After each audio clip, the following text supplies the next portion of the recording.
हरि नाम यही हरि धाम यही, हरि नाम यही हरि धाम यही, हरि नाम यही हरि धाम यही, हरि नाम यही हरि धाम यही। जग के मंगल की आरती, पापियों को पाप से है तारती, श्री भागवत भगवान की है आरती, पापियों को पाप से है तारती।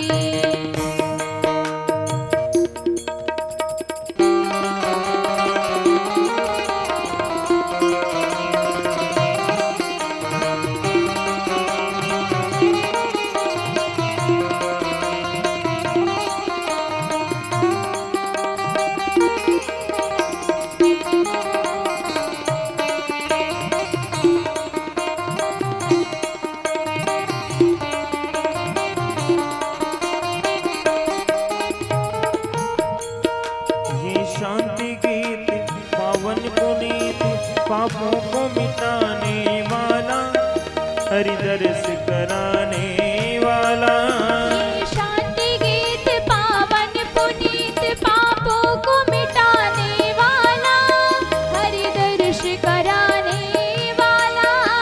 ये शांति गीत पावन पुनीत पापों को मिटाने वाला, हरि दर्श कराने वाला, हरि दर्श कराने वाला।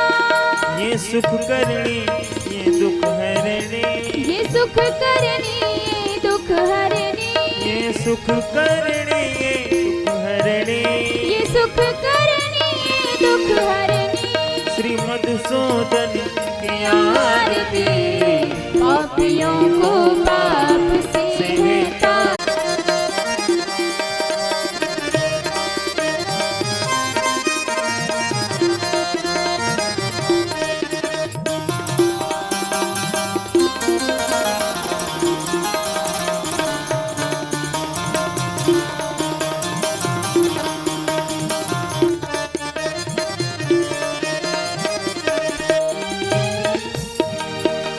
ये मधुर बोले सतपंथ खोले, सन्मार्ग दिखाने वाला, बिगड़ी को बनाने वाला, ये मधुर बोल सतपंथ खोल सन्मार्ग दिखाने वाला, बिगड़ी को बनाने वाला। ये मधुर बोले सतपंथ खोले, सन्मार्ग दिखाने वाला, बिगड़ी को बनाने वाला, बिगड़ी को बनाने वाला। श्री राम यही घनश्याम यही, श्री राम यही घनश्याम यही, मेरे राम यही मेरे श्याम यही, मेरे राम यही मेरे श्याम यही। प्रभु की महिमा की आरती, पापियों को पाप से है तारती, श्री भागवत भगवान की है आरती, पापियों को पाप से है तारती, श्री भागवत भगवान की है आरती, पापियों को पाप से है तारती, पापियों को पाप से है तारती, पापियों को पाप से है तारती। जलेन शीतलीकरणं पुष्पै देवाभिवन्दनम्, आरोग्यार्थे आत्माभिवन्दनम्। मंत्र पुष्पांजलिः। ओम यज्ञेन यज्ञमयजन्त देवास्तानि धर्माणि प्रथमान्यासन्न तेहनाकं महिमानः। सचन्त्र यत्र पूर्वे साध्याः सन्ति देवा नानासुगन्धि पुष्पाणि यथा कालोद्भवानि च। पुष्पाञ्जलिर्मया दत्त्वा गृहाण परमेश्वर, गृहाण जगदीश्वर। मंत्र पुष्पांजलिं समर्पयामि। बोले श्रीमद्भागवत महापुराण की, बांके बिहारी लाल की, सावरे सरकार की, जय। राधा माधव सरकार की जय। जय जय श्री राधे। श्री राधे। श्री राधे। श्री राधे।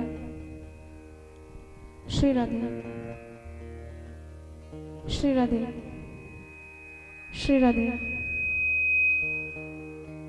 श्री राधे। श्री राधे।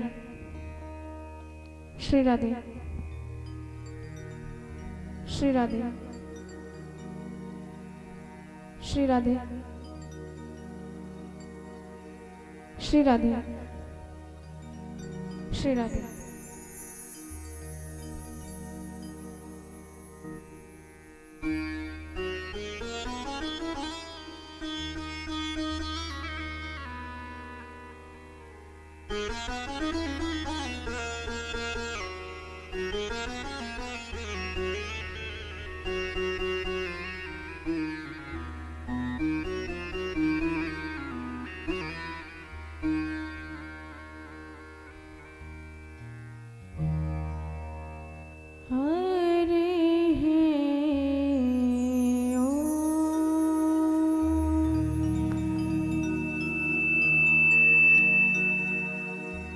श्री गणेशाय नमः।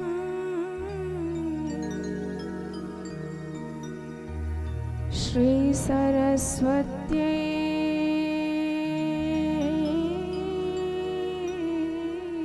नमः। श्री गुरु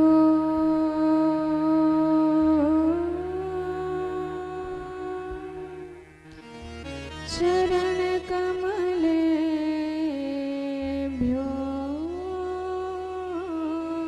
नमः। रामचन्द्राय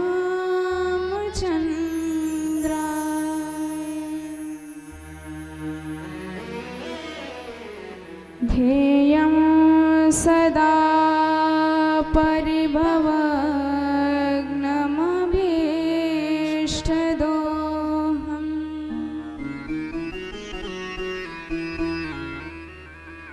तीर्थास्पदं शिवविरिञ्चिनुतं शरण्यम्।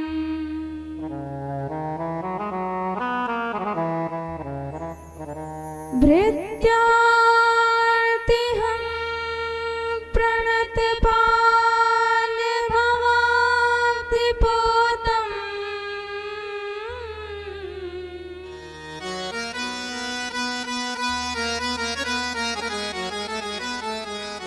वन्दे महापुरुष ते चरणारविन्दम्।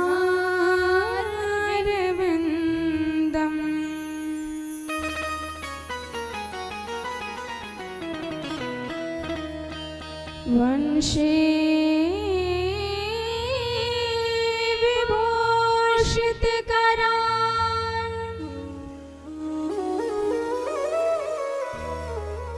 नवनीरदाभान्।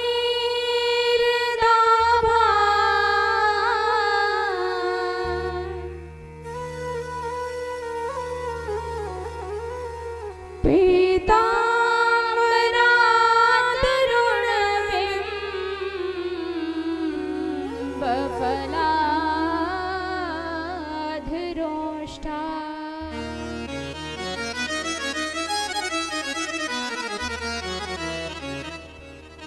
पूर्णेन्दुसुन्दरमुखादरविन्दनेत्रा।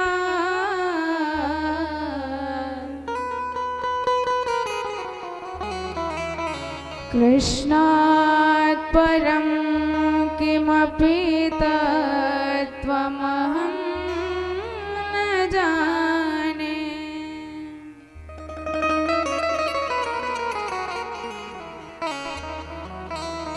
नारायणं नमस्कृत्य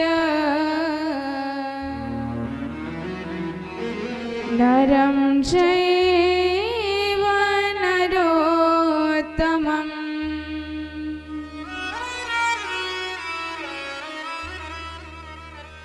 देवीं सरस्वतीं व्यासं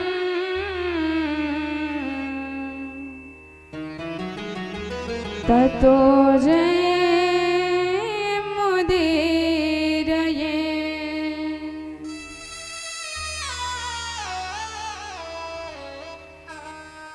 सीतानाथ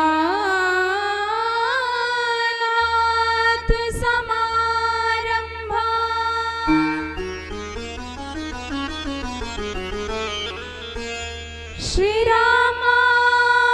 श्रीरामानन्दाय मध्यमा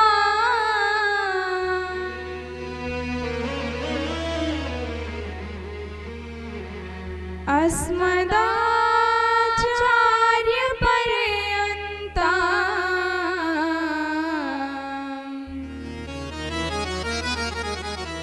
वन्दे गुरु परम्परा।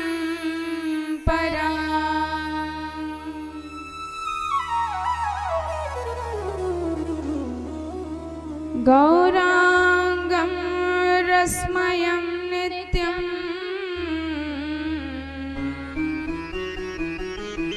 रसाचार्यं रसोत्सुकम्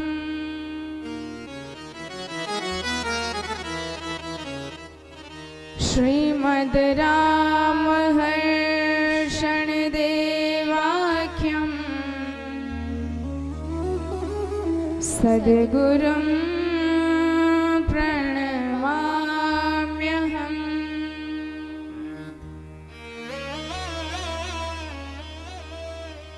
दिव्यं दिव्यकथाकारं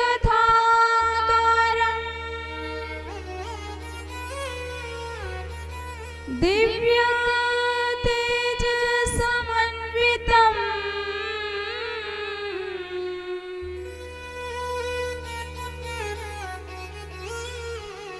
श्रीश्याम सुंदर देवाख्यं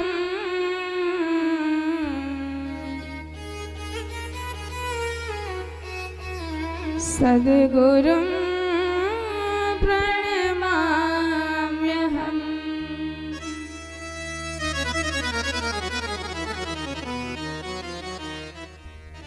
जय जय श्री राधा रमण जय जय नवल किशोर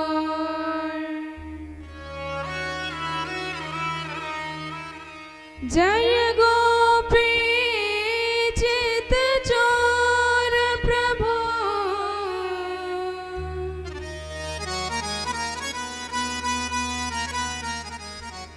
जय जय माखन चोर।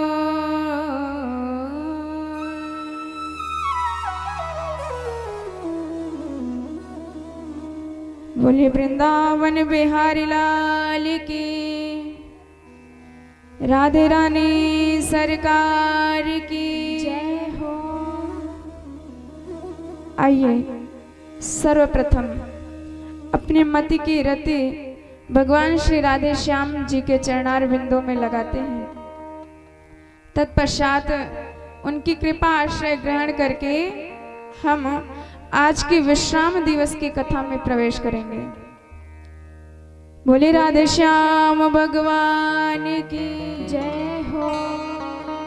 प्रेम से सभी लोग गाते हुए जय राधे राधे गोविंद गोविंद राधे राधे राधे गोविंद गोविंद राधे जय राधे राधे गोविंद गोविंद राधे जय राधे राधे गोविंद गोविंद राधे गोविंद राधे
बोले भक्त वत्सल भगवान की जय हो, श्रीमद् भागवत महापुराण की जय हो, सद्गुरुदेव भगवान की जय हो, व्यासदेव भगवान की जय हो, शुकदेव भगवान की जय हो, हनुमंत लाल की जय हो। जय जय श्री राधे।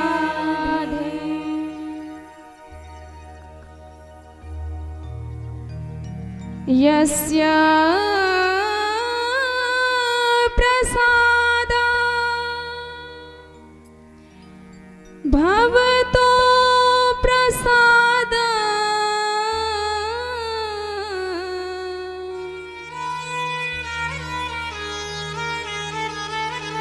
यस्य प्रसाद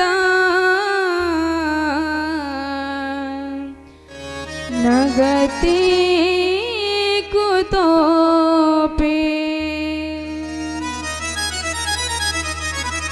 ध्यायन्तु बंस्तस्य यशस्त्रिसन्ध्यम्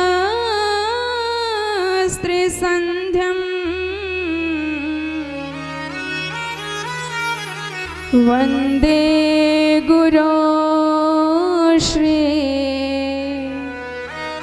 चरणारविन्दम्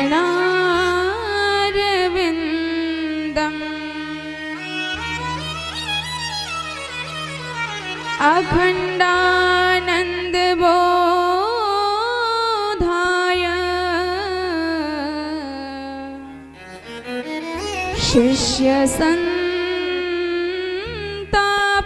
शिष्यसन्तापहारिणे सच्चिदानन्दरूपाय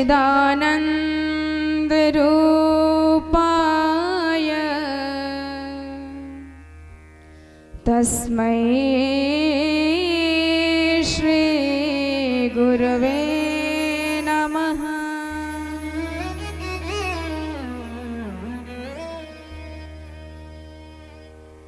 परम पूजनीय प्रातः स्मरणीय वंदनीय भजनीय विद्यावारिधि विद्यावाचस्पति विद्वन मार्तंड विद्वद्वरेण्य रसेस भागवत भूषण सद्गुरुदेव भगवान डॉक्टर श्याम सुंदर पाराशर जी के चरणारविंदों में बारंबार प्रणति निवेदित करती हूँ, जिनकी अद्भुत कृपा से दास में वाक शक्ति, भक्ति शक्ति, ज्ञान शक्ति प्रवाहित होती है। जिन गुरुदेव भगवान की कृपा पड़ जाए तो जो जीव संसार भर में भटकता रहता है, इधर उधर परेशान रहता है, वही जीव परम शांत होकर आनंद प्राप्त करने लग जाता है। अखंडानंद बोधाय शिष्य संताप हारिणे। जो गुरुदेव भगवत प्राप्ति कराने वाले हैं, बिना सद्गुरुदेव भगवान की कृपा के हम लाख प्रयास कर लें पर भगवत तत्व को जानने में असमर्थ होते हैं। पर वही गुरुदेव की कृपा यदि पड़ जाए तो जो परमात्मा, जो परब्रह्म, परम अगम्य है, हमारी दृष्टि में नहीं आता, हमारी समझ में नहीं आता, हमारी पकड़ में नहीं आता, वही परब्रह्म परम सुलभ हो जाते हैं।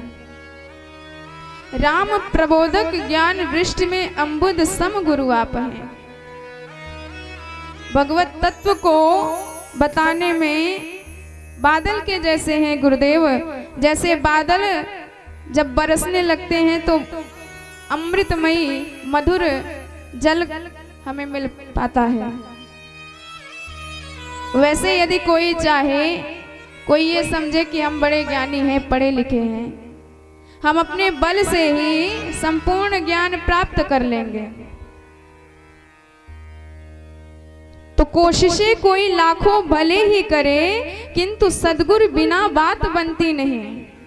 ग्रंथ पढ़ ज्ञान पा लेना आसान है, अपना आनंद पाना बड़ी बात है। तो ग्रंथ पढ़ के आप ज्ञान प्राप्त कर लेंगे, लेकिन उसी ज्ञान में आप अटक जाएंगे, समझ में नहीं आएगा वो आपको। जैसे समुद्र जल की राशि है, अथाह जल आपको समुद्र में मिल जाएगा, पर किसी से पूछो क्या समुद्र का जल पान कर पाता है? जल का भंडार है पर इतना खारा है कि आप उसे आचमनी तक नहीं कर सकते, एक दो बूंद भी आप नहीं पी सकते, इतना ज्यादा खारा है। पर जब उसी समुद्र के जल को सूर्य भगवान अवशोषित करते हैं और समय आने पर बादल उसे बरसा देते हैं, तो वही खारा खारा जल एकदम मधुर हो जाता है, सेवनीय बन जाता है।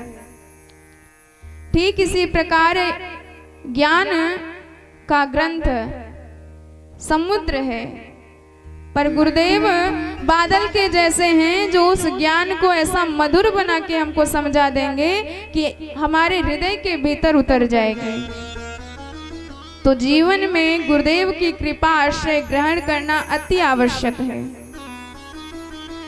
नहीं तो आप चाहे जितना बड़ा ज्ञानवान रहे, चाहे जितने बड़े यशस्वी रहें, चाहे जितने बड़े मनस्वी रहें, तपस्वी रहें, पर यदि गुरुदेव भगवान की कृपा नहीं प्राप्त करी तो आपने जीवन में कुछ नहीं प्राप्त किया।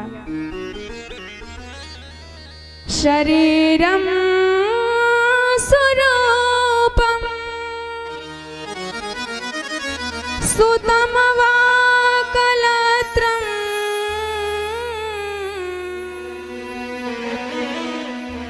धनम मेरुतुल्यं यशश्चारुचित्तम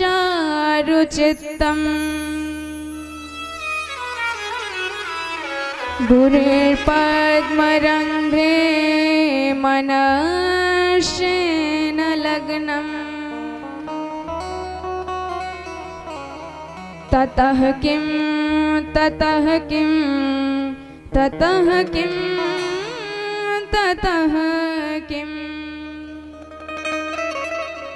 शरीरम स्वरूपम, आप चाहे विश्व के सबसे सुंदर मनुष्य हो, सुतम व कलत्रम, आज्ञाकारिणी पत्नी भी हो, बच्चे भी हो, हर प्रकार की सुख सुविधा आपके जीवन में व्याप्त हो।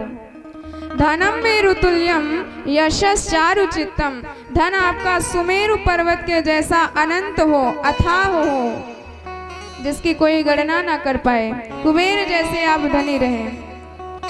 यशश्चारुचित्तम, और आपका यश पूर्णिमा की चंद्रमा के समान सर्वत्र प्रकाशित होता रहे, पर गुरुदेव के चरणों में आपका प्रेम ही नहीं है। गुरुर पद्म रंग्रे मनश्चेन लग्नम ततः किम ततः किम ततः किम ततः किम।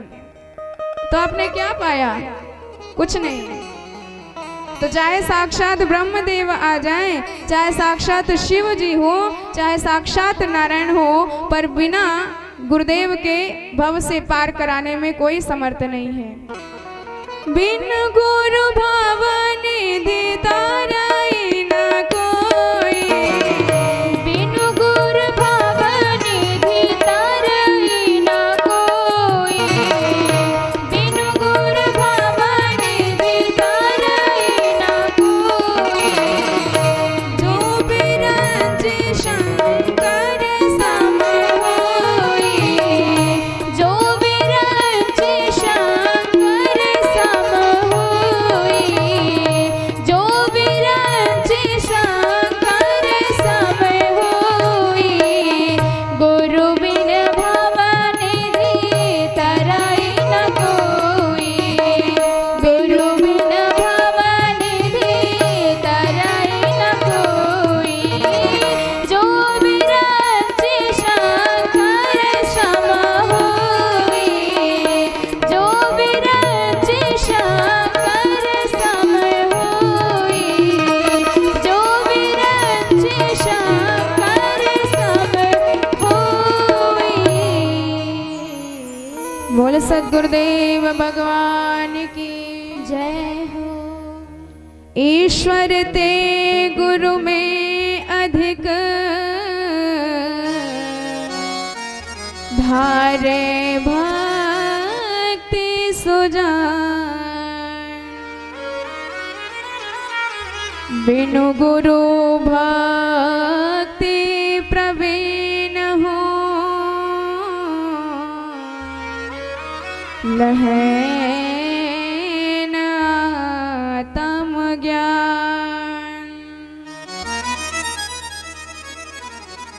हरे हरे आदिक जगत में देव पूज्य जो को,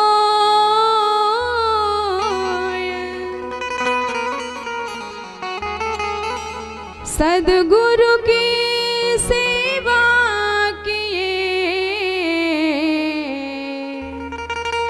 सबकी पूजा होय।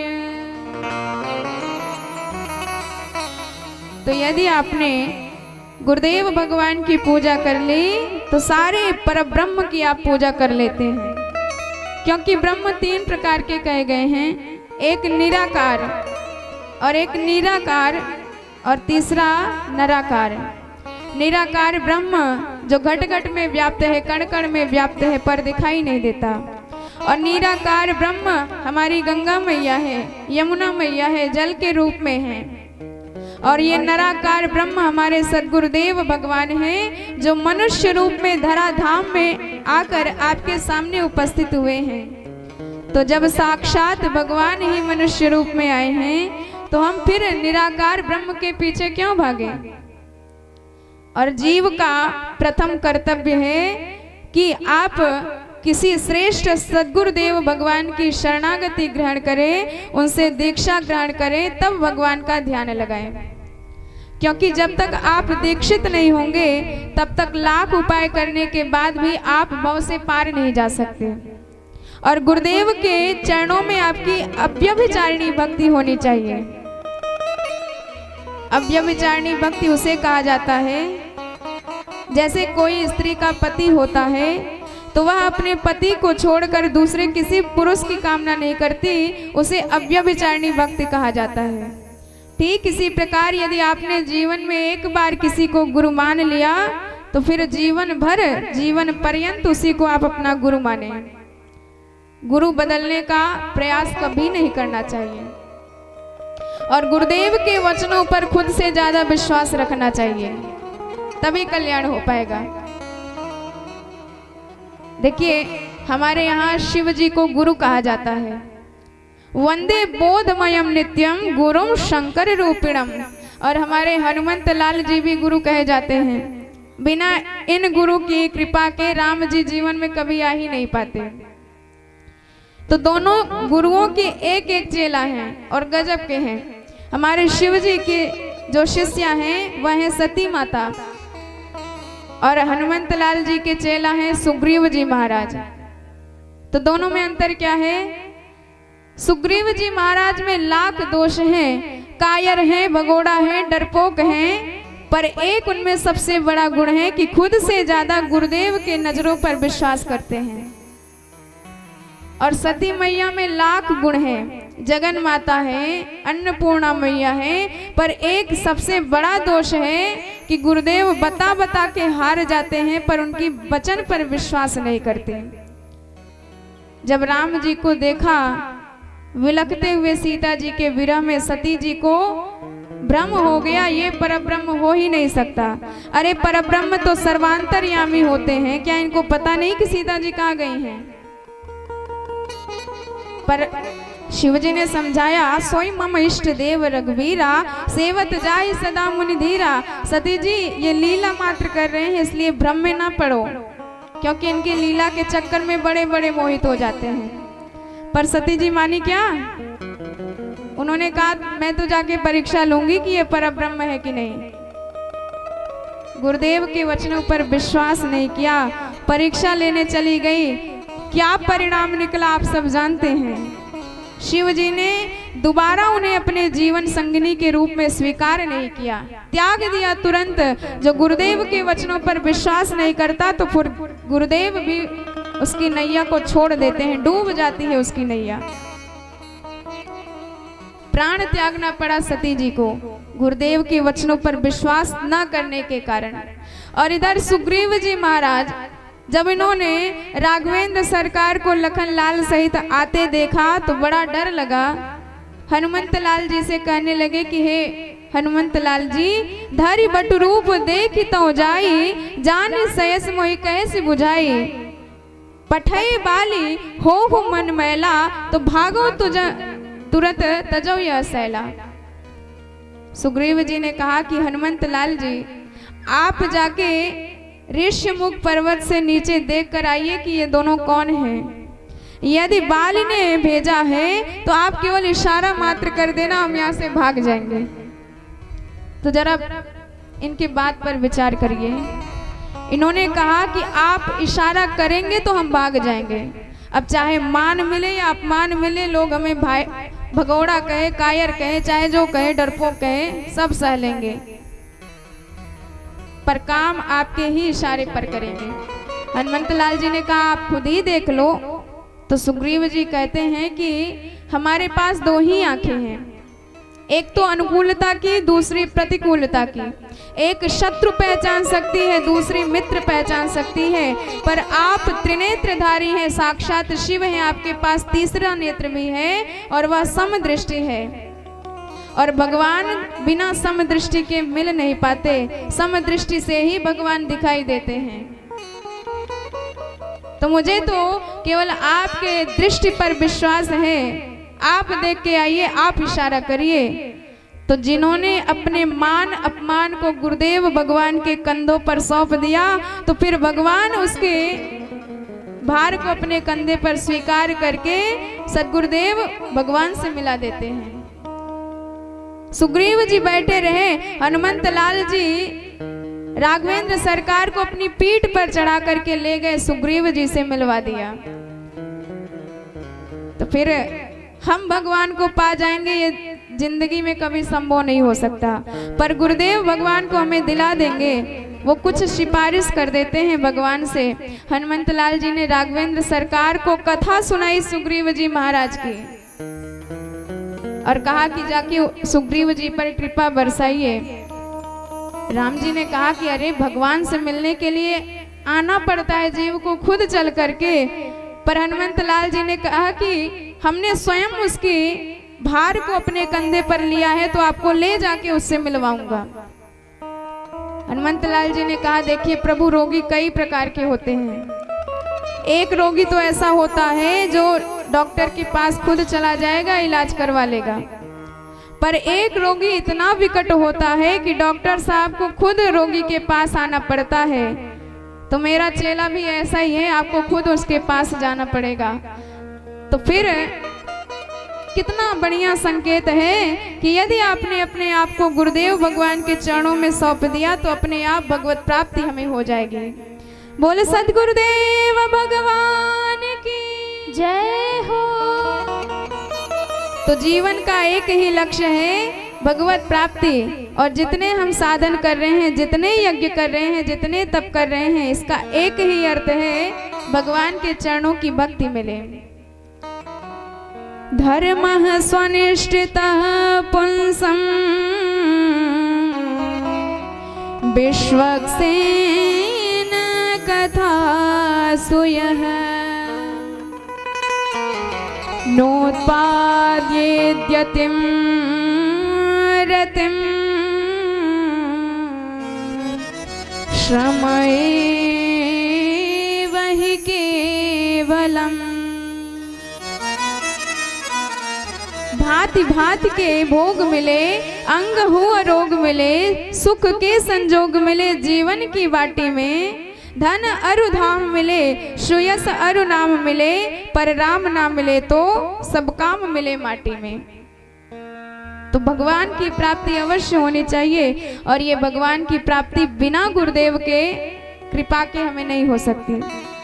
जैसे बंदूक की गोली होती है, आप उसको हाथ से उठाकर दीवार पर मारोगे तो कुछ नहीं असर पड़ेगा, पर यदि उसी बंदूक की गोली को आप बंदूक में डालकर मारोगे लक्ष्य बना करके, तो वह दीवार को चीरती हुई जाएगी। तो ठीक इसी प्रकार यदि हम अपने आप से ज्ञान पढ़ने लगे तो कुछ असर नहीं होगा, सब ऊपर ऊपर से बह जाएगा। पर यदि गुरुदेव भगवान के मुखार बिंदों से वह ज्ञान हमें मंत्र के रूप में दिया गया तो वह असरदायी होगी, फलदायी होगी। तो आपने कल श्रवण किया कैसे हमारे भगवान ने रुक्मिणी मैया का हरण किया और राक्षस विधि से उनके संग विवाह किया। भगवान भीष्मक सुता रुक्मिणी रुचिरानना राक्षसेन विधानेन उपयेमायते श्रुतम्।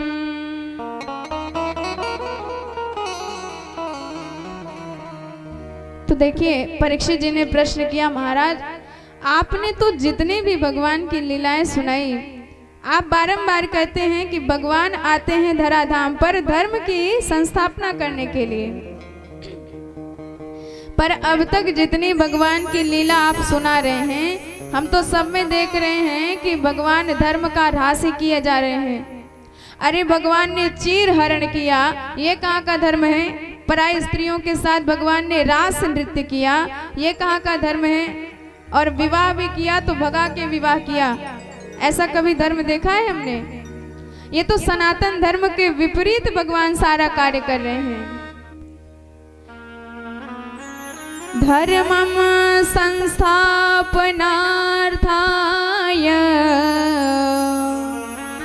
प्रश्मयतरस्य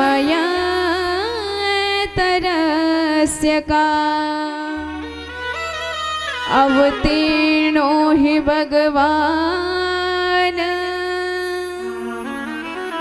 अंशेन जगदीश्वरः सकथं धर्मसेतुना वक्ता कर्ता विरक्षिता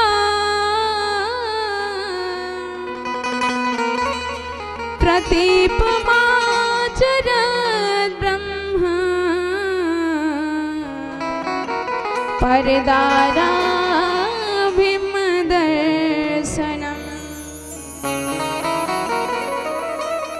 तो आप जरा बताइए, यदि भगवान धर्म की रक्षा के लिए आए हैं तो ऐसा अधर्मियों जैसा काम क्यों करते हैं? तो हंसते हुए सुखदेव जी ने कहा, परीक्षित प्रश्न तो तुम्हारा बड़ा उत्तम है। भगवान आए हैं संतों की और धर्म की रक्षा करने के लिए, गौओं की ब्राह्मणों की रक्षा करने के लिए, दुष्टों का विनाश करने के लिए। पर ध्यान देने की बात है, हमारे श्री राघवेंद्र सरकार मर्यादा पुरुषोत्तम बनकर आए और हमारे श्री श्याम सरकार लीला पुरुषोत्तम बन के आए हैं। तो रामचरित्र परम पवित्र, कृष्ण चरित्र परम विचित्र।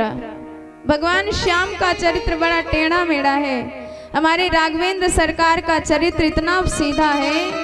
भगवान साक्षात धर्म के अवतार हैं। रामो विग्रहवान धर्मः रामचंद्र परान दारान चक्षुषा नापि दृश्यते। भगवान इतने धर्मशील हैं कि पराई स्त्रियों को कभी आंख उठा के देखा तक नहीं। तो भगवान राम जी ने जो किया है आप वह कर सकते हो, पर हमारे श्री श्याम जी ने जो किया है आप वह सुन सकते हो, करने का प्रयास कभी ना करना। मान लो आप कहे कि भगवान ने रास किया तो हम क्यों पीछे रहे, भगवान के अंश हम भी हैं, हम भी उन्हीं के पथ पर चलेंगे। तो भैया शुरू से शुरू करो ना। भगवान मात्र 6 दिन के थे कि भगवान ने हजारों टन विष का पान कर लिया। जरा आप भी एक आग दोला ट्राई करके देख लो, बुखार होने की नौबत नहीं आएगी, प्राण ही नहीं बचेंगे। हमारे शिव जी महाराज हालाहल विष का पान कर गए, उन्हें बुखार तक नहीं आई। पर हम जीव हैं, हमारी सीमा है, वह अनंत है, वह ईश्वर कहे जाते हैं। ईश्वराणाम वचा सत्यम तथैवाचरितम क्वचित। भगवान ने जो कहा है आप वह करो, पर श्याम जी ने जो किया है वह करने का प्रयास कभी भी गलती से ना करना। हम उसी अविनाशी परब्रह्म के एक अंश हैं और अंश और अंशी में बड़ा अंतर होता है। ईश्वर अंश जीव अविनाशी, ईश्वर अंश जीव अविनाशी, चेतन अमल सहज सुख राशि, चेतन अमल सहज सुख राशि, ईश्वर अंश जीव अविनाशी, ईश्वर अंश जीव अविनाशी, चेतन अमल सहज सुख राशि, चेतन अमल सहज सुख राशि, ईश्वर अंश जीव अविनाशी, ईश्वर अंश जीव अविनाशी। बोले भक्त वत्सल भगवान की जय हो। तो भगवान अनंत हैं पर हमारी अंत निश्चित है, हमारी सीमा है। भगवान असीमित हैं, अथाह हैं। जैसे गंगा जी अथाह हैं, उनका कोई अंत नहीं है, कोई सीमा नहीं है। पर यदि आप उसी गंगा जल को पात्र में भर के लाओगे तो वह सीमित कहे जाएगी, वह अंश कहे जाएगी और बाकी संपूर्ण गंगा नदी अंशी कहे जाएंगी। तो समरथ को नहीं दोष गोसाई, रवि पावक सुर सर की नाई। सामर्थ्यशाली को कोई दोष नहीं लगता, वह कुछ भी करने में समर्थ है। ईश्वर कुछ भी करने में समर्थ है। परम किया है आप वो करो। प्रातः काल उठ के रघुनाथा, माता पिता गुरु ना वही माता। भगवान सुबह सुबह उठ करके गुरु माता पिता को प्रणाम करते हैं, साधु संतों को दान देते हैं, रक्षा करते हैं, धर्म की माता पिता के वचनों की रक्षा के लिए राज्य त्याग देते हैं। आप ये सब कर सकते हो, दोहराइए आप इसको। पर हमारे भगवान श्याम ने जो किया है आप उसका एक अंश भी नहीं कर सकते। भगवान ने बड़े बड़े राक्षसों का वध कर डाला, संहार कर डाला मात्र 11 वर्ष की आयु में। आप कुछ नहीं कर सकते। जैसे आप गंगा जी में स्नान करने गए, पूरे शहर की गंदगी उसी गंगा जी में जाती है, पर गंगा जी फिर भी तारने वाली हैं। आपने गंगा जी में स्नान किया, थोड़ा सा जल लेके आए कि इस गंगा जल से ठाकुर जी की सेवा होगी। जल लेके आए और दरवाजा लगा था तो आप दरवाजा खोलने लगे, जल नीचे रख दिया, पीछे से किसी कुत्ते ने आके मुंह डाल दिया। अब आपका मन दुखी हो गया कि इस गंदे जल से ठाकुर जी की सेवा कैसे करेंगे, जल तो अपवित्र हो गया। पर समूचा कुत्ता ही यदि गंगा जल में डूब जाए फिर भी गंगा जी परम पवित्र कही जाती हैं। इसलिए यदि अंश में गड़बड़ी होगी तो उसमें दोष माना जाएगा, पर अंश में कुछ मिल जाए तो वह पवित्र करने वाली हो जाती है। भगवान के अंदर तारने की क्षमता है पर हमारे अंदर उतनी ज्यादा क्षमता नहीं है, सीमित है।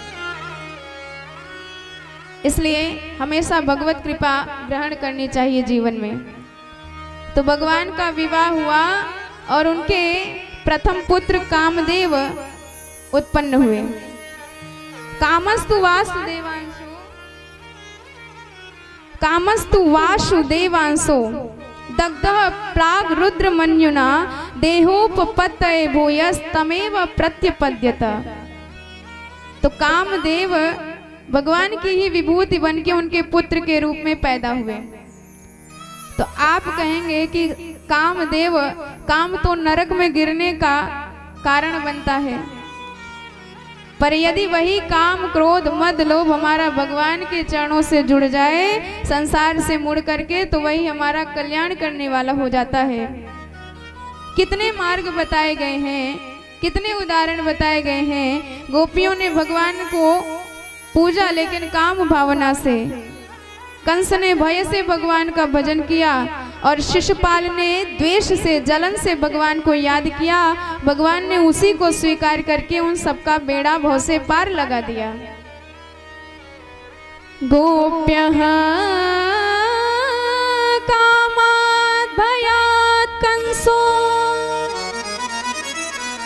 द्वेषा चैत्यादयः नृपा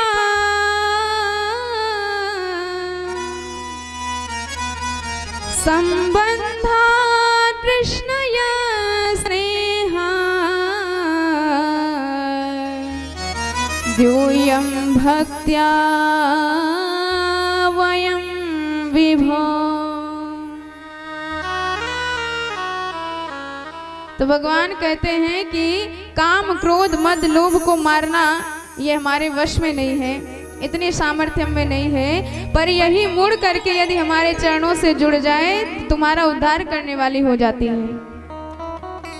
तो देखिए भैया, आपको ज्ञान हो या ना हो, 3 लोग जा रहे थे, प्रकाश उत्पन्न हो रही थी। एक ने कहा मुझे लगता है जंगल में आग लगी है, दूसरे ने कहा नहीं नहीं मुझे लगता है दीपक जल रहा है, तीसरे ने कहा लगता है मणि प्रकाशित हो रही है। जब तीनों पास में गए वस्तुतः वह मणि थी, पर क्या मणि जान लेने से उसकी कीमत घट या बढ़ जाएगी?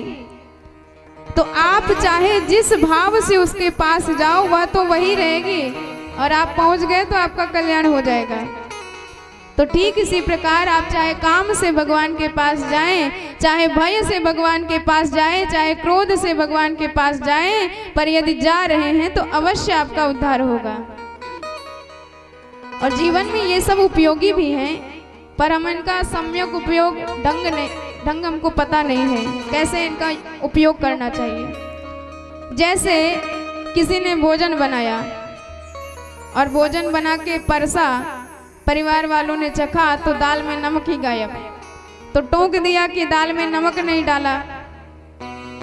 तो आपने कहा कि अगले दिन अब ध्यान देंगे। दूसरे दिन आपने इतना ज्यादा ध्यान दिया कि दाल में नमक 2 बार डाल दिया। अब जब फिर परोसा, परिवार वालों ने खाया तो फिर टोका कि सारा स्वाद कड़वा कर दिया, बेकार हो गया पूरा भोजन। अब आपने कहा अब और ध्यान देंगे। तीसरे दिन कुछ ज्यादा ही ध्यान दिया, इतना ज्यादा ध्यान दिया कि धोखे से नमक को दाल की जगह खीर में आपने डाल दिया। फिर आपको टोका गया तो आप इतने ज्यादा क्रोधित हो गए, नमक का डिब्बा उठाया बाहर फेंक दिया कि अब इसका उपयोग ही नहीं करेंगे, इतना खतरनाक चीज है ये। तो नमक बुरी चीज नहीं है, आप उसका उपयोग नहीं कर पा रहे हैं। काम क्रोध लोभ की भी उपयोगिता है, पर उसका ढंग हमें पता होना चाहिए। दुनिया में कोई ऐसा अक्षर नहीं जिससे कुछ ना कुछ मंत्र ना बनता हो, दुनिया में कोई ऐसा वृक्ष नहीं जिससे कुछ ना कुछ औषधि ना बनती हो, दुनिया में कोई ऐसा व्यक्ति नहीं जिससे कुछ ना कुछ काम ना निकलता हो। अमंत्र मंत्र मक्षरम नास्ति मूल मनोषधम अयोग्य पुरुष नास्ति योज कस्तत्र दुर्लभ। अब आपको ढूंढने की आवश्यकता है। अब किसी बुद्धिमान व्यक्ति से, दुबले पतले 1.5 हड्डी के व्यक्ति से आप कहोगे पहलवानी करो तो कहाँ से कर पाएगा, और मोटी बुद्धि वाले व्यक्ति से करोगे कि IAS का एग्जाम निकाल दो, कहाँ से निकाल देगा? पहले उसके गुण को समझो, उसकी योग्यता को पकड़ो, तब जाके जहां लगाओगे वह उपयोगी सिद्ध होगा। तो क्रोध की भी उपयोगिता है। मान लीजिए आपके सामने ही सनातन धर्म का विरोध होने लगे, आपके राघवेंद्र सरकार का विरोध होने लगे, आपके सामने ही आपके गौओं पर, ब्राह्मणों पर अत्याचार होने लगे, तो आपका धर्म है उसी क्रोध का आप उपयोग करिए और सनातन धर्म की रक्षा करिए। अब आप बड़े अहिंसावादी बने बैठे हो और आपके सामने ही धर्म का ह्रास हो जा रहा है, ये भी अच्छी बात नहीं है, तो उसका उपयोग हमें सीखना चाहिए। तो वही कामदेव भगवान का प्रथम पुत्र बन के पैदा हुआ, और लक्ष्मी तो साक्षात नारायण की ही हैं, उन्हीं की रहेंगी। जो अपने आप को लक्ष्मीपति मानने का प्रयास करते हैं, भगवान अपनी लक्ष्मी उनसे हरण करके जाते हैं और उन्हें शिशुपाल की तरह रोना पड़ता है। भगवान की 2 पत्नियां कही गई हैं, एक भूमि एक लक्ष्मी, अर्थात अचल संपत्ति और चल संपत्ति दोनों के मालिक हमारे राघवेंद्र सरकार हैं, हमारे नारायण प्रभु हैं। इसलिए सारी धन को आप भगवान की संपत्ति मान करके केवल आप उसका भगवत इच्छा से उपयोग करते रहें, अपना कभी ना माने। नहीं तो भगवान एक ना एक दिन हर के ले जाएंगे उसको। अब कामदेव तो पैदा हुए, लेकिन शंबरासुर नामक राक्षस ने उनका अपहरण करके समुद्र में डाल दिया और समुद्र में मछली ने निगल लिया। मछली को एक मछुआरे ने पकड़ा और ले जाके शंबरासुर को ही भेंट दे दिया। पेट फाड़ा गया तो प्रद्युम्न लाल निकल आए, तो शंबरासुर के ही राज्य में उनका पालन पोषण होने लगा। जब काम को भस्म किया था शिवजी ने, तो रति बहुत रोई थी। तो भगवान शिव ने उनको आशीर्वाद दिया था कि जब यदुवंश में भगवान श्याम अवतार लेंगे तो उन्हीं के पुत्र के रूप में तुम्हारा पति जन्म लेगा। जब यदुवंश कृष्ण अवतारा, जब यदुवंश कृष्ण अवतारा, जब यदुवंश कृष्ण अवतारा, होई है हरण महामहि भारा, होई है हरण महामहि भारा, कृष्ण तनय होई पति तोरा, कृष्ण तनय होई पति तोरा, बचन अन्यथा होई न मोरा, बचन अन्यथा होई न मोरा, जब यदुवंश कृष्ण अवतारा, जब यदुवंश कृष्ण अवतारा।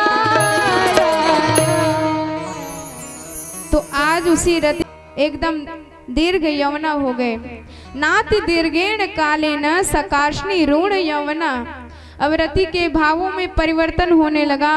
तो प्रद्युम्न ने कहा कि देवी, एक तो आप बच्चे की तरह हमारा पालन पोषण करती हो, पर आपके भाव से तो लगता नहीं कि आप हमारी माँ हो।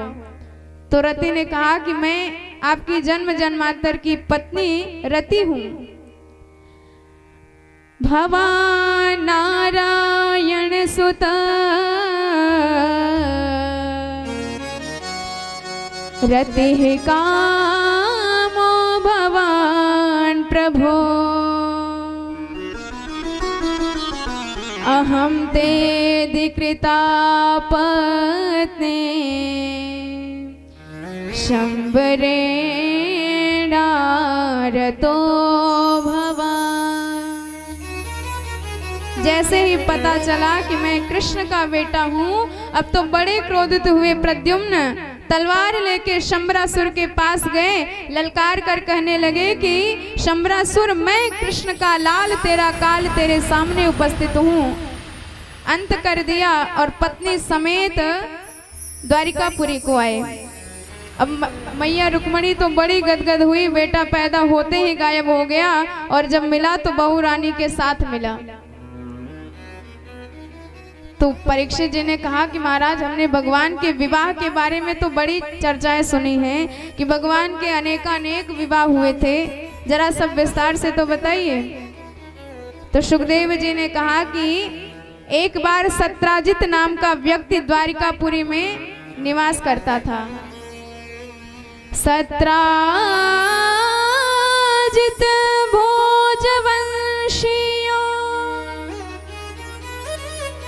द्वारवत्या सुखे वसन,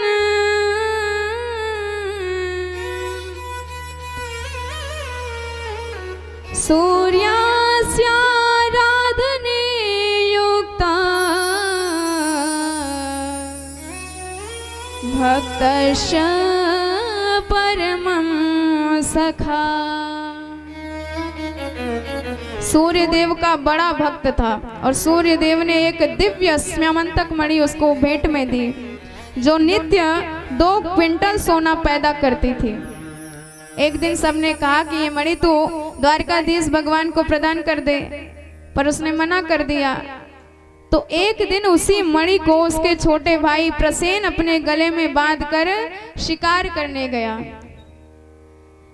अथ सत्राजितो भ्राता प्रसेनो नाम करहि चित कंठे बद्ध्वा मणिम तस्य सैंधवम हयमारुह्य। पर वहाँ किसी ने उसका वध कर दिया। जब लौट के नहीं आया तो कुछ दिन बाद सत्राजित अपनी पत्नी से कहने लगा, देखो हो न हो उस कृष्ण ने ही मणि के लालच में मेरे भाई का वध करवाया है। कृष्णेन निहतो नैनम प्रसेनो मणिलुप्सना। पर देखो ये बात पक्की नहीं है, इसलिए किसी से बताना मत। और हमारी परम आदरणीय माताओं की बड़ी विशिष्ट आदत है, यदि कोई बात इन्हें पता लग जाए और जान जाए कि ये किसी को बताना नहीं है, और जब तक 2-4 लोगों से शेयर ना कर दे तब तक ये बीमार रहती हैं, इनके पेट का पानी हजम नहीं होता। अब पत्नी ने दूसरे पड़ोसी से चर्चा कर दी, पर समझा दिया कि बताना मत। अब उस पड़ोसी ने अपने पड़ोसी से चर्चा कर दी और सभी समझाते जा रहे हैं कि बताना मत। और बताते बताते हमारे द्वारिकाधीश के कान तक खबर पहुंची। कर्णे कर्णे च पंजना। अब भगवान को लगता है हमने चौथ का चंद्रमा देख लिया था, सो हमको बड़ा कलंक लग गया। तो कुछ मंत्रियों को लेकर भगवान गए कलंक धोने के लिए। तो एक सिंह के पैरों का निशान देखा जिसने प्रसेन का वध किया है। तो उसी के पैरों का पीछा करते करते भगवान एक गुफा में पहुंच गए और वहां पर सरकार ने देखा कि एक सुंदर सी कन्या मणि से खेल रही है। ऋक्षराज सुतम दृष्ट्वा कृष्णः मणिधरं तथा हरितुं मैच्छन् मणिं तावत् धात्री चुक्रोशभेतवत्। और जैसे ही मणि छीनने लगे तो वह कन्या चिल्लाने लगी। अब उसका पिता जामवान आया और किसी अपरिचित व्यक्ति को पाया तो बड़ा क्रोधित हुआ और गलती से ठाकुर जी की छाती में एक मुक्का जड़ दिया। अब भगवान किसी से कम है क्या? भगवान ने भी 2 मुक्का बदले में जड़ दिया। अब तो मुक्केबाजी प्रारंभ हो गई और 27 दिन तक लगातार मुक्केबाजी चलती रही। 28वें दिन जब उसको पछाड़ करके भगवान उसकी छाती पर सवार हो गए तब उसको लगा कि ये शायद मेरे राघवेंद्र सरकार है। ज्ञातस्व रघुवर्यस्य यद रोषात् सरितां पतिः।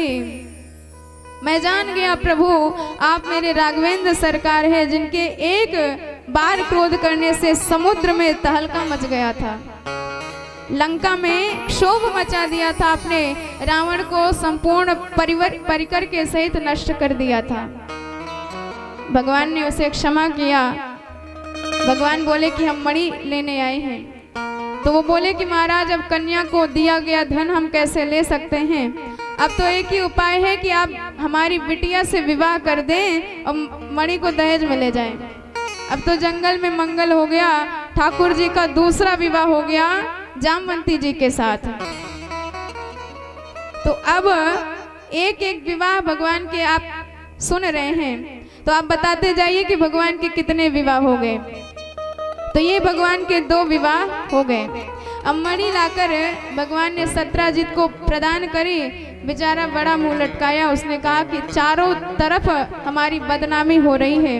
अब एक उपाय है, आप हमारी बिटिया से विवाह कर लें सत्यभामा से, तो जब हम आपके ससुर जी बन जाएंगे कम से कम इस नाते तो लोग हमारा कम मजाक बनाएंगे। तो अब सत्यभामा जी से भगवान का हो गया तीसरा विवाह। आप सब बताते जाइए ताकि हमें भी लगे कि आप कथा ध्यान से सुन रहे हैं। तो सत्यभामा जी के साथ हो गया भगवान का तीसरा विवाह। अब एक दिन अर्जुन के साथ रथ पे सवार होकर भगवान यमुना नदी के तट पर घूमने गए। तो वहां पर तट पे देखा कि एक सांवली सलोनी सी कन्या तप कर रही थी। भगवान ने अर्जुन से कहा कि अर्जुन पता लगाओ ये देवी जी कौन है। अब यमुना जी के पास गए अर्जुन जी, प्रश्न किया कि आप कौन हैं। उसने बताया कि मैं साक्षात सूर्य भगवान की पुत्री यमुना जी हूँ। अहम देवस्य सविता दुहिता पतिमिच्छामि गच्छति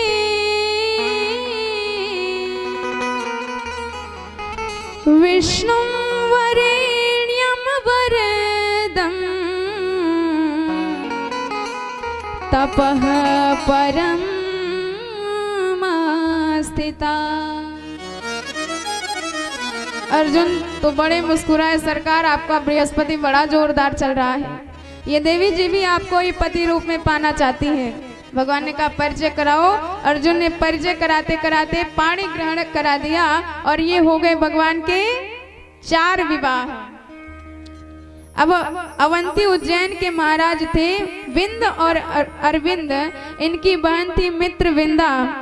राजनैतिक लाभ से ये अपनी बहन का विवाह दुर्योधन से कराना चाहते थे, पर स्वयंवर में हमारे ठाकुर जी का अद्भुत रूप निहार कर मित्रवृंदा ने गले में जयमाला डाल दी भगवान के। किसी के विरोध की इन्होंने चिंता नहीं करी और ये हो गए भगवान के 5 विवाह। अब कौशल नरेश महाराज नग्न जी थे, जिनकी कन्या थी सत्या देवी। इन्होंने स्वयंवर में शर्त रखी कि जो वीर पुरुष 7 बैलों को एक रस्सी में नाथ देगा उसी के साथ इनका विवाह होगा। तो दुनिया के बड़े बड़े वीर पछाड़ गए, पर हमारे ठाकुर जी 7 रूप बना करके एक ही बार में 7 बैलों को नाथ दिए और सत्या जी के साथ इनका विवाह हो गया। ये हो गए भगवान के 6 विवाह। भगवान की एक बुआ जी थी श्रुतकीर्ति, इनकी बेटी थी भद्रा। तो श्रुतकीर्ति अपने कन्हैया से इतना प्रेम करती थी कि संबंध प्रगाढ़ बनाने के लिए अपनी बेटी का विवाह इन्होंने भगवान के साथ कर दिया और ये हो गए भगवान के 7 विवाह। वैसे तो ये भगवान की बहन लगती थी, पर आपको बताया कि ये लीला पुरुषोत्तम है, कुछ भी कर सकते हैं। तो अंतिम में मध्य देश की राजकुमारी थी लक्ष्मणा जी, जिनके विवाह में शर्त थी कि जो अलग अलग हुए पर 16,100 विवाह भगवान के एक मुहूर्त में एक साथ हुए। नरकासुर नाम का दैत्य था प्राग ज्योतिषपुर में, उसने 20,000 राजकुमारियों से विवाह करने का संकल्प किया। तो इकट्ठा करते करते जब 16,100 तक संख्या पहुंची, भगवान के कानों में खबर पहुंची तो सभार्यो गरुड़ारूढ़ प्राग ज्योतिषपुरम ययो, सत्यभामा जी के साथ गरुड़ पर आरूढ़ होके भगवान प्राग ज्योतिषपुर में पहुंचे। दरवाजे पर ही 5 सिर वाले मुर नाम के दैत्य का वध किया तो इनका नाम पड़ गया मुरारी। बोल मुरारी भगवान की जय हो। भीतर जाके नरकासुर का वध किया, 20,000 राजकुमारियों को कैद से मुक्त कराया। सारी राजकुमारियों ने चरणों में निवेदित होते हुए कहा कि सरकार अब आप बताइए कि हम जाएं कहाँ। जेल में रहने के कारण कोई राजकुमार हमसे विवाह करेगा नहीं, माता पिता स्वीकार करेंगे नहीं, अब तो प्राण त्यागने के अलावा कोई उपाय नहीं बचा है। तो भगवान ने कहा जिसका कोई नहीं उसका यह जगन्नाथ होता है। तो सारी राजकुमारियां सरकार के चरणों में समर्पित हो गई और भगवान ने एक मुहूर्त में एक साथ 16,100 राजकुमारियों के साथ विवाह किया। और भगवान के हो गए पूरे विवाह 16,108। ये द्वारकाधीश के ठाट। अब भगवान की हर रानियों से 10-10 बेटा और एक एक कन्या हुई। अब घर में जाके हिसाब लगाइएगा कि कितने भगवान के संतान हो गए। और ऐसे बढ़ते बढ़ते 56 करोड़ का विशाल परिकर ठाकुर जी का हो गया। अब भगवान ने एक दिन सोचा कि हमारी सब रानियां रूठती हैं पर हमारी रुक्मिणी जी हमसे कभी नहीं रूठी। अब पुराने जमाने में जब मकान का निर्माण कराते थे तो एक अलग से भवन बनवाते थे और उस पर बड़े अक्षरों में लिखवाते थे कोप भवन। मतलब यदि देवी जी रूठ जाती थी तो उसी कोप भवन में मिलती थी और समझ जाते थे पतिदेव की कुछ मांग अधूरी रह गई है। जब से मांग भरी है तब से मांग ही भरते चले जा रहे हैं, लगता है कुछ मांग फिर पूरी करनी है, सो समझ जाते थे। और आए दिन भगवान की रानियां कोप भवन में जाती रहती, भगवान सबको मनाते रहते, पर भगवान ने सोचा कि हमारी रुक्मणी जी हमसे कभी नहीं रूठी, तो चलो आज रुक्मणी जी को रूठ कर उनको गुस्सा दिलाकर देखते हैं कि कैसा उनका चेहरा लगता है। तो रुक्मणी जी के कमरे में आए ठाकुर जी और चुपचाप विराजमान हो गए। अब ऐसा गुमसुम सा चेहरा देखा, रुक्मणी जी बड़ी हैरान हुई, न जाने कौन सी आज बात हो गई, ठाकुर जी इतना नाराज हैं। बेचारी सहमी सहमी सी आई, पंखा ली, पंखा झलने लगी। महाराज क्या बात हो गई, आज आप बड़े मुंह बनाए बैठे हो। सरकार ने चौंक कर कहा कि रुक्मणी ये बताओ आपने हमसे विवाह क्यों किया। और प्रश्न आज किया जा रहा है, जब 10-10 पुत्रों के पिताजी बन गए तब। आजकल की देवी जी होती तो बेलने चिमटे से इतना स्वागत करती कि पहले नहीं समझ में आई ये बात। जब 10 पुत्रों के पिताजी बन गए तब समझ में आ रही कि विवाह क्यों किया, अकल ठिकाने लगा देती। पर रुक्मणी मैया बेचारी बड़ी सहम गई, सोचने लगी कि न जाने कौन सी गलती हो गई जो ठाकुर जी ऐसा प्रश्न कर रहे हैं। भगवान कहने लगे, राजपुत्री सीता भूपैर लोकपाल विभूति वे महानुभावे श्रीमद्भुर रूपे दार्य बलोर्जित है। भगवान कहते हैं कि आपके लिए कितने बड़े बड़े राजाओं का निमंत्रण आया, राजकुमार आपसे विवाह करना चाहते थे, पर आप उन राजकुमारों को छोड़कर हमसे क्यों विवाह करें। यदि आप कहती कि आप बड़े वीर हो इसलिए आपसे शादी करी है, तो भैया आप हमारे गुण जानती हैं, शत्रु भारी पड़ जाए तो हम युद्ध का मैदान छोड़ के भाग लेते हैं और समुद्र की शरण में आके बैठे हैं। राजव्या बिभ्यतः शुभ्रो समुद्र शरणं गता बलवद्धे कृतद्वेषा प्रायस्त्य नृपासनम्। शत्रु भारी पड़ जाए तो हम युद्ध का मैदान छोड़ के भाग जाते हैं, इसलिए हमें रण छोड़ कहा जाता है। तो वीरता तो हमें बिल्कुल नहीं है, डरपोक नंबर 1 के हैं। और यदि ये कहो कि आपका खानदान ऊंचा है, आपका कुल गौरव से गौरवान्वित है, तो भैया हमारे माता पिता का ही अभी कोई भरोसा नहीं है। कोई हमें देवकी नंदन कहते हैं, कोई यशोदा नंदन कहते हैं, कोई निश्चित है ही नहीं कि हमारे माता पिता कौन है। तो जब माता पिता का ही पता नहीं तो खानदान का क्या पता लगेगा। और यदि आप कहती हो कि आपसे विवाह तो हम बिल्कुल नहीं करते, पर आप बड़े सुंदर दिखाई देते हो, तो भैया बचपन से हम काले हैं, इसीलिए मैया हमको कनुआ कहती है। और जब से काली नाग से लड़ाई करी तब से और गहरे काले हो गए। सुंदर तो बिल्कुल नहीं है और गुण तो हमें बिल्कुल नहीं है। नंबर 1 के बचपन से चोर कहे जाते हैं। और हमारा भजन भी वही करते हैं जिनको खाने के लिए अन्न नहीं है, जिनके पहनने के लिए वस्त्र नहीं है, रहने के लिए घर नहीं है, ऐसे भिख मंगे हमारा भजन करते रहते हैं। तो आपने हमसे विवाह क्यों किया। पर भगवान ने देखा रुक्मणी जी पर क्रोध का कोई लक्षण ही नहीं दिखाई दे रहा है, बेचारी परेशान होती चली जा रही है। भगवान ने और छेड़ना प्रारंभ किया। उन्होंने कहा, देवी जी हम तो कहते हैं अब भी कुछ नहीं बिगड़ा है, आप कहो तो आज ही जाके शिशुपाल से बात करें, कल बारात लेके चला आएगा। अब ये बातें कहीं, अब तो रुक्मणी जी के पूरे होश उड़ गए, बेहोश होके गिरने लगी। पंखा कहीं और गिर गया। भगवान देखे ये घबरा गई हैं, तो तामुत्थाप्य चतुर्भुज, भगवान चतुर्भुज रूप में प्रकट हो गए। 2 हाथ से गिरती हुई रुक्मणी जी को थाम लिया, एक हाथ से पीतांबर से हवा करने लगे, एक हाथ से भगवान जल छिड़कने लगे। और जब रुक्मणी जी को होश आया तो भगवान ठहाका लगा के हंसने लगे। मामा वे दर्भ सोये था, जाने त्वं मत्परायण,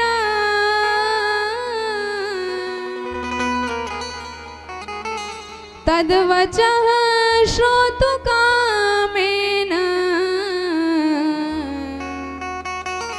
शैल्याचरितमङ्गने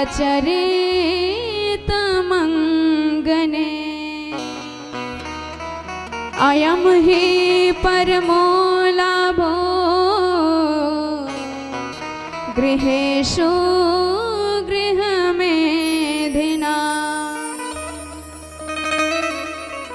भगवान कहने लगे, अरे गृहस्थी में झंझटों के अलावा कुछ भरा ही नहीं है, दुख के अलावा कुछ नहीं मिलेगा।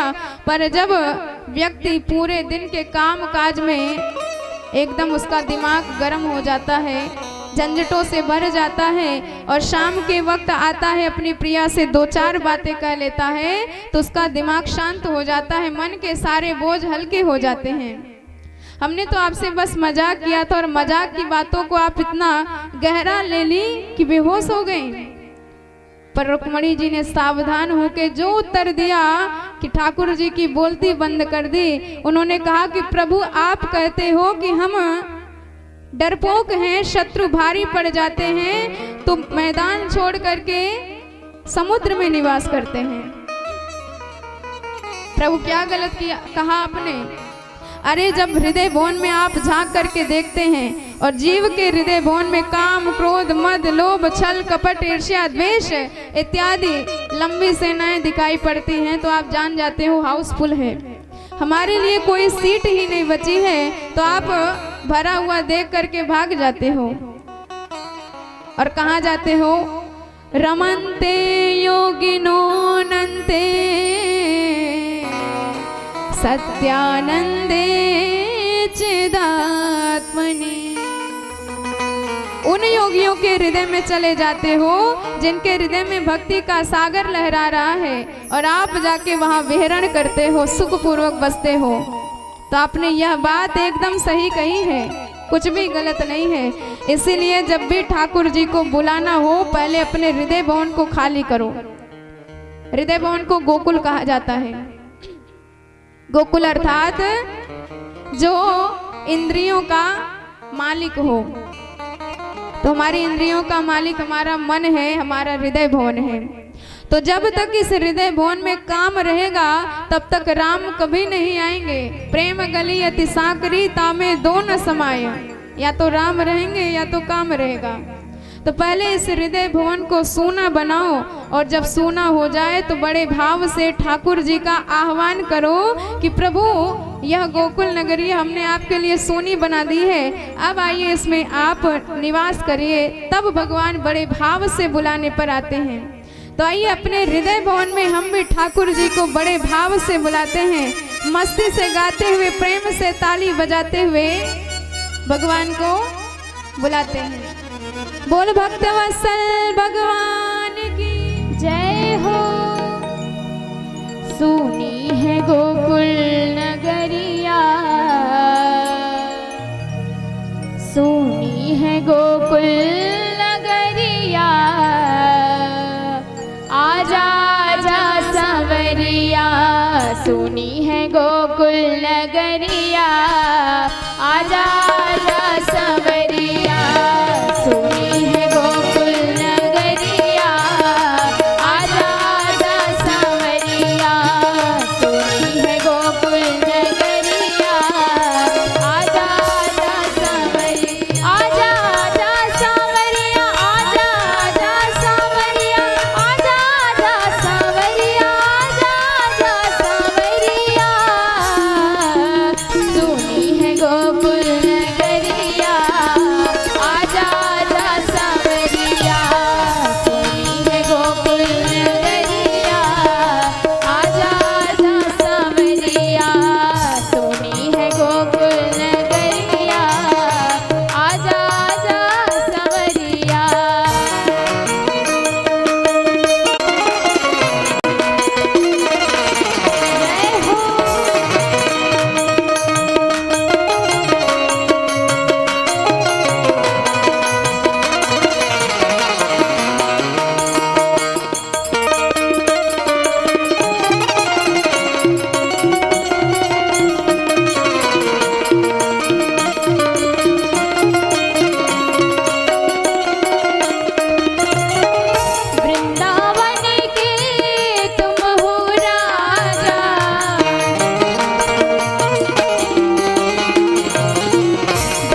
बजा जा मुरलिया, आकी बजा जा मुरलिया, आजा आजा सवरिया, सुनी है गोकुल नगरिया, आजा आजा सवरिया, सुनी है गोकुल नगरिया, आजा आजा सवरिया।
बोले भक्त वत्सल भगवान की जय हो।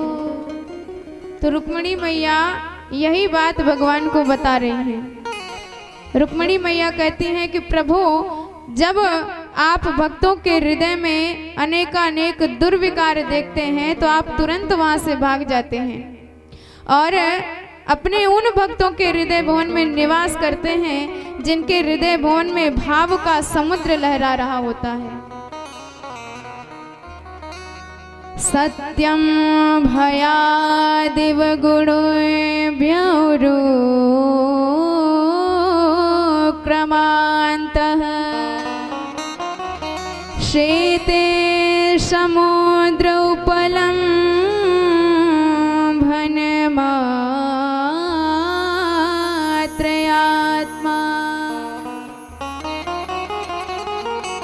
नित्या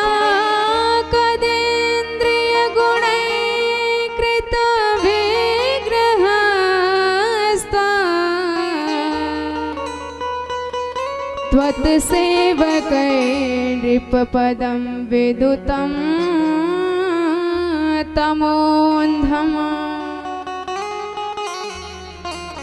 और रुक्मिणी मैया ने कहा, प्रभु आपने एक बात और कही कि हमारे अंदर कोई गुण नहीं है, तो यह बात भी आपकी सही है। अरे पूरा त्रैलोक्य त्रिगुण से प्रभावित है, सत्व गुण से, कोई रज गुण से, कोई तमो गुण से प्रभावित है, पर आप त्रिगुणातीत कहे जाते हो, इसलिए वेद आपको निर्गुण कहते हैं। इसलिए यह बात भी आपकी सही है। और आपने कहा कि हम बचपन से नंबर 1 के चोर हैं, तो यह बात भी आपकी सही है। जीव चाहे जितना कर्म कर ले, चाहे जितना तप कर ले, चाहे जितना धर्म कर ले, पर उसके पाप नहीं नष्ट होते। पर यदि आपकी एक बार दृष्टि पड़ जाए तो उसके जन्म जन्मांतर के, युग युगांतर के, कल्प कल्पांतर के पाप भस्मीभूत हो जाया करते हैं। यह बात भी आपकी एकदम सही है। अनेक जन्मार्जित पाप चौरम चौराग्रगण्यम पुरुषम नमामि, यह आपने एकदम सत्य कहा है।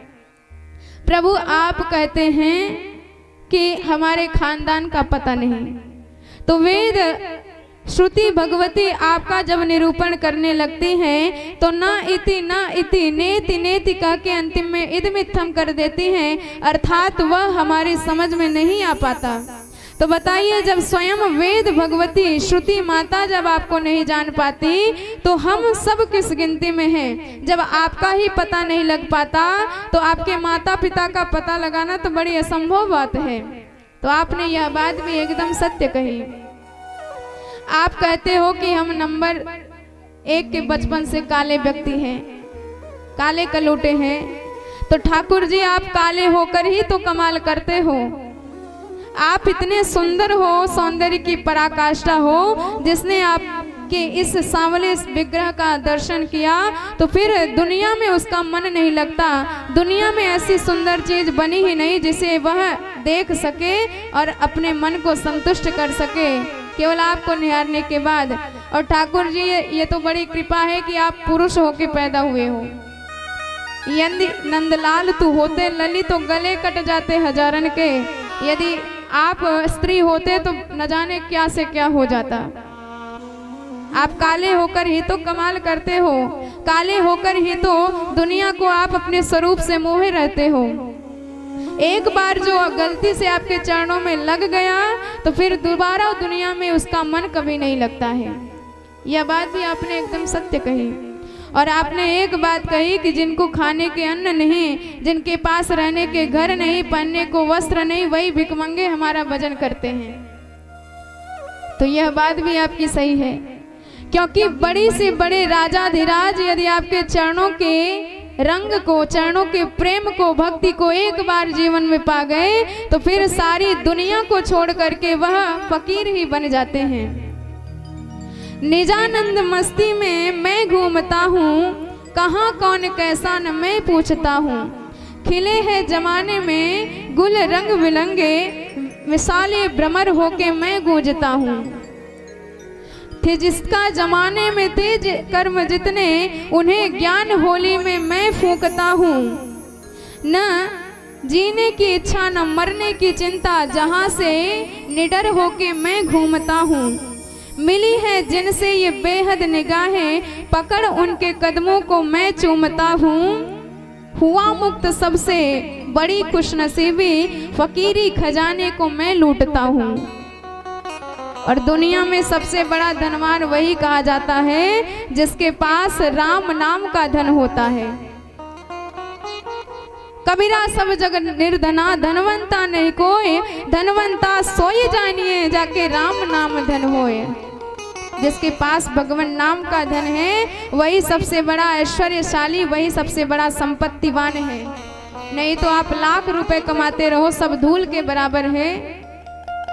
क्योंकि धन कमाने में भी बड़ी तकलीफ होती है, और कमा लिया तो खर्च करने में भी बड़ी तकलीफ होती है, और सबसे ज्यादा तो उसकी रखवाली करने में तकलीफ होती है।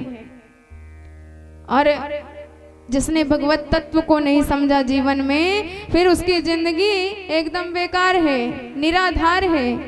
जैसे 5 लोग विदेश से पढ़ लिख के आए, अब गंगा जी पार उनका घर था तो नाव में बैठ गए, और जो केवट उनको पार करा रहा था वह राम जी का बड़ा भक्त था। और पार कराते वक्त राम जी के भजन गाने लगा कि हम राम जी के चेला हैं, राम जी के भक्त हैं। हमारे पूर्वजों ने कभी राम जी को नैया पार कराई थी, तो आज काम वही हम भी कर रहे हैं। अब भजन सुन सुन के 5 लोग बड़ा मुस्कुराने लगे। अरे देखो इंडिया के लोग चाहे जितना आगे बढ़ जाओ, ये वहीं के वहीं रहेंगे। अब बेचारा सुनता रहा, क्या बोले। तब तक उन 5 ने उससे पूछा, अच्छा ये बताओ तुम कुछ भूगोल जानते हो, ये बताओ लंदन की आबादी कितनी है। उसने हाथ जोड़े, सरकार भूगोल उगोल हम कुछ नहीं जानते। तो 5 ने कहा तब तो तुम्हारा जीवन ही व्यर्थ है, तुम फालतू में जी रहे हो। अच्छा ये बताओ तुमने इतिहास पढ़ा है, लंदन के कितने एडवर्ग अब तक हुए। उसने फिर हाथ जोड़े कि हमको कुछ नहीं पता है। सबने कहा कि तुम तो व्यर्थ धरती पर भार बन के जी रहे हो। अच्छा ये बताओ तुमने साहित्य पढ़ा है, बताओ शेक्सपियर ने कितने नाटक लिखे। फिर मना कर दिया, कुछ नहीं पता। सबने कहा तुम जी क्यों रहे हो। अरे बिना पढ़े लिखे व्यक्ति की कोई इज्जत नहीं होती है, कुछ तो ज्ञान रहना चाहिए। उसने कहा बीच में पहुंचने दो नैया, तब बताता हूँ कितना ज्ञान है। अब जैसे ही नैया बीच में पहुंची, बड़ी तेजी से भंवर चल रही थी, और भंवर में नैया पहुंचते ही उसने अपने सिर पे कपड़ा बांधा और कूदने लगा। तो 5 ने कहा भैया क्यों छोड़ के भाग रहे हो। तो उन्होंने कहा कि ये भंवर है और यहाँ जो फंस गया तो दोबारा कभी नहीं निकल पाता। अच्छा ये बताओ तुम लोगों को तैरना आता है कि नहीं। 5 ने कहा तैरना तो हमने नहीं सीखा है। वो तो कूद गया। तो 5 ने कहा फिर हमें पार कौन लगाएगा। उसने कूदते हुए कहा शेक्सपियर को बुला दो, वही तुम्हारी नैया पार लगा देंगे। अरे कभी राम जी का भजन किए होते तो नैया पार हो जाती अपने आप। तो ठीक इसी प्रकार हम जीवन में इतना आगे बढ़ जाते हैं कि भगवत तत्व को भूल जाते हैं। जीवन में कोई महिमा ही नहीं रह जाती भगवान की। पर यदि एक बार जिसने भी जीवन में भगवत तत्व को जान लिया और भगवान के भक्ति के रंग में अपने आप को रंग लिया, तो फिर दुनिया के किसी भी काम में उसका मन नहीं लगता। दुस्त्यजस तत्कथार्था, हमारी मीरा माता इतने बड़े राजघराने की रानी थी, पर भगवान से प्रेम लगते ही सारी राज को उन्होंने पल भर में छोड़ दिया। अब कालांतर में जैसे भगवान के विवाह हुए, ऐसे भगवान के पुत्रों के पोतों के भी विवाह हुए। महाराज प्रद्युम्न के बेटे हुए अनिरुद्ध जी महाराज, इनके 2 विवाह हुए और दोनों विवाह में बड़ी जोरदार लड़ाई हुई। एक विवाह हुआ बाणासुर की बेटी उषा देवी के साथ। एक दिन उषा ने स्वप्न देखा कि किसी पुरुष के साथ उसका विवाह हो गया है। तो उसकी सहेली थी चित्रलेखा। उसने अपनी सहेली से बताया कि मैं उसी पुरुष से विवाह करूंगी, नहीं तो विवाह नहीं करूंगी। वह गजब की चित्रकार थी। उसने चित्र बनाते बनाते अंतिम में जब अभी अनिरुद्ध जी का चित्र बनाया तो उषा जी पहचान गई। उन्होंने कहा यही है वह। तो चित्रलेखा मायावी थी, वह रात्रि के वक्त द्वारिकापुरी में गई, पलंग सहित अनिरुद्ध जी महाराज को उषा के कमरे में लाके स्थापित कर दिया। अब दोनों ने चुपचाप गांधर्व रीति से विवाह कर लिया। और एक दिन किसी बात पर हंसी आ गई अनिरुद्ध जी को, और सैनिकों ने पुरुष की आवाज सुन ली तो दौड़कर बाणासुर से बताया कि कन्या या कुल दूषणम, आपकी कन्या में दूषण है, कोई पुरुष उपस्थित है उसके कक्ष में। अब बाणासुर आया तो अनिरुद्ध जी को देखकर बड़ा क्रोधित हुआ, उनको ले जाके कैद खाने में कैद कर दिया। नारद जी ने जाके भगवान कृष्ण से बताया कि आपके पोते बाणासुर के जेल खाने की हवा खा रहे हैं। भगवान पूरी नारायणी सेना लेके चढ़ाई किए शोणितपुर पर, और जैसे ही चढ़ाई किए तो बाणासुर को एक ध्वज दिया था शिव जी ने। बाणासुर शंकर जी का शिष्य था और ध्वज कट के गिर गया। शिव जी ने कहा जिस दिन यह ध्वज कट के गिर जाए उस दिन समझ लेना कि कोई आफत आने वाली है तुम्हारी नगरी पर। अब जैसे ही ध्वज कट के गिरा तो बाणासुर दौड़ा दौड़ा शंकर जी की शरण में गया, तो शिव जी को आना पड़ा उसकी रखवाली करने के लिए। तो देखिए हमारे भोलेनाथ इतने ज़्यादा सरल हैं, इतने ज़्यादा सीधे साधे हैं, और इनके चेला एक से एक बढ़कर खतरनाक। रावण जैसा इतना खतरनाक कि गुरुदेव के चरणों में कभी भी सिर नहीं झुकाया। सिर काट के चढ़ा दिया लेकिन झुकाया नहीं। कट गए सिर हमारे तो कुछ गम नहीं, ये दशानन सिर अपना झुकने न देगा। इसका एकमात्र यही लक्ष्य था। भगवान शंकर को आने पड़ता था इससे पूजा कराने के लिए। ब्रह्मा जी की ड्यूटी लगा दिया था सुबह सुबह वेद पढ़ने का। ऐसा खतरनाक चेला, पर शिव जी बेचारे उसमें भी संतुष्ट। तो आज अपने शिष्य की रक्षा करने के लिए साक्षात शिव जी त्रिशूल लेके द्वार पाल बने खड़े हैं। और जैसे नारायण प्रभु आए, नारायण प्रभु ने कहा कि भोलेनाथ राम राम। अब तो शिव जी ने कहा कि प्रभु आप यहाँ कैसे? भगवान ने कहा ये बाणासुर का वध करने आए हैं, इसने हमारे पोते को बंदी बनाया है। तो इस पर शंकर जी ने कहा महाराज तब तो लड़ाई हम ही से चालू करनी पड़ेगी, क्योंकि हम अपने चेला को वादा कर चुके हैं कि उसकी रक्षा हम स्वयं करेंगे। अब तो जैसे ही दोनों विभूतियां टकराई, बीच में संत आ गए। उन्होंने कहा कि महाराज प्रलय आ जाएगा। तो दोनों ने अपने अपने ज्वर को लड़ने के लिए भेजा। भगवान श्याम ने वैष्णव ज्वर को भेजा और भगवान शिव ने रुद्र ज्वर को भेजा लड़ने के लिए। और दोनों लड़ते रहे। अंतिम में जब वैष्णव ज्वर ने रुद्र ज्वर को परास्त कर दिया तो रुद्र ज्वर ने 4 श्लोकों में स्तुति गाई। और इस स्तुति का पाठ जो भी करता है उसके जीवन में चाहे जितना बड़ा बुखार हो, ज्वर का प्रभाव हो, वह शांत हो जाता है। नमस्ते त्वानंत शक्तिम परेशम सर्वात्मानं केवलं ज्ञप्तिमात्रम्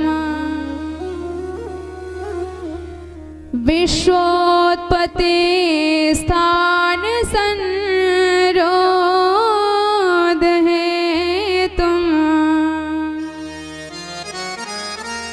यत्तद् ब्रह्म ब्रह्मलिंगम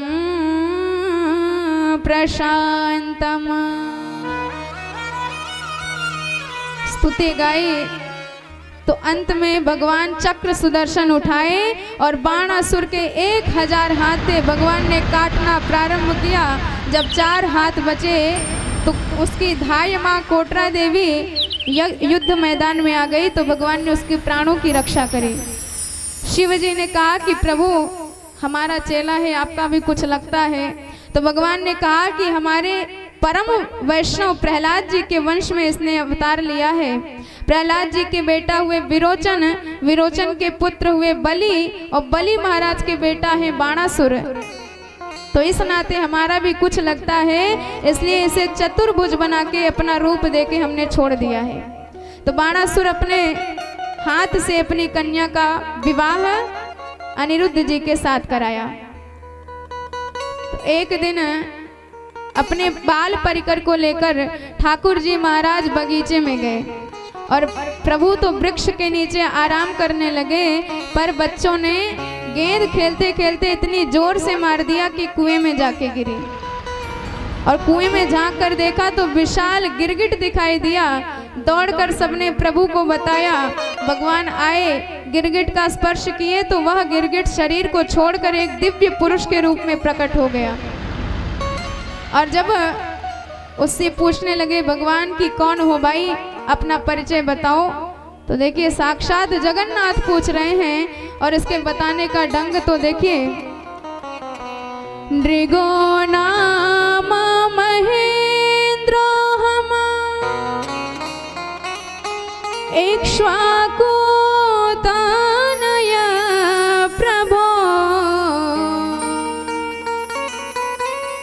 दानेष्वाख्यायमानेषु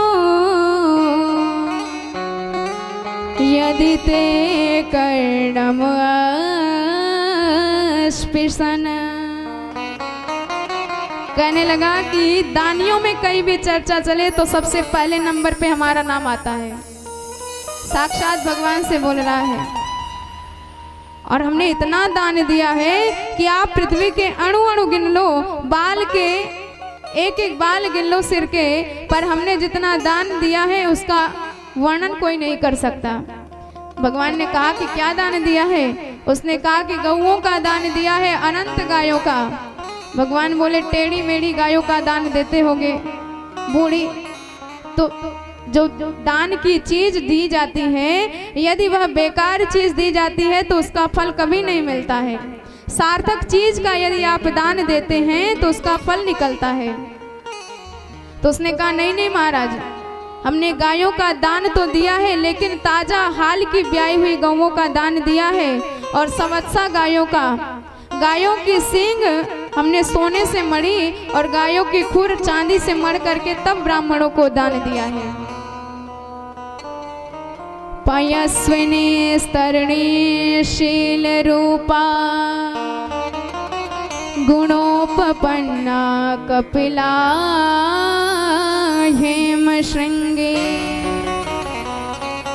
न्यायार्जितारूप्य खरा सवसा दुकूल माला वर्णा ददावहम। भगवान ने कहा इतने बड़े दानी, इतने बड़े मानी, तो भैया गिरगिट कैसे बन गए? उसने बताया कि एक बार हमने एक ब्राह्मण को गाय दान में दी और ब्राह्मण गाय लेके गया, लेकिन गलती से वह गाय फिर आके मेरे झुंड में मिल गई। मैं पहचान नहीं पाया और वही गाय लेकर के फिर दूसरे ब्राह्मण को हमने दान में दे दिया। अब जब वह ब्राह्मण गाय लेके जाने लगा तो पहले वाला ब्राह्मण मिला और पहचान गया। अब लड़ाई झगड़ा होने लगा कि ये हमारी गाय है, हमारी गाय है। अब दोनों हमारे पास आए, हम कोई निश्चित नहीं कर पाए, निराकरण नहीं कर पाए, तो दोनों ही गाय वहीं छोड़ के चले गए। और जब मेरा अंत समय आया तो धर्मराज ने हमसे बताया कि आपका थोड़ा सा पाप है और विशाल पुण्य का भंडार है, तो आप पहले क्या भुगतना चाहोगे? तो हमने कहा महाराज जब थोड़ा सा पाप है तो पहले पाप ही भुगतवा लो। तो पाप का परिणाम यह हुआ, हमें गिरगिट का शरीर मिला। पर दिया गया दान कभी व्यर्थ नहीं जाता। आज दान का ही परिणाम था कि साक्षात जगन नारायण भगवान के दर्शन हो गए मुझे। आपकी कृपा से मैं अपने समस्त पापों से मुक्त हो गया। तो भगवान ने यही कथा अपने समस्त बच्चों को समझाई। उन्होंने कहा देखो गलती से ब्राह्मण का धन ले लिया तो इतना बड़ा पाप मिला, और कदाचित जानबूझ के ब्राह्मण का धन हरण कर ले तो फिर कौन सा परिणाम निकलेगा कोई बता नहीं सकता। क्योंकि जो ब्राह्मण का अपराधी होता है सबसे पहले मुझ नारायण का अपराधी कहा जाएगा। ना हम हालाहलम मन्ये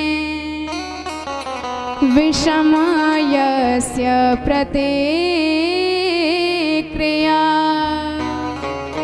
ब्रह्मस्वम हे विषम प्रोक्तम नास्य प्रतिविदे भुवे दैवाधीना जगत सर्वा मंत्राधीनाश देवता ते मंत्रा ब्राह्मणादीना तस्मात् ब्राह्मण देवतम।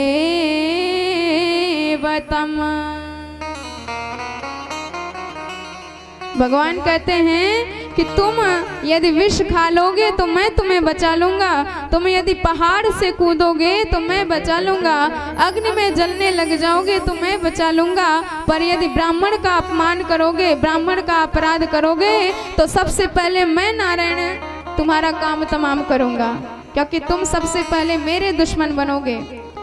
सारी दुनिया देवताओं के वश में है। अग्निदेव अग्नि की कृपा करते हैं, सूर्य देव हमें प्रकाश देते हैं, चंद्रदेव अमृतमय किरणों से समस्त शाक इत्यादि औषधियों की रक्षा करते हैं, वायुदेव हमें हवा देते हैं, वरुण देव जल देते हैं। सारे देवता कुछ न कुछ काम करते हैं और ये सारे देवता मंत्रों के वश में हैं। मंत्रों से इन देवताओं को प्रसन्न किया जा सकता है।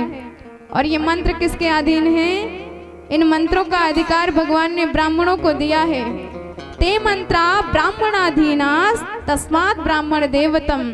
इसलिए ब्राह्मण का अपराध करने की कभी स्वप्न में भी ना सोचना, क्योंकि भगवान जानते हैं कि हमारे वंश का विनाश विप्र शाप से ही होगा। इसलिए बच्चों को बारंबार शिक्षा देते हैं, भय बिनु होय न प्रीत, बिना भय के प्रेम नहीं बढ़ता है। इसलिए थोड़ा सा भय दर्शन कराते हैं ठाकुर जी। इस प्रकार भगवान ने यह शिक्षा दी। और एक दिन कालांतर में दाऊ जी ने कहा कि हम जा रहे हैं अपने वृंदावन, कुछ दिन गर्मियों की छुट्टियां हमारी वहीं पर बीतेगी। और इधर जब तक बलराम जी द्वारिकापुरी में रहे, किसी की हिम्मत नहीं भई कि द्वारिकापुरी की तरफ आंख उठा के देख ले।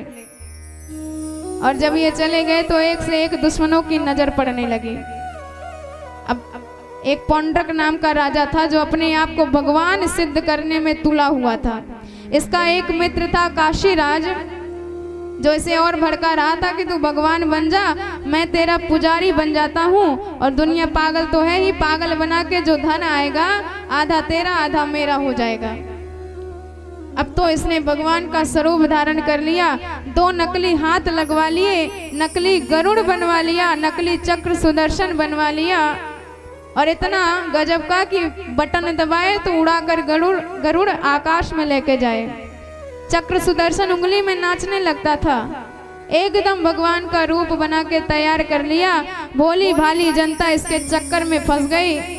दोनों समय इसकी जय जयकार चलने लगी पूरी दुनिया में। पूरी दुनिया पौंड्रक देवताए की आरती करने लगी, जय जयकार गाने लगी। बोल पौंड्रक भगवान की। कोई नहीं बचा, सबने जय जयकार लगाई। जबकि आप सुन रहे हैं कि ये नकली वाला है। यही हमारे भारत देश की गलती है। चाहे जितना सर पटक लो कि ये नकली नहीं है, असली है, पर ध्यान से आप लोग सुनते ही नहीं। तो जब साक्षात भगवान धराधाम पर विराजमान हैं और पौंड्रक जैसे भगवान बनने पर तुले हुए हैं, तो आज कलयुग में 2-4 भगवान बन के टहले तो कौन सी इसमें बड़ी बात है। काशी नरेश ने कहा कि आजकल पूरी दुनिया द्वारिकाधीश को भगवान मान रही है।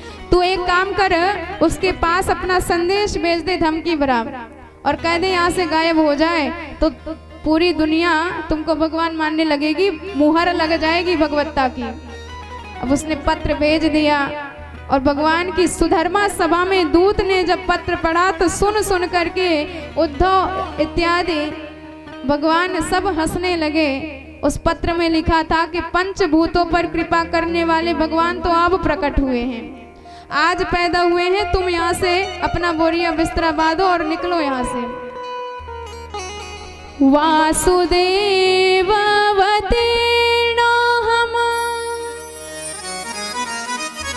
एक एवन चापर भूतानामनुकंपार्थम्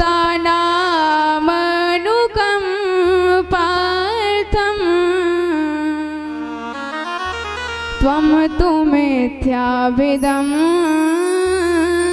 त्यजः। भगवान हंसते हुए दूत से कहा कि आप अपने देवता को जाके बता दो कि कल हम स्वयं उनका दर्शन करने पधार रहे हैं। अब दूत ने जब संदेश सुनाया उसकी धड़कन तेज हो गई। क्यों रे काशीराज, तूने तो कहा था कि पत्र भेज दे भाग जाएगा, अब वो तो दर्शन करने आ रहा है, मैं क्या करूं? तो काशीराज ने कहा भगवान बना है तो थोड़ा बहुत रिस्क तो लेना पड़ेगा, ऐसे सस्ते में कोई थोड़ी भगवान बन जाता है। अब जब भगवान आए पूरी नारायणी सेना लेके तो काशी राज ने कहा कि जरा अपना चमत्कार तो दिखाओ, और उसने बटन दबाया तो गरुड़ उड़ा के आकाश में ले गया। चक्र सुदर्शन उंगली में नाचने लगा। भगवान बड़े गदगद हुए कि हमारा दूसरा रूप बना के तैयार कर लिया। अरे भैया कितना ध्यान लगाया होगा मेरा कि ऐसे ऐसे भगवान दिखते हैं, तभी तो बन पाया। तो इसने नकली बनाया है, असली स्वरूप मैं इसे प्रदान करूंगा। अब भगवान ने चक्र सुदर्शन से उसके सिर को धड़ से अलग कर दिया और उसे अपने सारूप्य मुक्ति प्रदान करी। काशी राज का वध कर दिया। जब काशी राज के पुत्र ने कृत्या प्रकट करी तो भगवान ने पूरी काशीपुरी को विध्वंस कर दिया। इस प्रकार भगवान ने ऐसी ऐसी लीलाएं करी। एक दिन नारद जी ने सोचा कि भगवान इतने पत्नियों के साथ रहते कैसे हैं, जरा हम भी तो देखें। तो भगवान की ये पत्नियां तो साक्षात वेद लक्षणा है, वेद की ऋचाएं हैं। भगवान के विवाह हुए हैं 16,108। तो हमारे वेद में 1,00,000 श्लोक होते हैं और उनके 3 भाग होते हैं, कर्म कांड, ज्ञान कांड, उपासना कांड। कर्म कांड में 80,000 श्लोक होते हैं और ज्ञान कांड में 4,000 श्लोक होते हैं और उपासना कांड में 16,000 श्लोक होते हैं। भगवान कहते हैं कि कर्म से और ज्ञान से तो कोई जीव हमें संतुष्ट नहीं कर सकता, पर उपासना से हम बड़े संतुष्ट हो जाते हैं। तो वही उपासना की ऋचाएं भगवान की पत्नियां बनी हैं। और 100 उपनिषद कहे जाते हैं जो वेदांत का सार हैं, तो वही ऋचाएं 100 भगवान की पत्नियां बन के आई हैं। और अष्ट प्रकृति कही जाती है, भूमि रापो नलो वायु खम मनो बुद्धि रेवच, अहंकार इतिया में भिन्ना प्रकृति अष्टधा। मन बुद्धि अहंकार पृथ्वी वायु जल अग्नि आकाश, ये 8 प्रकृति कही जाती हैं। और प्रकृति हमेशा परम पुरुष के वश में होती हैं। तो यही भगवान की अष्टपट रानियां हैं। तो जब नारद जी ने देखा तो भगवान हर रानी के साथ दिखाई दिए, कुछ न कुछ काम करते। कहीं बच्चों को धनुष बाण चलाना सिखा रहे हैं, कहीं स्नान कर रहे हैं, कहीं भगवान चरण दबवा रहे हैं। एक ना एक काम करते दिखाई दिए। नारद जी बेचारे तो चक्कर में पड़ गए। भगवान की चरण में आए तो भगवान ने समझाया कि बेटा चिंता मत करो, हमारी लीला देख देख करके तो तुम्हारे पिता जिनके 4 खोपड़ी है चक्कर में पड़ जाते हैं, तो फिर तुम एक खोपड़ी वाले चक्कर में पड़ जाओ तो इसमें कौन सी बड़ी बात है। भगवान का नियम है, भगवान ब्राह्म मुहूर्त में उठते हैं। ब्राह्म मुहूर्त उत्थाय वायुर अस्पृश्य माधवः। भगवान उठने के बाद नित्य क्रिया करने के बाद योगासन करते हैं और उसके बाद दिव्य स्नान करके अपने श्री विग्रह को सजा करके सरकार रथ में बैठ करके सुधर्मा सभा में पहुंचते हैं और वहां गायों का दान ब्राह्मणों को देते हैं। ऐसा भगवान नित्य कर्म करते हैं। और सुधर्मा सभा की गजब अद्भुत की बात है कि चाहे जितने व्यक्ति उस सभा में आ जाए, एक आसन हमेशा खाली रहता है अतिथियों के लिए। अब उसी सुधर्मा सभा में एक दूत ने पत्र दिया कि महाराज हम गया से आए हैं, मगध से, और मगध के महाराज जरासंध ने अपनी कैद में 20,800 राजाओं को बंदी बना रखा है, आप उनकी रक्षा करें। और इधर एक पत्र आया, नारद जी ने दिया कि युधिष्ठिर पांडव सहित राजसूय यज्ञ करना चाहते हैं तो आपको यज्ञ पूर्ण कराना है। तो भगवान ने कहा कि सबसे पहले हम मगध जाएंगे, जरासंध का उद्धार करेंगे, तब जाके राजसूय यज्ञ संपूर्ण हो जाएगा। तो भगवान भीम और अर्जुन को साथ में लिए और तीनों को ब्राह्मण वेश बनवाया और मगध में पहुंच गए। इधर जरासंध ब्राह्मणों का पक्का भक्त था, क्योंकि ब्राह्मणों को जब अनुष्ठान पे बिठाया था तो 18वें युद्ध में भगवान को हरा पाया था। तो ब्राह्मण इससे यदि इसका सिर भी मांग ले, प्राण भी मांग ले, तो वह देने में भी तनिक हिचकिचाता नहीं था। तो तीनों से बोला कि आपको जो चाहिए आप मांग लें। भगवान ने कहा कि हमें कुछ नहीं चाहिए, और आवाज सुनी तो पहचान गया कि ये लगता है मेरा दुश्मन है, कृष्ण कन्हैया है। और जब ध्यान से देखा तो हाथों पर निशान दिखाई दिए धनुष के रगड़ के, तो पहचान गया कि ये हो न हो अवश्य क्षत्रिय हैं, पर यदि मेरे भय से ब्राह्मण बन के आए हैं तो जो मांगेंगे मैं प्रदान कर दूंगा। भगवान ने वचन भरवा लिया कि जो मांगेंगे तुम्हें देना पड़ेगा। तो भगवान कहने लगे, युद्धम नो देहि राजेंद्र द्वंद्व सो यदि मन्यसे, युद्धार्थिनो वयम कांक्षा राजन्या नान्य कांक्षणा। भगवान ने कहा कि हमें द्वंद्व युद्ध का उपहार चाहिए। तो हंसते हुए बोला कि पहले तुम लोग अपना परिचय बताओ। तो भगवान ने बताया कि ये भीम हैं और ये अर्जुन हैं, और मैं तुम्हारा पुराना दुश्मन ममेरा भाई कृष्ण हूँ। तो हंसने लगा कि तुम डरपोक हो नंबर 1 के, तुम्हारे साथ तो युद्ध करूंगा नहीं, और ये अर्जुन बेचारा 1.5 हड्डी का दुबला पतला है, और ये भीम मेरी बराबरी का दिखाई देता है, तो इसी के साथ हम युद्ध करेंगे। अयम तो वयसा तुल्यो नाति सतो न मे समा, अर्जुनो न भवेद् योद्धा भीमस्तुल्य बलो हि मे। अब भीम महाराज बड़े गदगद हो गए। अरे वाह, हम साक्षात भगवान को फेल कर दिया। अर्जुन जो साक्षात शिव जी से युद्ध में विजय प्राप्त किया था, उस गांडीवधारी अर्जुन को भी फेल कर दिया, पास हुए तो हम केवल। अब जब भीम जी की ऐसी स्थिति देखी तो भगवान अर्जुन की तरफ इशारा करते हुए कहने लगे, देख लो महाराज कितने गदगद हैं कि इनको पास कर दिया गया है। और सारी दुनिया तो यह कहती है कि मेरा आपकी कृपा से सब काम हो रहा है, पर यहाँ भीम जी महाराज को लग रहा है कि हमारे बल की वजह से हमको पास किया गया है। तो जीव जब तक भगवत कृपा का आश्रय न ग्रहण करे तो कुछ भी काम, चाहे छोटे से छोटा हो बड़े से बड़ा हो, करने में समर्थ नहीं हो पाता। तो इसलिए भगवत कृपा अवश्यंभावी है। आइए हम और आप भी भगवत कृपा को अपने शीर्ष पर धारण करते हैं, तत्पश्चात कथा में प्रवेश करेंगे। बोले भक्तवत्सल भगवान की जय हो। मेरा आपकी कृपा से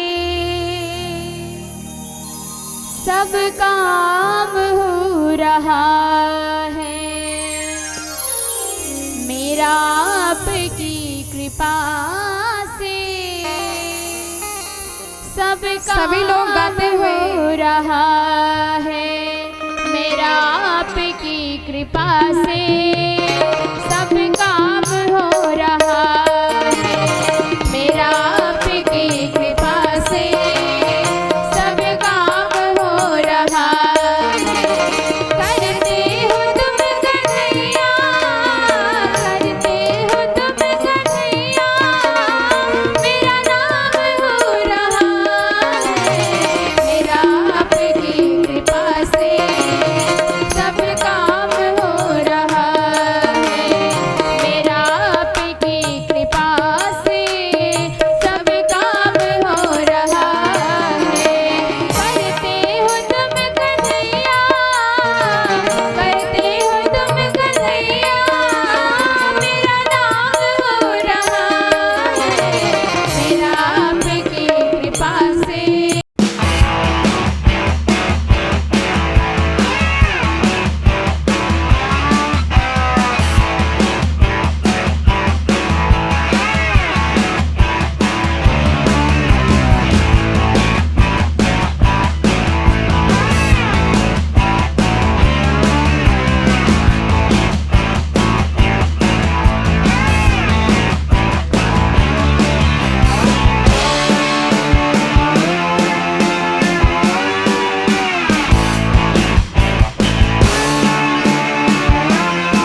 बोली भक्तवत्सल भगवान की जय हो।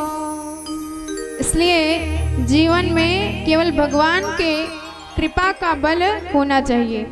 यदि आप अपने बल से बढ़ेंगे तो आप थकेंगे भी, हार भी सकते हैं, भटक भी सकते हैं। पर यदि आप भगवत कृपा के बल के सहारे पर बढ़ेंगे तो बड़ी सी बड़ी विघ्नों के ऊपर निर्विघ्नता पूर्वक आप पैर रखते हुए अपने मंजिल तक, अपने लक्ष्य तक पहुंच जाएंगे। परिश्रम करे कोई कितना भी, लेकिन कृपा के बिना काम चलता नहीं है। निराशा निशा नष्ट होती न तब तक, दया भानु जब तक निकलता नहीं है। अमित वासनाएं दमित रूप ले जब अंतःकरण में उपद्रव मचाती, तब फिर कृपा सिंधु श्री राम जी के अनुग्रह बिना मन संभलता नहीं है। इसलिए जीवन में भगवत कृपा अवश्य संभावी है। जैसे एक बार जब एक परिवार गोवर्धन नाथ की परिक्रमा लगा के आए तो कमरे में बैठकर कोई अपनी कमर पकड़े बैठे हैं, कोई अपना पैर सीधा कर रहे हैं, किसी के हाथ में दर्द है, सारे शरीर अकड़ी हुई है, सब दर्द से कराह रहे हैं। पर उन परिवार के साथ एक उनका बच्चा भी गया था परिक्रमा लगाने, पर बच्चा बड़ी अच्छे से खेल रहा था, कूद रहा था, मस्ती में हंस रहा था। तो एक व्यक्ति ने उससे पूछा कि बेटा तू भी तो गया था परिक्रमा लगाने, पर तुझे तो कोई कष्ट नहीं है, बाकी तेरे माता पिता करा रहे हैं, कमर पकड़े बैठे हैं। तो उसने कहा बात तो सत्य है, मैं भी गया था परिक्रमा लगाने, पर 7 कोस की परिक्रमा हमने भी लगाई, लेकिन पिताजी की गोद में बैठकर लगाई, इसलिए हमको कोई कष्ट नहीं हुआ। तो जो भगवान के बल पर जाता है तो भगवान उसे अपनी गोद में बिठाकर निर्विघ्नता पूर्वक उसके लक्ष्य तक पहुंचा देते हैं। अपबल तपबल और बाहुबल चौथो बल है काम, पर सूर किशोर कृपाते सब बल हारे को हरिनाम।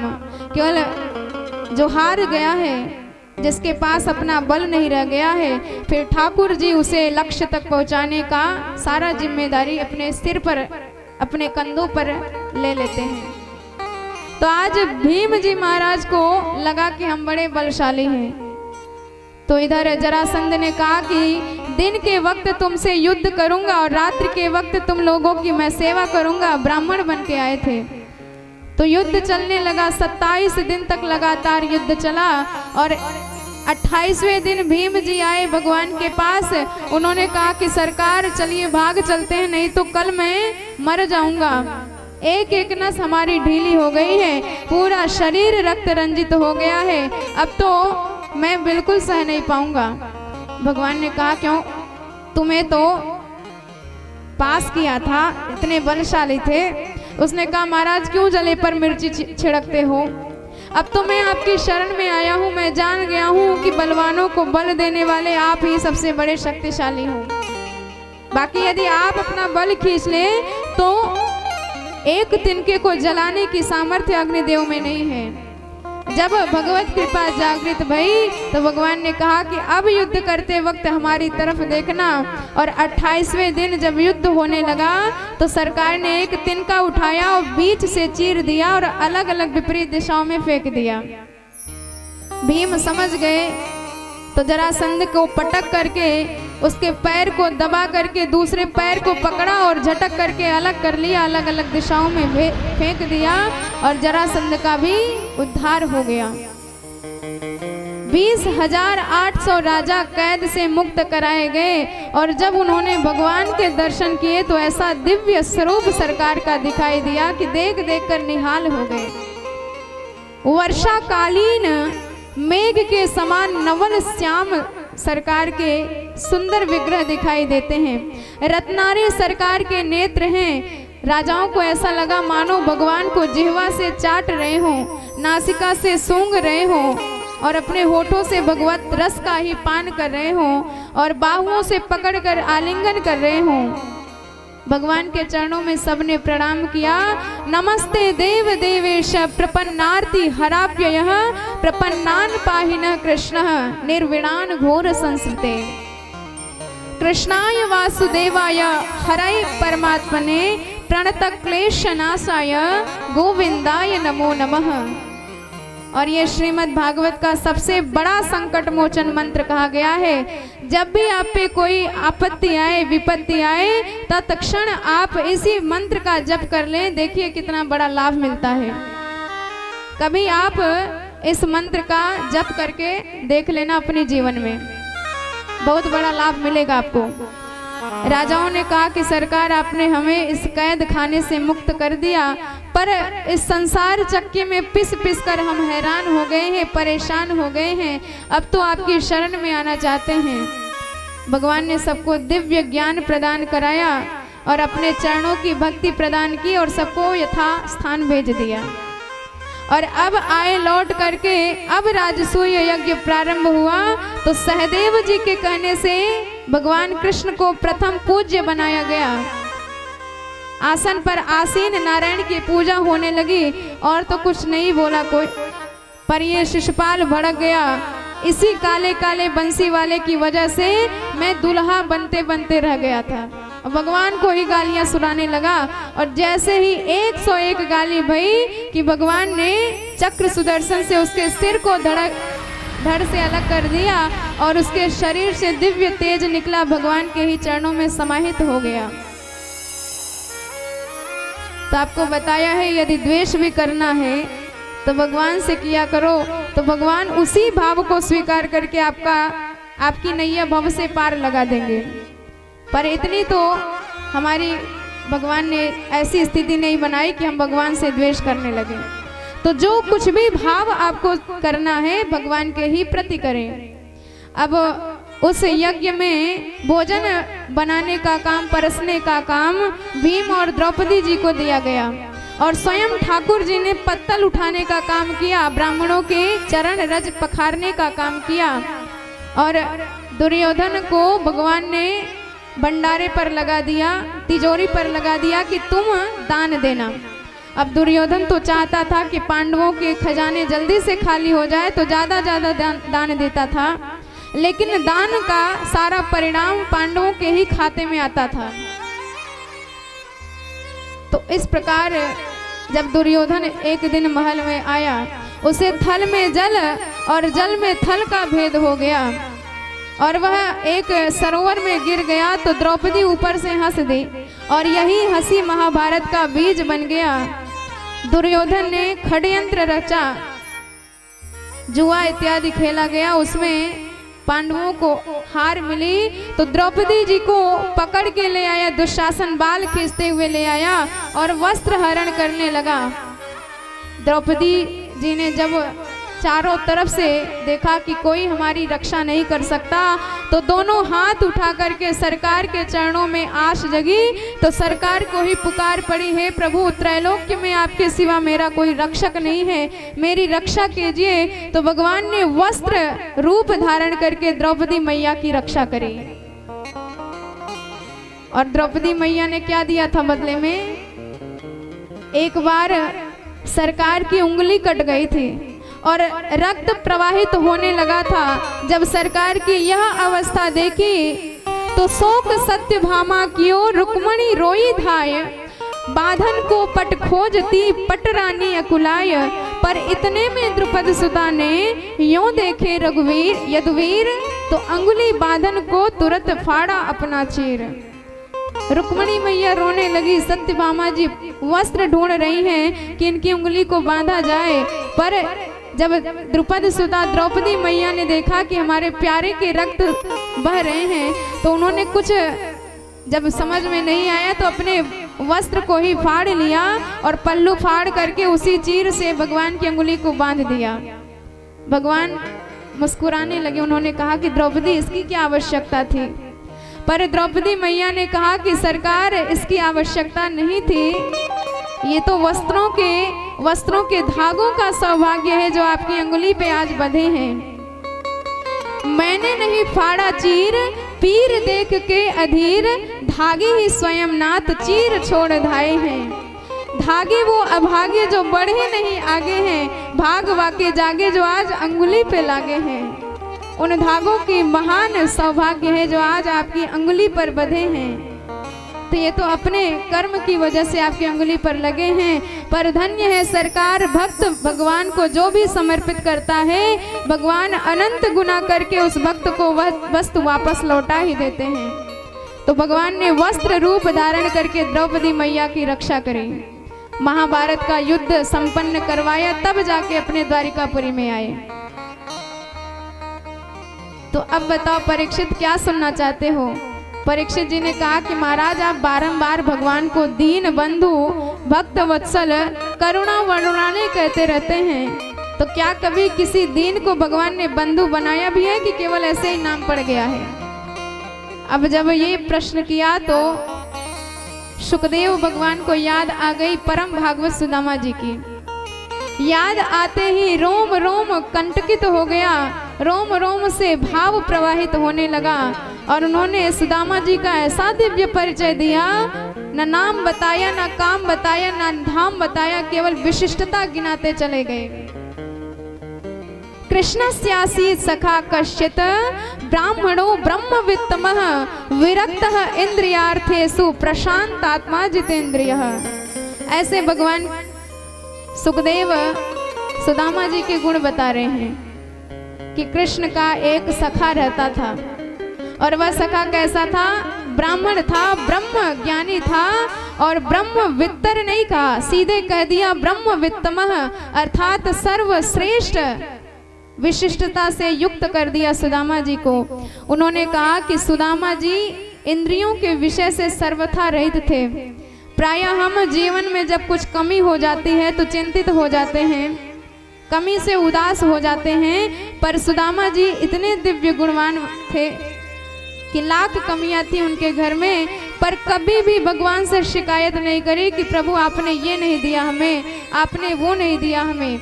विरक्त इंद्रियार्थेषु, इंद्रियों के विषय से सर्वथा रहित थे। और शांत नहीं कहा, प्रा उपसर्ग लगा के कहते हैं प्रशांत आत्मा जितेंद्रियः, अर्थात परम शांत। दुख की इतनी बड़ी आंधी उनके घर में छाई हुई है, पर उस आंधी में भी परम शांत, ये कोई डिगा नहीं सकता इनके मन को। भगवान के चरणों में ही दिन रात भजन करते पड़े रहते हैं मस्ती में, कोई शिकायत नहीं, कोई जलन नहीं, जैसा भगवान ने दिया है उसी में ये खुश रहते हैं।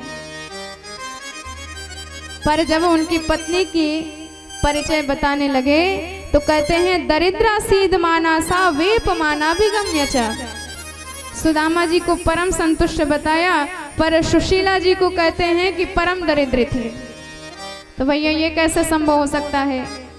अरे पतिदेव डॉक्टर हो तो पत्नी अपने आप डॉक्टर नहीं कहलाने लग जाती है, पतिदेव वकील हो तो पत्नी अपने आप वकीलानी हो जाती है, पतिदेव पंडित हो तो पत्नी अपने आप पंडिताइन बन जाती हैं, और पतिदेव डाकिया हो तब अब जाके घर में हिसाब लगा लीजिएगा।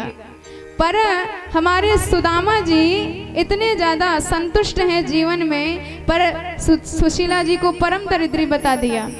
क्यों? क्योंकि सुशीला जी को हमेशा घर की चिंता लगी रहती है। आज घर में इसका अभाव है, आज घर में ये नहीं है, ये कमी है, हमेशा संसार की बातें सोचती रहती हैं।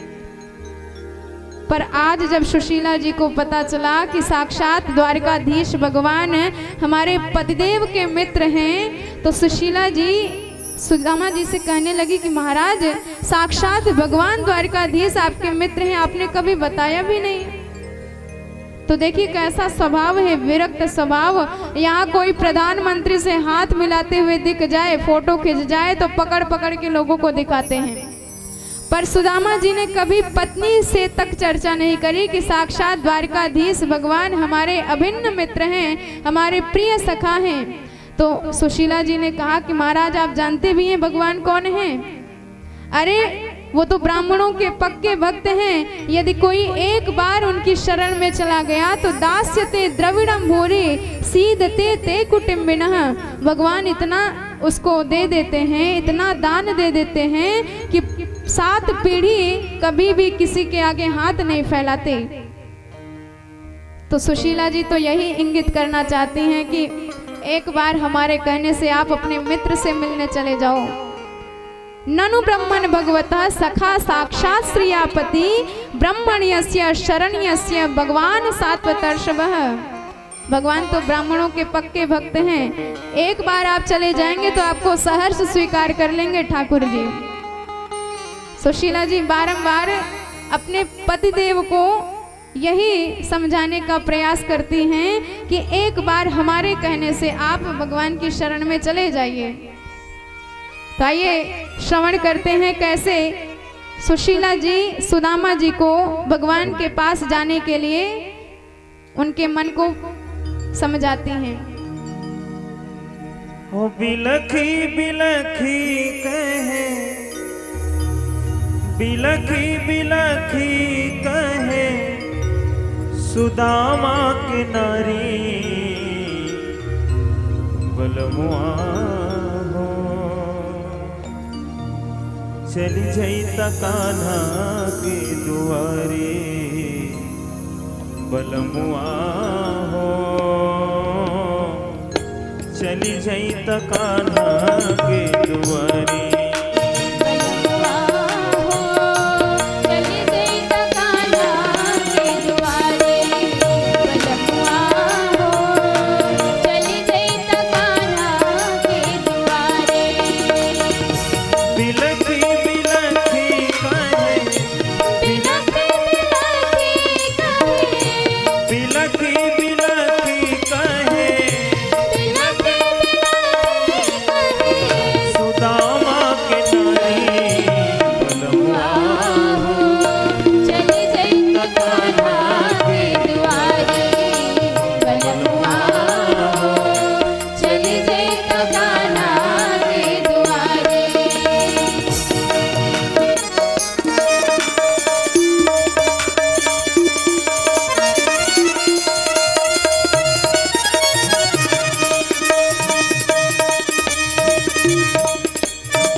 पहाड़ लागे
कान्हा के दुआरे। बिलखी बिलखी कहे, बिलखी बिलखी कहे, बिलखी बिलखी कहे, बिलखी बिलखी कहे, सुदामा की नारी। बलवा हो चली गई कान्हा के दुआरे।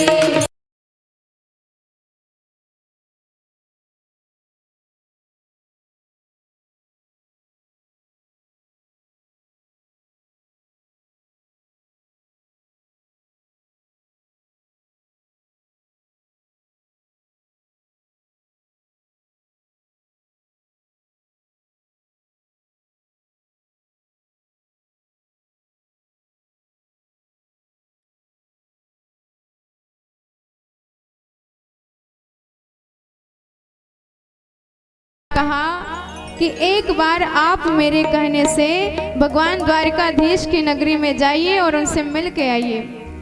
भगवान अवश्य इतना दे देंगे कि हमको कभी भी किसी के सामने याचना करने की आवश्यकता नहीं पड़ेगी। तो सुदामा जी ने कहा कि मेरा बचपन का इतना पक्का मित्र और बातें मिलवे जाऊं तो दरिद्रता रोने जाऊंगा, द्रव्य का रोना रोने जाऊंगा, ऐसा तो मैं जाने वाला नहीं। और आजकल मुझे पता भी नहीं वह रहता कहाँ है। तो सुशीला जी ने सोचा यदि लेने देने की बात कही तो ये पक्के सिद्धांतवादी हैं, जाएंगे नहीं।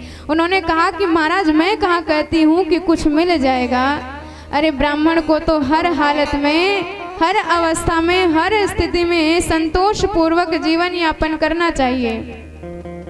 मैं तो इतनी बात कहती हूँ कि प्रभु आप अपने सखा की इतनी चर्चा सुनते हैं, इतनी यश सुनते हैं, इतनी कीर्ति सुनते हैं कि आपका मन नहीं होता कि उससे मिल के आए। जब ये बात कही तो सुदामा जी ने कहा कि बावरी तैने मन की बातें कर दी। अयम ही परमो लाभो उत्तम श्लोक दर्शन। मेरे मन में तो यह परम इच्छा है कि उसके दर्शन करूं। परम कामना यही है, बाकी किसी चीज की इच्छा नहीं है, बस उसके दर्शनों की मेरी आंखें ललचाए रहती हैं। पर क्या करूं देवी, मैं सोचता हूं कि अब तो उसके निराले बड़े ठाट होंगे, अब तो वह राजाधिराज बन गया होगा। न जाने उसे मेरा स्मरण भी होगा कि नहीं, मुझे याद करेगा भी कि नहीं, मुझे पहचान पाएगा कि नहीं। यही सब सोच सोच के मन मार के रह जाता हूँ। और देवी जाने की बात सोचता तो हूँ, पर मैं यह भी जानता हूँ कि कुछ स्थान ऐसे होते हैं जहाँ खाली हाथ नहीं जाया जाता। और मैं अपने घर में देखता हूँ तो फूटी कौड़ी नहीं दिखाई देती। तो इसीलिए मैं मन मार के रह जाता हूँ, मन को समझा के रह जाता हूँ। सुशीला जी ने कहा यदि ये बात है तो आप चिंता मत करिए, मैं अभी तुरंत व्यवस्था कर देती हूँ। गई पड़ोसियों के घर से 4 मुट्ठी चावल उधार मांग के लाई। याचित्वा चतुरो मुष्टिन विप्रान पृथक तण्डुलान चैलखण्डेन तान् बद्ध्वा भर्त्रे प्रादादुपायनम्। चावल मांग के लाई, पर जब घर में देखने लगी वस्त्र नाम की चीज नहीं दिखाई देती। पूरे कोने कोने को ढूंढ लिया तो एक जीर्ण शीर्ण गली सी धोती मिली और इतने छिद्र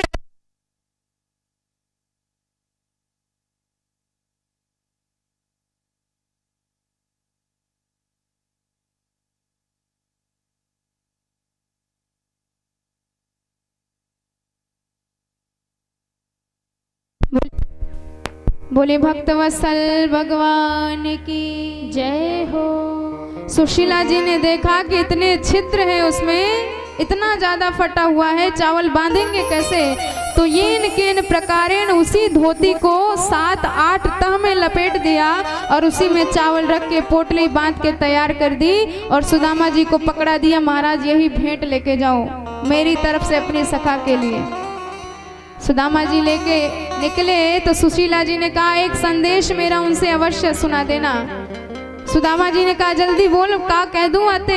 तो सुशीला जी ने बड़े छोटे से शब्दों में अपने मन के समस्त भाव कह दिए। एक मास द्वैपाख में दो एकादशी होय, सो प्रभु दीन दयाल ने नित प्रतिदिनी मोय। सुशीला जी ने कहा कि सरकार से इतना ही बात निवेदन कर दीजिएगा कि प्रभु आपके वैष्णव के घर 2 महीने में 1 महीने में 2 एकादशी होती है। 2 एकादशी का व्रत हर वैष्णव करते हैं, पर आपकी कृपा मेरे परिवार पर इतनी ज्यादा बरस रही है कि इस दास के घर प्रतिदिन एकादशी मनती रहती है। खाने का अन्न नहीं है, दाना नहीं मिलता। जब मेरे बच्चे भूख से बिलखने लगते हैं तो मुझसे अन्न मांगते हैं, माँ कुछ खाने को दो, पर पूरा कोना कोना छान मारती हूँ, कण नहीं मिलता अन्न का। तो मैं बाध्य होकर बच्चों को समझा देती हूँ कि बेटा आज एकादशी है, जब द्वादशी आएगी तब उस दिन पारण करने को कुछ मिलेगा। तो प्रभु कब तक आपकी इतनी ज्यादा अद्भुत कृपा मेरे घर पर बरसती रहेगी, कब मेरे घर द्वादशी मन पाएगी। कह के भेज दिया। सुदामा जी तो चल पड़े और भगवान का नियम है जो तू आवे एक पग मैं आऊं पग 60। भगवान कहते हैं पहले भक्त यदि मेरी तरफ अग्रसर होता है तो मैं उससे कई गुना आगे बढ़ के उसे स्वीकार करता हूँ।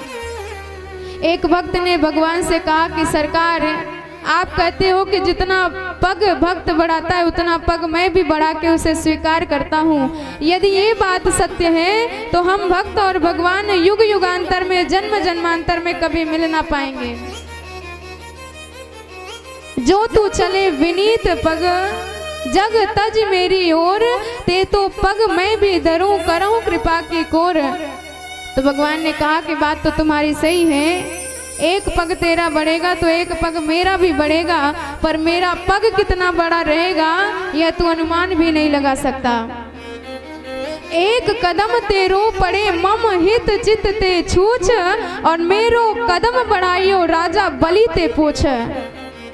एक पग मेरा भी बढ़ेगा, पर राजा बलि से पूछ ले कि कितना लंबा मेरा पग होता है। मैंने एक चरण बढ़ा के अतल वितल सुतल तलातल रसातल महातल पाताल भू भुआ स्व म जन तप सत्य समस्त लोका लोक नाप लिए थे। और आज उसी कृपा का आश्रय ग्रहण करके सुदामा जी चल दिए हैं। नगरी चाहे जितनी दूर हो, संकल्प दृढ़ है, हम तो पहुंच के ही दम लेंगे। और चलते चलते सुदामा जी परेशान हो गए, तो सोचा कि एक वृक्ष के नीचे बैठकर जरा आराम कर लूं। आराम करने लगे तो निद्रा आ गई, और भगवान ने देखा कि मेरा भक्त आ रहा है, चलो इसके परिश्रम को जरा सा कम कर देता हूँ। तो भगवान ने लीला करी, सोते हुए सुदामा जी को लाके द्वारिकापुरी में ही सुला दिया। अब अचानक से नयन खुले, बदला बदला सा वातावरण देखा, परिवेश देखा, तो सुदामा जी चौंक गए कि भैया हम इतनी जल्दी कहाँ आ गए। एक पथिक जा रहा था तो पथिक से प्रश्न किया, भैया हम द्वारिकापुरी जाओ चाहे तो न एक पता बता दीजो। तो पथिक हंसता हुआ बोला, महाराज द्वारिकापुरी में तो आप खड़े हो। अच्छा ये द्वारिकापुरी है? अरे भैया बड़े जल्दी आ गए, न को आशा नहीं थी। यदि ये द्वारिकापुरी है तो नैक जे बताए दे, या मैं हमारे कन्हैया किधर मिलेगो। पथिक बोला, महाराज ये कौन है, इसका पूरा नाम, मकान नंबर, गली नंबर, मोहल्ला नंबर सब बताओ, तब बताए कौन है। सुदामा जी बोले, तू हमारे कन्हैया को ना जाने? अरे भैया वाको विशुद्ध नाम है श्री कृष्ण चंद्र, हम तो प्रेम से वाको कन्हैया बोले। अब पथिक तो नाम सुनते ही उछल पड़ा, ये तो हमारे सर्वेश्वर का नाम है, द्वारकाधीश्वर का नाम है। अरे महाराज आप जानते हो उनका नाम लेने से पहले कितने बड़े बड़े विशेषण लगाए जाते हैं। अनंत श्री समलंकृत छत्रपति राजमूर्ति धर्म चक्रवर्ती सर्वतंत्र स्वतंत्र सर्वश्वरेश्वर योगेश्वरेश्वर गो विप्र प्रतिपालक विश्ववंद्य महाराजाधिराज 1008 द्वारकाधीश्वर श्री कृष्णचंद्र जी सरकार। और आप न जाने कैसा नाम ले रहे हो। अब सुदामा जी तो नाम सुनते ही चक्कर में पड़ गए, भैया वाको बड़ो लंबो चौड़ो नाम है गयो, तो चल तुम्हें पतो लग गयो तो नैक बताए दे हमारे कन्हैया कहाँ मिलेगो। पथिक बोला, अरे महाराज इनके बारे में क्या पूछना, अरे ये जो हजारों विशाल पंक्तिबद्ध बड़े बड़े भवन दिखाई दे रहे हैं सवाई के हैं, आप चाहे जहाँ चले जाओ भगवान मिल जाएंगे, वो तो यहाँ के मालिक हैं, सर्वेश्वर हैं।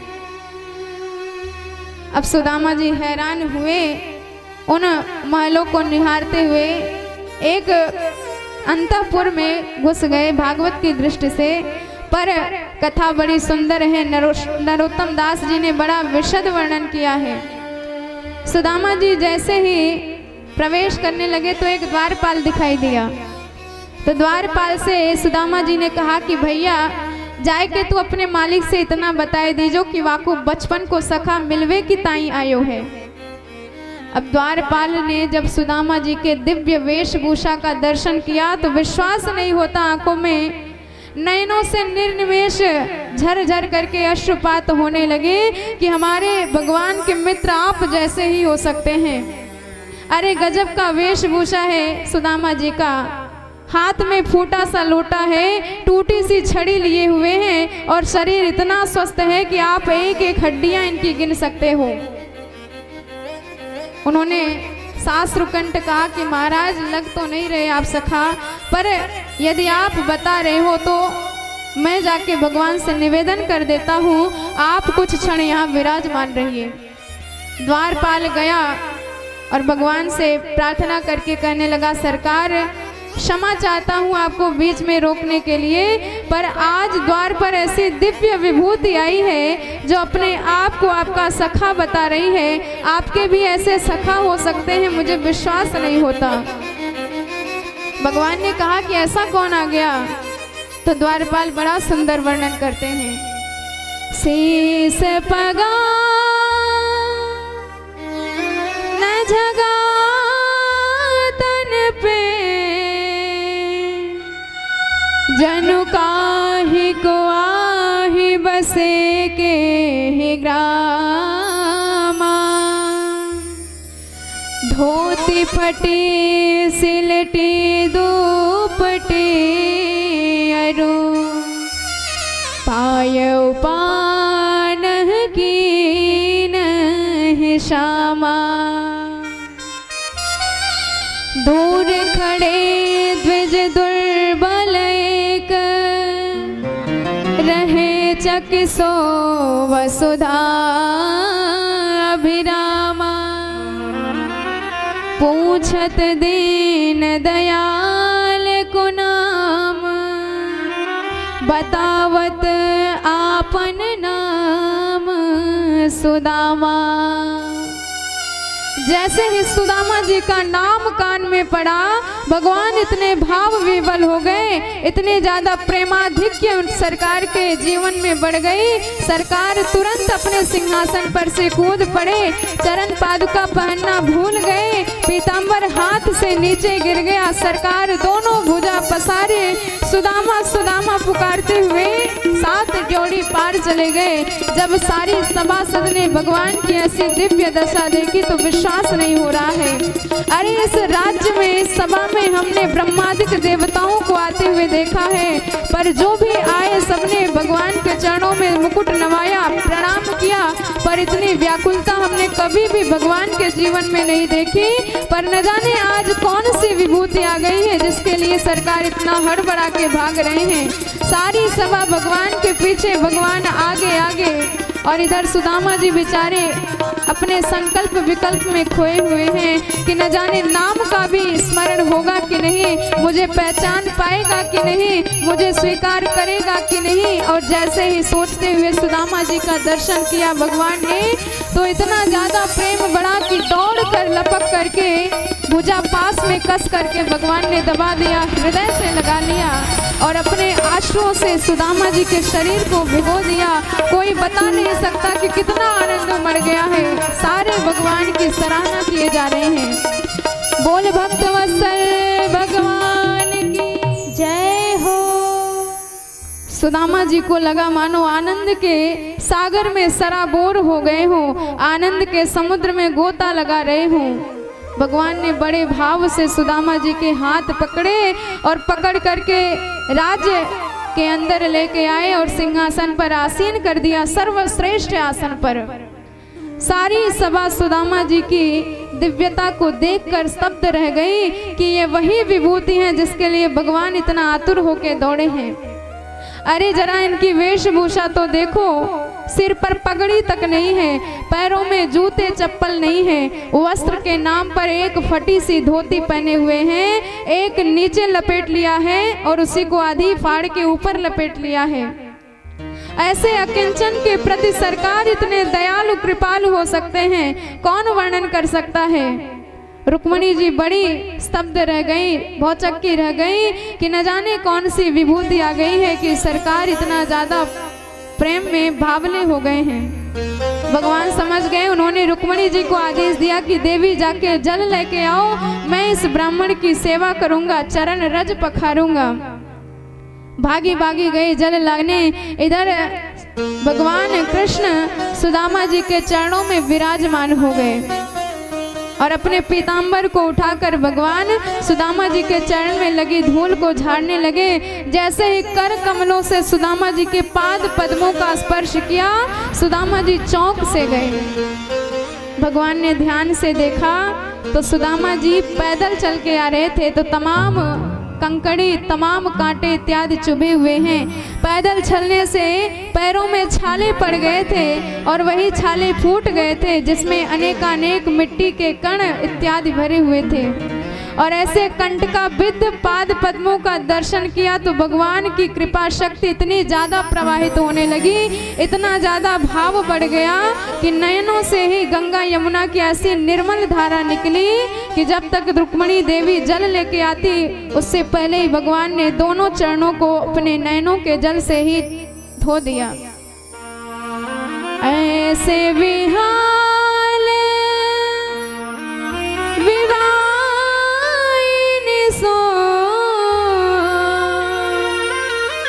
पग कंटक जाल लगे पून जोए,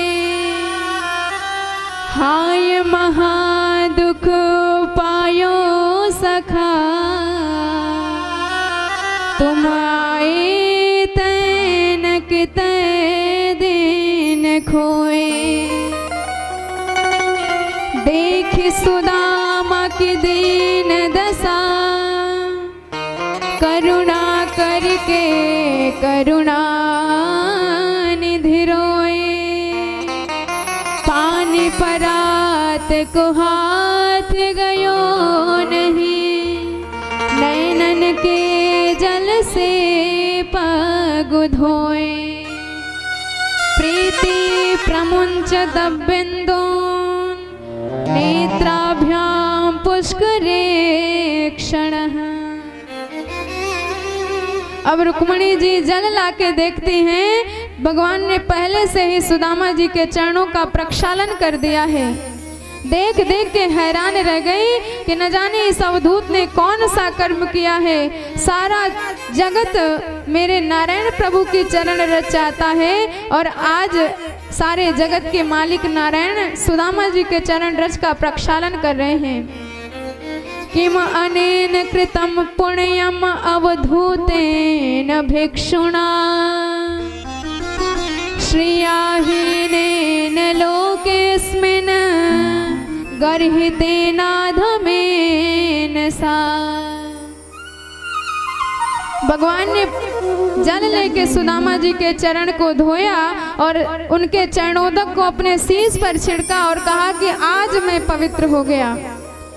तो जिनका नाम यदि कोई स्मरण मात्र कर ले, यस्य स्मरण मात्रेण जन्म संसार बंधनात् विमुच्यते नमस्तस्मै विष्णवे प्रभु विष्णवे। उनका नाम मात्र स्मरण करते ही जीव के जन्म जन्मांतर के, युग युगांतर के, कल्प कल्पांतर के समस्त पाप पुंज भस्मीभूत हो जाया करते हैं। आज वही सरकार सुदामा जी के चरणोदक को सिर पर छिड़क कर कहते हैं आज मैं पवित्र हो गया। अपवित्र पवित्रो वा सर्वावस्थांग तो पिवा यस्मरेत पुंडरीकाक्ष सवाह्याभ्यंतर शुचि।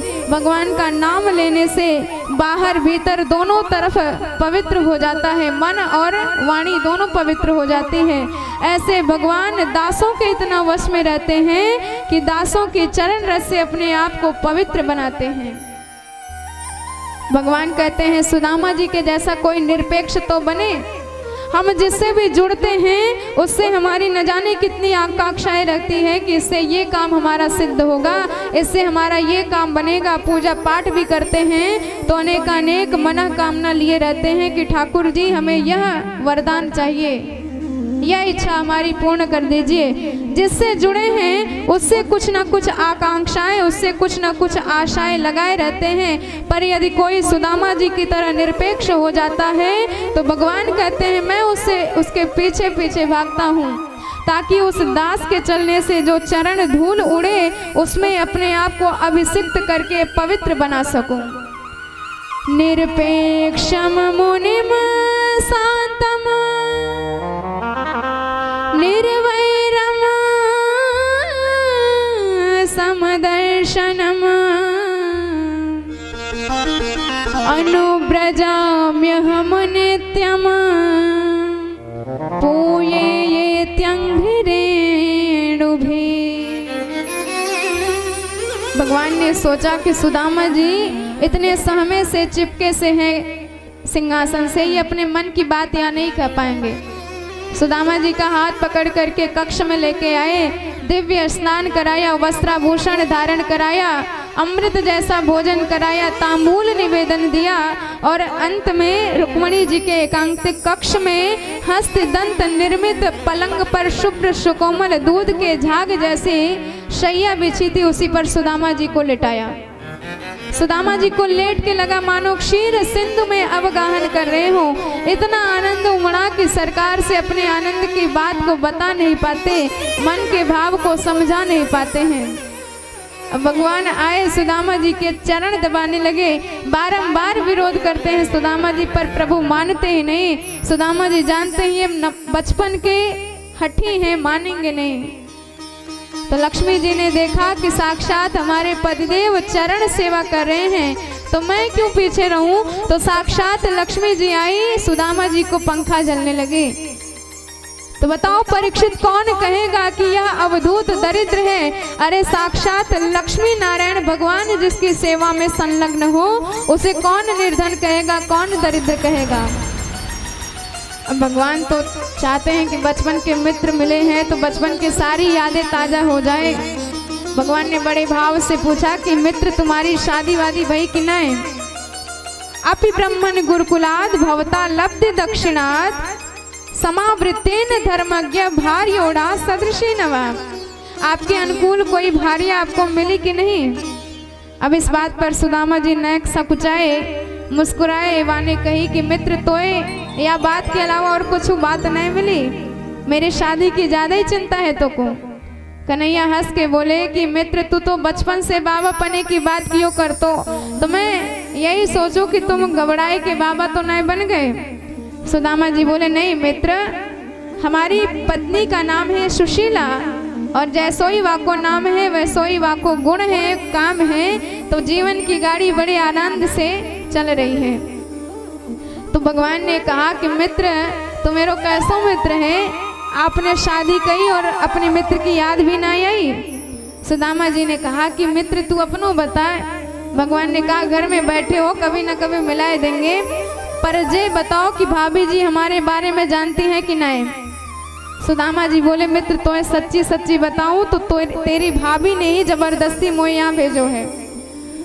अच्छा तब तो परम सौभाग्य है, मतलब भाभी जी से आपने मेरी चर्चा करी है तो जरूर बताए कि आए होंगे कि जा रहे हैं मित्र से मिलवे के ताई। तो कछु ना कछु भाभी जी ने हमारे ताई उपहार भी भेजो होएगो।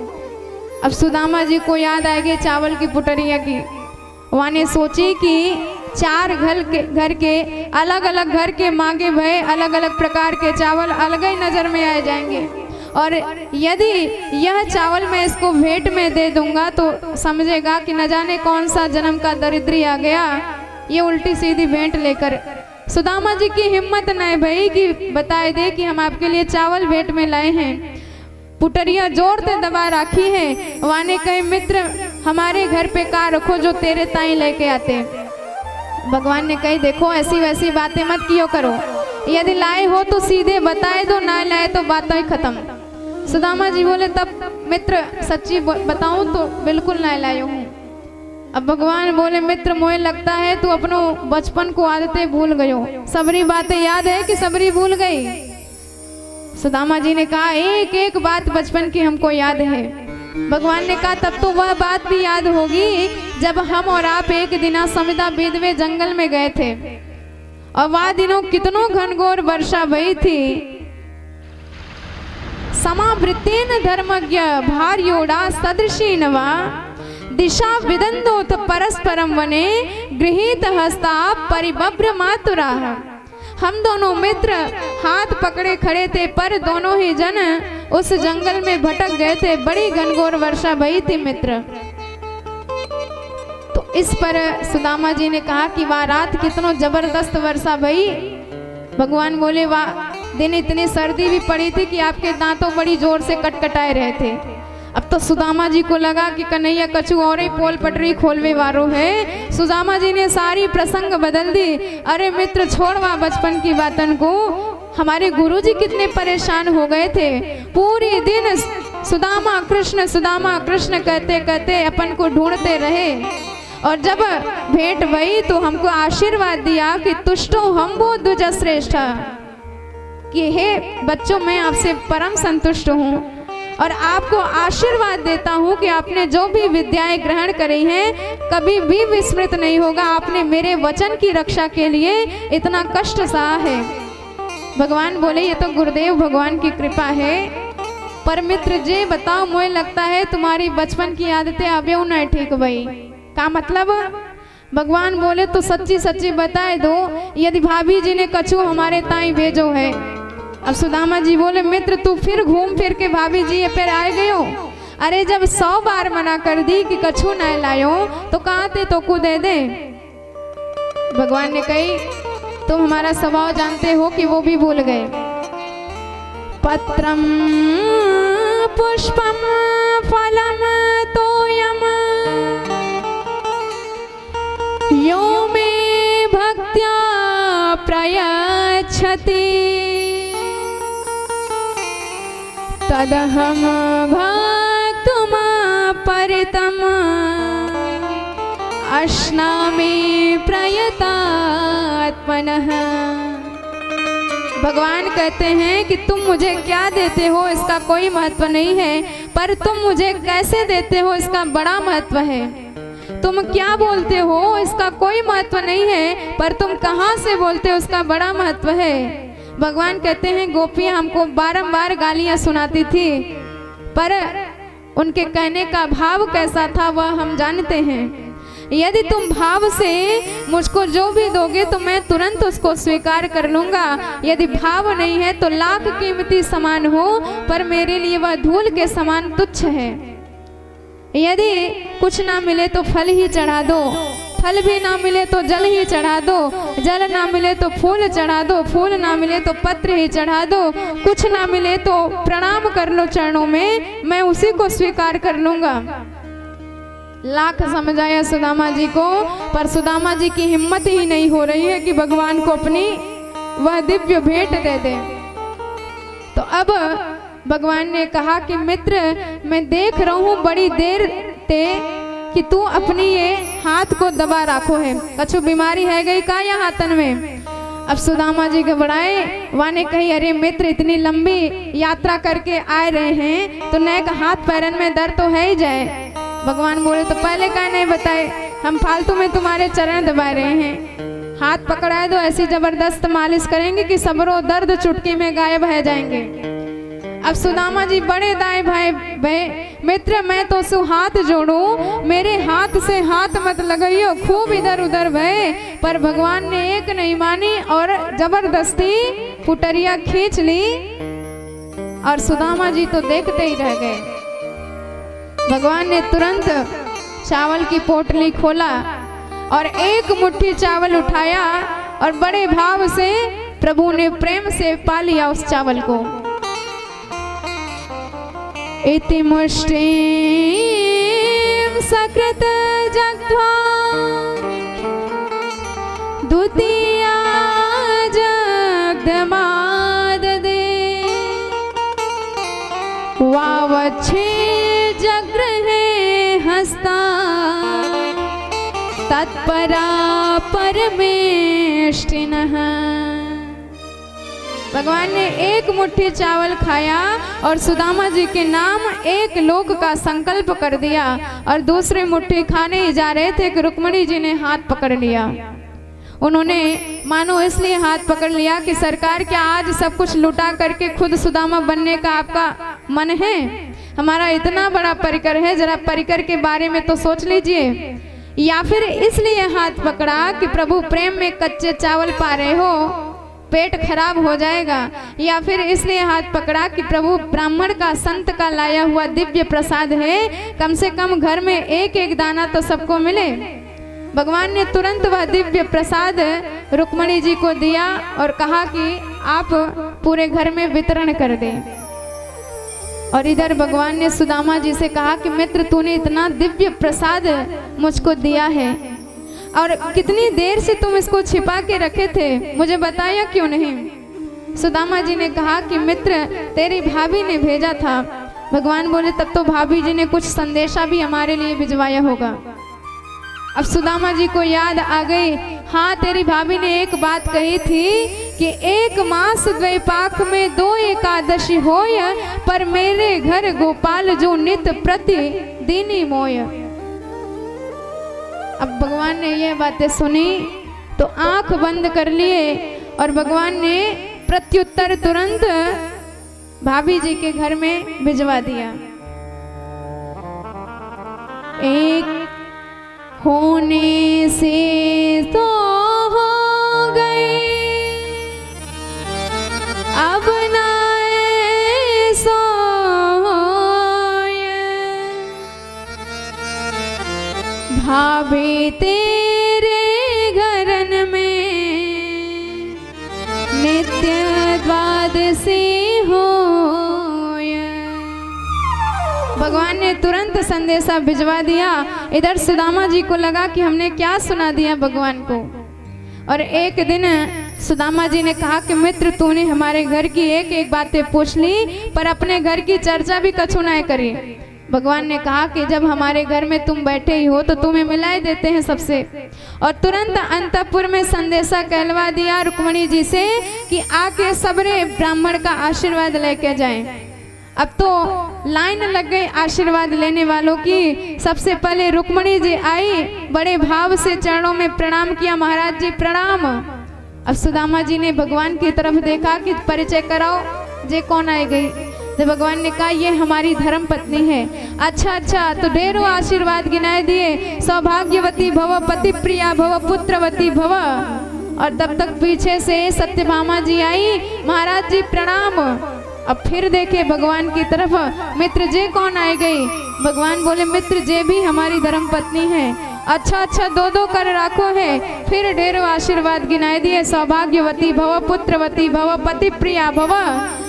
पीछे से कालिंदी जी आई, महाराज जी प्रणाम। फिर चौंके, फिर पूछा मित्र अब जे कौन आए गए? अब कन्हैया ने शर्माए के बोले मित्र बार बार मोते मत पूछियो, यहाँ समय जे भी आ रही है सब ते ही हैं, आप आशीर्वाद देते जाओ। अच्छा 10-50 कर राखो है का? भगवान ने कहा वो तो जितनी है आपके सामने आ रही है, आप खुद ही गिन लो। सुदामा जी बोले तू भेज सबन को, हम खुद गिन लेंगे और सबको आशीर्वाद दे देंगे। अब तो आशीर्वाद लेने वालों की पंक्ति लग गई, एक एक करके आने लगी। सुदामा जी बेचारे आशीर्वाद देते देते गरो बैठने लगो, हाथ में दर्द है गयो, गिनते गिनते खोपड़ी गर्म है गई। और जब संख्या बढ़कर 5000 तक पहुंची, इतने ज्यादा घबरा गए कि अब तो पूरा आशीर्वाद देना भी मुश्किल पड़ गया। तो संक्षेप में भव भव कह के फटाफट आशीर्वाद देने लगे। परेशान होके कन्हैया से बोले मित्र तुम मुँह पे कृपा करियो, मित्र बताए दीजो कि अभी कितनी और बाकी हैं। कन्हैया बोले सच्ची बोलूं मित्र तो अभी तो आधी हूं ना भाई। का मतलब पूरी संख्या कितनी है? भगवान बोले 16,108। अब तो सुदामा जी की खिसक गई खाट। माने कही मित्र तूने तो मेरो कर दियो कल्याण। अरे 5,000 तक आशीर्वाद देते देते तो मेरे गले में दर्द है गयो, मेरे हाथन दुखन लगे कि गिनते गिनते खोपड़ी गर्म है गई, और 10,000 तक पहुंचते पहुंचते तो मेरी आवाजें ठप है जाएगी। भगवान बोले मित्र अब तूने घर में कराई लड़ाई, अब बिना आशीर्वाद को आधियो बुरा नहीं मान जाएंगे। सुदामा जी बोले तो एक काम कर, तू सबन को अर्धांग, सब तुम्हारी अर्धांगिनी, तू आए करके इकट्ठो मेरो आशीर्वाद ले ले, मैं तो को इकट्ठो आशीर्वाद दे दूं, सबको अपने आप लग जाएगो। भगवान ने बड़े भाव से सुदामा जी के चरणों में प्रणाम किया। सुदामा जी ने बड़े भाव से आशीर्वाद दिया और खूब हंसते हुए बोले मित्र तुम्हारी लीला तू ही जान। तो सुदामा जी को केवल एक इच्छा थी, भगवत दर्शन की, और वह इच्छा पूर्ण हो गई तो इनका मन संतुष्ट हो गया। और जब हमारी कुछ इच्छा अपूर्ण रह जाती है तो मन बड़ा दुखित होता है। ये मित्र से एक दिन इजाजत मांगे कि अब हम अपने घर जाएंगे। भगवान ने इनको विदा किया और मार्ग में सोचते जा रहे हैं कि मित्र ने हमको धन नहीं दिया तो बहुत कृपा करी है हम पर। अधनोयम धनम प्राप्य माघनुच्चैन माम स्मरेत ब्रह्म बंधु ऋतस्माहम बाहुभ्याम परिरंभितः। अरे यदि किसी निर्धन को ज्यादा धन अचानक में दे दिया जाए तो उसकी बुद्धि बावली हो जाती है, पागल हो जाता है, मदांध हो जाता है। तो भगवान ने मुझे धन नहीं दिया है, मुझ पर कृपा ही करी है। अरे कितनी ज्यादा कृपा बरसाई, थोड़ा सा पद मिल जाता है तो हम अपने माता पिता तक को भूल जाते हैं। और मैं तो उसके बचपन का मित्र था, पर मुझ पर इतनी कृपा बरसाई, इतना मेरा सम्मान किया, ये मेरे लिए बहुत है। अधनोयम धनम प्राप्य माघनुच्चैन मां स्मरेत। सुदामा जी बार बार भगवत कृपा की समीक्षा किए जा रहे हैं जीवन में। तो जीव को सुदामा जी जैसा होना चाहिए। भगवान कब कैसी कृपा बरसा दे कोई इदमित्थम करके कह नहीं सकता। जैसे हमारे मेघ मंडल दिन रात बरसते रहते हैं, जब मन करता है बारिश करके चले जाते हैं। यह इच्छा नहीं करते कि लोग देखें कि हम कितना परोपकार करते हैं, हम कितना बरसते हैं उनके लिए। ये तो बस उपकार करना जानते हैं, तो चाहे जब बरस के चले जाते हैं। ऐसे भगवान भी कभी ये नहीं चाहते कि लोग समझे कि हमारी महानता कितनी है, हमारी प्रभुता कितनी है, नहीं चाहते। भगवान दिन रात हम पर कृपा बरसाए जा रहे हैं, पर हम जीव उस कृपा की समीक्षा कभी करते नहीं और अनेकानेक दोषारोपण भगवान पर ही करने लग जाते हैं। धन्य है सुदामा जी, जब कुछ नहीं दिया उसमें भी संतुष्ट, और जब दिया तो उसमें भी भगवत कृपा का ही दर्शन कर रहे हैं। सुदामा जी ने घर आके देखा तो उनके घर पर द्वारिकापुरी जैसा विशाल महल खड़ा है। तो जान गए कि ये हमारे घनश्याम की कृपा है। भगवान कब कृपा बरसा के चले जाते हैं कोई समझ नहीं पाता है। बोलिए भक्तवत्सल भगवान की जय हो। एक बार जब झगड़ा हुआ कि ब्रह्मा विष्णु महेश तीनों देवताओं में कौन श्रेष्ठ है, तो भृगु जी महाराज ने कहा कि इसका निर्णय हम अभी ले लेते हैं। वह जब ब्रह्मा जी के पास गए, उनको प्रणाम नहीं किया तो ब्रह्मा जी श्राप देने के लिए दौड़े। शिव जी के पास गए, उनको गले नहीं लगाया तो शिव जी त्रिशूल लेके दौड़े। इधर जैसे ही वैकुंठ धाम में आए, क्षीर सागर में शेष सैया पर भगवान शयन कर रहे थे, तो जा करके सीधे नारायण की छाती में लात मार दिया जबरदस्त। और जैसे ही भगवान की निद्रा खुली और भगवान ने देखा कि एक ब्राह्मण है, तो तुरंत सावधान होके खड़े हुए और प्रणाम करके कहने लगे कि महाराज हमारी छाती इतनी कठोर थी, आपका चरण इतना कोमल है, कहीं आपके चरणों को कष्ट तो नहीं हुआ। अतीव कोमलो ताता चरणों ते महामुने। भगवान ने कहा कि आपके चरण कमल इतने कोमल हैं, मेरा हृदय कठोर है। जरा देखिए तो भगवान कृष्ण कन्हैया इन्हें कोई चावल भी नहीं चढ़ाता, क्योंकि चावल चढ़ाने पर इन्हें चोट लग जाती है। इतने भगवान सुकोमल वपु हैं, नवनीत से भी कोमल भगवान का दिव्य विग्रह है। ऐसे परम सुकोमल वपु वाले सरकार कहते हैं कि मेरी छाती कठोर है, आपके चरण कोमल है। इत्युक्त्वा विप्र चरणों मर्दयन् स्वेन पाणिना। और यही कह के भगवान अपने हाथों से विप्र के चरण दबाने लगे और इस पर भृगु जी महाराज इतने गदगद हो गए, भविष्यवाणी कर दी, घोषणा कर दी कि नारायण प्रभु सर्वश्रेष्ठ हैं, इनके जैसा दयालु कृपालु भक्त वत्सल कोई नहीं है। और जब देवकी मैया ने एक बार भगवान से इच्छा करी कि हम अपने 6 पुत्रों से मिलना चाहते हैं, तो सुतल लोक से भगवान 6 बच्चों को लेके आए और देवकी मैया से सबको मिलवाया। सबको मैया ने दुग्ध पान कराया और कृष्ण भगवान के उच्छिष्ट दुग्ध का पान करके सभी परम पद को प्राप्त हो गए। इस प्रकार भगवान ने सबकी इच्छा पूर्ण करी और यहीं पर 10वां स्कंद संपूर्ण होता है। अब हम एकादश स्कंद में प्रवेश करेंगे और इसे ज्ञान स्कंद कहा जाता है। और ज्ञान भक्ति महारानी के बेटा है और भक्ति स्वरूपिणी हमारी श्री राधा किशोरी जी हैं। और जब तक भक्ति स्वरूपिणी किशोरी जी की कृपा का आश्रय न ग्रहण किया जाए तब तक ज्ञान हमारी समझ में कभी नहीं आएगा। तो ज्ञान स्कंद में बढ़ने से पहले आइए भक्ति महारानी की कृपा को धारण करते हैं शीश पर, तत्पश्चात हम कथा में प्रवेश करेंगे। बोल भक्ति महारानी की जय हो, राधे रानी सरकार की जय हो। मीठे रस से भरूड़ी सभी लोग गाते हुए ताली बजाते हुए महारानी लागे, माने कारू कारू यमुना जी रूपाने लागे। मीठे रस से भरूड़ी राधा रानी लागे, महारानी लागे, माने कारू कारू यमुना जी रूपाने लागे, माने कारू कारू यमुना जी रूपाने लागे। मीठे रस से भरूड़ी राधा रानी लागे, महारानी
महारानी सरकार की जय हो, भक्ति महारानी की जय हो।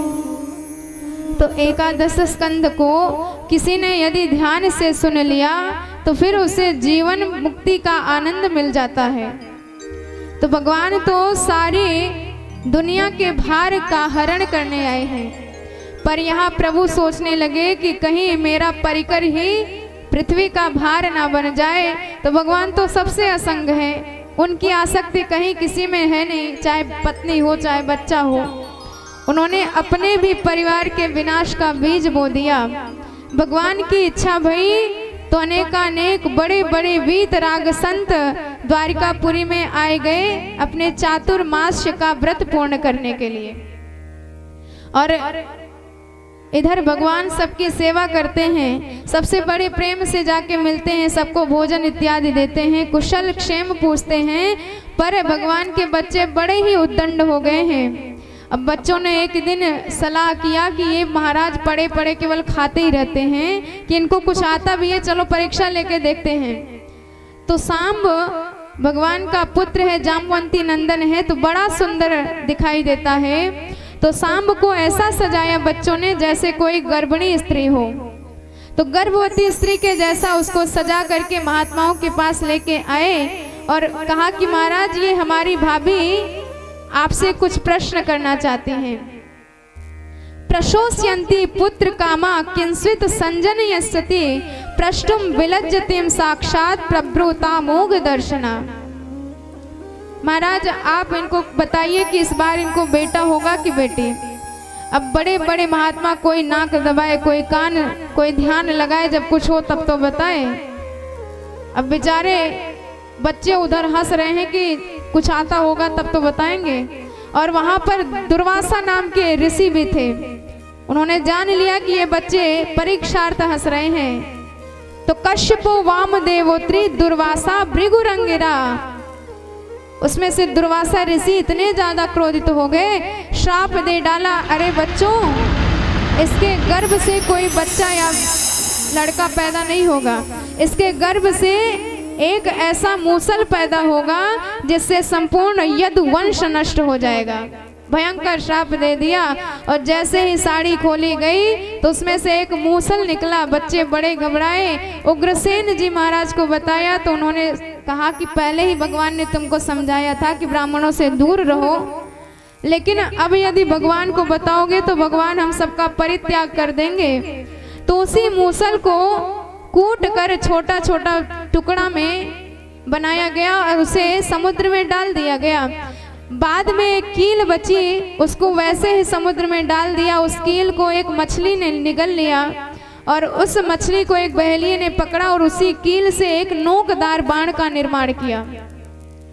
और इधर भगवान जान गए कि अब हमारे परिवार पर विपत्ति आने वाली है। उन्होंने सोचा कि देवकी मैया और वसुदेव बाबा को भी यदि स्वरूपस्थ कर दे तो हमारा काम पूर्ण हो जाएगा। पर यदि मैं बेटा होकर उन्हें समझाने जाऊंगा तो ये विपरीत उपदेश होगा। तो नारद जी का आह्वान किया।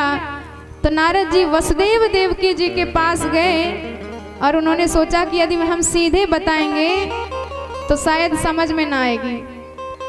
तो उन्होंने अब नव योगेश्वर और जनक संवाद के माध्यम से ज्ञान बताना प्रारंभ किया। ऋषभ देव के 100 बेटा हुए थे, जिसमें से सबसे प्रथम बेटा भरत थे और उनसे छोटे जो 9 थे उन्हें नव योगेश्वर की संज्ञा दी गई है। कवि हरि अंतरिक्ष प्रबुद्ध पिप्पलायन आविर्होत्र चमस द्रुमिल करभाजन, ये नव योगेश्वर कहे गए हैं। एक बार नव योगेश्वरों की भेंट जनक जी महाराज से हुई तो जनक जी महाराज ने चरणों में प्रणाम करके एक प्रश्न किया। दुर्लभम मानुषम देहम देहिनां क्षणभंगुर तत्रापि दुर्लभम मन्ये वैकुंठ प्रिय दर्शन। जनक जी ने कहा कि महाराज यह शरीर इतना देव दुर्लभ है कि आपको मनुष्य शरीर बड़े सौभाग्य से मिलता है, और शरीर मिल गया तो उसी में आप खुश मत हो जाइए कि अब तो मिल ही गया है साधन, अब अपने कल्याण का मार्ग हम खोज लेंगे। शरीर तो बड़े भाग्य से मिलता ही है, पर उस शरीर में संतों की संगति, भक्तों की संगति बड़े सौभाग्य से मिलती है। दुर्लभम मानुषम देहम देहिनाम क्षण भंगुरा तत्रापि दुर्लभम मन्ये वैकुंठ प्रिय दर्शनम। ये तन कीमती है मगर है विनाशी, कभी अगले क्षण के भरोसे न रहना, निकल जाएगी छोड़ काया को पल में, सदा श्वास धन के भरोसे न रहना। शरीर तो मिला है पर कब इसका अंत हो जाए, कब कौन सा पल हमारा आखिरी हो जाएगा, कोई गारंटी कार्ड नहीं है कि हम 10 साल के लिए आए हैं कि 100 साल के लिए आए हैं कि 50 साल के लिए आए हैं। हर एक क्षण आपका आखिरी हो सकता है, तो ऐसे क्षण भंगुर शरीर को पाकर निश्चिंत नहीं हो जाना चाहिए। तो जब तक आप भगवान के चरण कमलों से जुड़ेंगे नहीं, तब तक इस शरीर की सफलता नहीं सिद्ध होगी। मन्ये कुतश्चित भयम अच्युतस्य पादाम्बुजो पासन मत्र नित्यम, उद्विग्न बुद्धिर असदात्म भावात् विश्वात्मने यत्र निवर्तते भी। तो भगवान के चरण कमलों के ध्यान के अलावा और कोई भी दवा ऐसी नहीं है जो भव रोग से आपको मुक्त कर सके। दवाई तो बहुत है, पर सब में कुछ ना कुछ खतरा है। एलोपैथी का कोई भरोसा नहीं, कब कौन सी नई दूसरी बीमारी पैदा कर दे, और आयुर्वेदिक है तो बड़ी बढ़िया, पर स्वाद बेकार कर देती है। और होम्योपैथिक 2-2 घंटे में 2-2 गोली चूसते जाओ और बीमारी जड़ से मिटाते जाओ। ठीक इसी प्रकार भक्ति रस परम मधुर है, बाकी ज्ञान में तो फिसलने का डर है, अभिमान का डर है, और योग में तो बड़े बड़े ऊंचाई से गिरकर धूल चाट जाते हैं। तो चरण कमलों की भक्ति जीवन में आनी चाहिए भगवान की, और तब तक आप सफल सिद्ध नहीं होंगे जब तक आपके अंदर उद्विग्नता रहेगी। जैसे दाल जब तक उफनती रहती है तब तक आप अनुमान लगाते रहिए कि अभी हमारी दाल पकी नहीं है। जिस वक्त उफनना बंद हो जाएगी, आप समझ लीजिए कि हमारी दाल पक चुकी है। ऐसे ही जब तक हमारी बुद्धि में विकार उत्पन्न होते रहे, दुखों की आंधियां बढ़ती रहे, विचारों के प्रवाह बढ़ते रहे कि अभी ये करना है, अभी वो करना है, ये जिम्मेदारी है, ये वो, जब तक ऐसी बातें आती रहे तब तक आप समझिए कि आप सिद्ध नहीं हुए हैं। जिस दिन आपकी बुद्धि की ये सारे विकार मिट जाएंगे, समझ लीजिए कि आप सिद्ध हो चुके हैं। और यहाँ तक कि हम ऐसे हो गए हैं कि हमने अपने दुख सुख की चाबी भी दूसरों के हाथों में छोड़ दी है। संत वह है सम सुख दुख क्षमी, जो सुख में भी सुखी है और दुख में भी सुखी है, वही संत है। आज कुछ नहीं है तब भी सुखी है, और भगवान ने करोड़ों की प्रॉपर्टी दे दी तब भी सुखी है। भीड़ में रहता है तब भी मस्त है, और एकांत जंगल में चला जाए तब भी स्वस्थ है। वो स्वस्थ हैं क्योंकि 100 में स्थित हैं, हम अस्वस्थ हैं क्योंकि हम अपने में स्थित नहीं हैं। जैसे चाबी वाला खिलौना होता है कि चाबी इधर ऐंठ दो तो खिलौना चलने लग जाता है, और उधर ऐंठ दो तो बंद हो जाता है। ठीक इसी प्रकार किसी ने हमें कुछ बढ़िया बातें कह दी तो हम इतने गदगद हो गए कि फूले नहीं समाए, और किसी ने 2-4 उल्टी सीधी बातें कह दी, इतना दिल पे लगा लिया कि 2-4 दिन तक रोटी ही अच्छी नहीं लगी। मतलब आपकी सुख दुख की चाबी दूसरे के हाथ में, वो जैसा चाहेगा वैसा आपको कर देगा।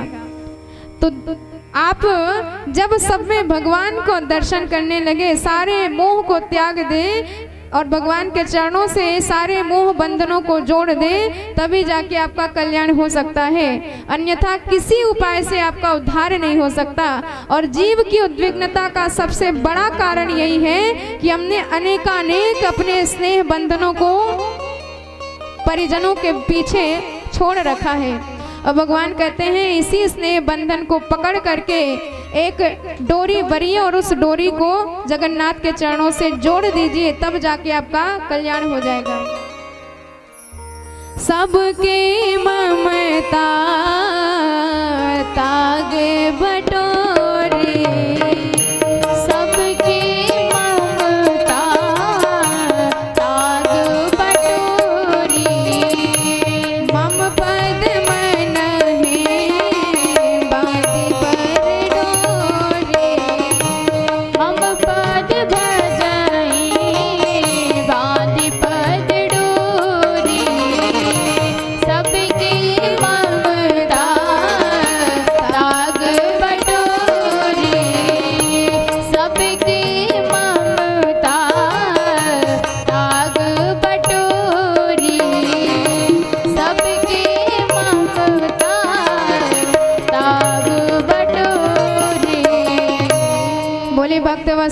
भगवान की जय हो। तो जीवन में अजितेंद्रिय पुरुषों की क्या स्थिति होती है, इसका वर्णन चमस नाम के ऋषि करते हैं। जैसे जो अजितेंद्रिय पुरुष हैं वह वेदों की भाषा को समझ तो पाते नहीं हैं और उसके अर्थ का अनर्थ कर डालते हैं और अपनी स्वार्थ सिद्धि के लिए उसका उपयोग करते हैं। जैसे वेदों में कहा गया है पशु नालभेत, अब इन्होंने यज्ञ में पशुओं का ही वध करना प्रारंभ कर दिया। यद्ग्राण भक्षो विहता सुराया तथा पशोर आलबनम न हिंसा एवं व्यवाया प्रजया नरत्या इमाम विशुद्धम न विदुः सुधर्ममा। अब उसका गलत अर्थ लगा लेते हैं। वेदों में केवल पशु स्पर्श करने को बताया गया था तो उन्होंने वध करना प्रारंभ कर दिया। वेदों में मदिरा मात्र सूंघने को बताया गया था तो इन्होंने पान करना प्रारंभ कर दिया। वेदों में स्त्री प्रसंग केवल दिव्य संतान पैदा करके मातृ पितृ ऋण से उऋण होने को बताया गया था तो कामियों ने इसी में अपनी प्रवृत्ति बना ली। तो जो अवैधज्ञ हैं वह वेदों की भाषा का अर्थ गलत निकाल लेते हैं। जैसे अब यदि हम आलभन का अर्थ निकाले वध करना, तो हमारे पंडित जी जब विवाह कराते हैं तो वर को कहते हैं कि ततः वर कन्यायाम हृदय आलभेत, अब वर कन्या के हृदय का स्पर्श करे। तो आप यदि आलभन का अर्थ निकालेंगे वध करना, यदि वर ही कन्या का वध कर डालेगा तो शादी कौन से करेगा। तो आलभन का अर्थ स्पर्श करना होता है। यदि कहा गया है अश्व आलभन तो मतलब अश्व मतलब अभिमान होता है। आप अपने मन के अभिमान का स्पर्श करें और यज्ञ में स्वाहा कर दें कि आज के बाद से कभी अभिमान नहीं करेंगे। और बकरी मतलब ममता होती है तो आप अपनी ममता इत्यादि का स्पर्श करें और स्वाहा कर दें, आज के बाद से कभी ममत्व नहीं करेंगे, तब कल्याण हो जाएगा। तो जो वेदज्ञ हैं वही वेदों की भाषा को समझ सकते हैं। जैसे एक बार एक सेठ जी थे, अब उनको बुरी आदत लग गई चावल का माड़ पीने की। पूरे देश विदेश में उनका नाम था, कीर्तिमान था। तो एक बार अपने संभ्रांत मित्रों के साथ वार्तालाप कर रहे थे, कुछ विशेष वार्तालाप चल रही थी। तब तक उसकी पत्नी ने चावल का गर्मा गर्म माड़ परोसा और अपने बेटे से कहा कि जाके पिताजी को बुला लाओ, शीघ्र पान कर ले, नहीं तो ठंडा हो जाएगा तो बर्बाद हो जाएगा। अब बेटा गया बुलाने तो देखा कि पिताजी कुछ गणमान्य व्यक्तियों के साथ बैठे हैं। अब इन सबके बीच में जाकर कह दूं कि पिताजी चावल का माड़ पी लीजिए तो पिताजी डांटने लगेंगे, इन व्यक्तियों के बीच में क्या इज्जत रह जाएगी। तो बेटा बड़ा बुद्धिमान था, उसने सीधे पिताजी से जाके कहा कि पिताजी धानुपुर से मांडू जी आए हैं और कठौता घाट पे बैठे इंतजार कर रहे हैं, जाके जल्दी से मिल लीजिए, नहीं तो शीतलपुर को प्रस्थान कर जाएंगे। अब जितने व्यक्ति थे सब आपस में अलग अलग अर्थ निकालते रहे कि लगता है कि धानुपुर नाम का कोई जगह होगा, मांडू नाम का कोई व्यक्ति आया होगा, उसको जाने की जल्दी होगी, बैठा इंतजार कर रहा होगा। पर सेठ जी तो समझ गए कि चावल का माड़ गर्मा गर्म परोस के रखा गया है कठौते में, यदि नहीं पिएंगे तो ठंडा हो जाएगा। तो जिसकी गति है वह तुरंत अर्थ लगा लेता है, पर जिनकी गति ही नहीं है वो अर्थ का अनर्थ कर डालते हैं। इसलिए किसी सद्गुरुदेव की शरण में जाए तब जाके वेदों की भाषा समझ में आएगी और वेदों का जो सार है भगवत चरणार बिंद, उसी का सतत ध्यान करते रहें, क्योंकि भगवान के चरण कमलों के अलावा आपको कोई और सहारा नहीं दे सकता। ध्येयम सदा परिभवग्नमभीष्टदोहम् तीर्थास्पदम शिवविरिञ्चिनुतम शरणयम। तो भगवान के चरण कमलों का ध्यान करने के बाद आपके जितनी भी कामनाएं हैं तत्क्षण नष्ट हो जाएंगी। भगवान के चरण कमल धर्म प्रदायक है तो आपको धर्म की प्राप्ति होगी। साक्षात लक्ष्मी जी इन चरणों की सेवा करती हैं तो धन की भी कोई कमी नहीं होगी और भगवान के चरण कमल ही मोक्ष प्रदायक है तो मोक्ष भी आपको मिल जाएगा। चतुपुरुषार्थ अर्थ धर्म काम मोक्ष आपको भगवत चरणार बिंदों से ही मिलेगा, अन्यत्र कहीं नहीं। और इस प्रकार की दिव्य शिक्षा प्रदान करके अंतिम में नारद जी कहने लगे कि महाराज आपके यश से तो संपूर्ण त्रैलोक्य यशान्वित हो रहा है, कीर्तिमंत हो रहा है। युवयो खलु दंपत्या यशसा पूरितम जगत पुत्रता मगमद यद्वा साक्षात भगवान ईश्वरो हरि। साक्षात भगवान ही आपके बेटे बन के आए हैं। आपके यश से तो संपूर्ण त्रैलोक्य यशान्वित हो रहा है। उन्हें केवल अपना बेटा ना समझिए, वो तो सारे जगत के मालिक हैं। और कितना दिव्य कलिकाल है जिसमें भगवान नाम संकीर्तन का ही एक सहारा है, बाकी तो कोई साधन आपका साथ नहीं दे सकते। और ऐसे कलिकाल में बड़े बड़े सतयुग के, त्रेता युग के, द्वापर युग के संत भी जन्म लेने को तरसते रहते हैं। स्वर्ग के देवता भी तरसते रहते हैं कि हमें भी कलयुग में अवतार मिले। कृता दिशु प्रजा राजन कला विच्छन्ति संभवाः कले खलु भविष्यन्ति नारायण परायणः। क्योंकि एक बार अपने कलयुग में आकर के भगवान के नाम का स्मरण कर दिया, नाम का उच्चारण मात्र कर दिया, तो जितने भी आपके ऊपर ऋण हैं, पितृ ऋण, ऋषि ऋण, देव ऋण, सारे ऋण आपके नष्ट हो जाते हैं। और इस प्रकार दिव्य ज्ञान देकर समझा करके स्वरूपस्थ करके नारद जी तो चले गए। इधर देवता आए, भगवान से प्रार्थना किए कि प्रभु आपको धरती पर रहते 125 वर्ष बीत गए, अब अपने परम धाम जाने की तैयारी करिए। शरद शतम व्यतीपाय पंचविंशाधिकम प्रभु। भगवान ने सबको बताया कि हम आएंगे अब अतिशीघ्र।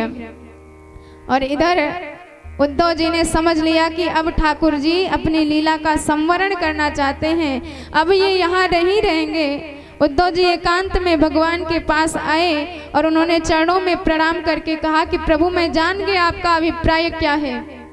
अरे आपके अंदर वह ताकत है कि आप विप्र शाप का शमन कर सकते हैं, पर फिर भी आप सब कुछ सह सुन रहे हैं। इसका मतलब कि आप हमें अनाथ करके जाने वाले हैं। नाहम तवांग्रि कमले क्षणार्धमपि केशवः त्यक्तु समुत्सहे नाथ स्वधाम नयमामपि। मैं आपके बिना एक क्षण भी नहीं रुक पाऊंगा। तो भगवान ने कहा कि चिंता मत करो, 7 दिन में यह संपूर्ण द्वारिकापुरी समुद्र में डूब जाएगी और सारे यदुवंशी काल के गाल में समा जाएंगे। तो फिर केवल 2-4 अवशेष बचेंगे और यह धरती पापियों से भर जाएगी, तुम्हारे लायक नहीं बचेगी। इसलिए उद्धव जी तुम संन्यास वृत्ति धारण करके बद्री विशाल में जाकर निवास करना। जितना तुम्हारा स्नेह बंधन है सबको छोड़ देना। त्वं तु समुत्सहे नाथ स्नेह स्वजन बंधसु। भगवान ने ऐसा दिव्य ज्ञान दिया। तो उद्धव जी ने कहा कि महाराज ये बताइए मैं सन्यास कैसे धारण करूंगा, मुझे सन्यास का स्वरूप भी नहीं पता है। तो भगवान ने उन्हें दत्तात्रेय और यदु महाराज के संवाद का श्रवण कराया, जिसमें दत्तात्रेय जी के 24 गुरु बने थे। और इन्हीं 24 गुरुओं से दिव्य शिक्षा, दिव्य ज्ञान प्राप्त किया दत्तात्रेय जी महाराज ने और सन्यास वृत्ति धारण कर ली थे। तो ये गुरु कौन कौन से थे? पृथ्वी वायुराकाश आपोग्नि चंद्रमा रविः कपोतो अजगरा सिंधो पतंगो मधुकृत गज पतंगो मधुकृत गजः मधुहा हरिणो मीनो पिंगला कुररोर्भकः कुमारी शर्कित सर्पा ऊर्ण नाभि सुपेश कृत। इस प्रकार 24 गुरु दत्तात्रेय जी ने अपने जीवन में बनाया। सबसे प्रथम गुरु पृथ्वी मैया को बनाया कि पृथ्वी का ही अंश होता है वृक्ष, पर उसी वृक्ष में जब हम पत्थर मारते हैं तो वह वृक्ष हमें फल प्रदान करता है। और उसी पृथ्वी का अंश हम भी हैं। और यदि कोई हमें गलती से पत्थर मार दे तो फिर तमाम गालियां देना प्रारंभ कर देते हैं। मच्छर पृथ्वी का ही अंश समझकर हम पर बैठता है और रक्तपान करने लगता है, और हम एक ही चुटकी में उसका सर्वनाश कर डालते हैं। और हम पृथ्वी पर जब हमें प्यास लगती है तो बोरिंग करा लेते हैं, नल, कुआं, तालाब इत्यादि खुदवा लेते हैं। ऐसा सहनशील पृथ्वी के जैसा होना चाहिए, यही हमने शिक्षा पृथ्वी से ली। अग्नि को गुरु बनाया, आकाश को गुरु बनाया, वायु को गुरु बनाया, सूर्य को गुरु बनाया, हमने एक कबूतर परिकर को गुरु बनाया। जब एक बहेलिये ने कबूतर के बच्चे को जाल में फंसा लिया तो कबूतरी बेचारी रोने लगी कि मेरे बच्चे फंस गए, मैं जी के क्या करूँगी। तो वह भी जाल में गिर गई जानबूझकर। अब जब कबूतर ने देखा कि पत्नी बच्चे ही नहीं रहे तो मैं क्या करूं, तो वह भी जाल में जानबूझकर फंस गया। तो ऐसे ही हम भी जानबूझकर स्नेह बंधन स्वीकार कर लेते हैं, जबकि हम परम स्वतंत्र होते हैं। हमने यही शिक्षा ली। हमने अजगर को गुरु बनाया कि अजगर जिंदगी में कोई काम नहीं करता और इससे ज्यादा मोटा तगड़ा कोई नहीं होता। जब भूख लगती है तो एक श्वास खींचता है और पूरी बकरी को निगल जाता है, तो इसका नाम ही पड़ गया अजगर। तो ठीक इसी प्रकार जो संत होते हैं वह भगवान के सहारे रहते हैं। भगवान देंगे तो खाएंगे, नहीं देंगे तो कोई बात ही मत पूछो। यही शिक्षा हमने अजगर से लिया। हमने एक धनुष बाण बनाने वाले को गुरु बनाया कि वह नोक बनाने में इतना ज़्यादा व्यस्त हो गया कि राजा की सवारी सामने से गुजर गई पर ध्यान नहीं दिया। हमने उससे पूछा कि भैया यहाँ से किसी राजा की सवारी गई है? उसने कहा कि मैं तो नोक बनाने में व्यस्त था। तो ध्यान ऐसा रहना चाहिए भगवान के प्रति, हमारा भजन ऐसा रहना चाहिए कि जिंदगी की बातें हमें याद ना रहे। हमने एक वेश्या को गुरु बनाया, पिंगला सीत वेश्या सीत विदेह नगरे पुरा। एक पिंगला नाम की वेश्या थी।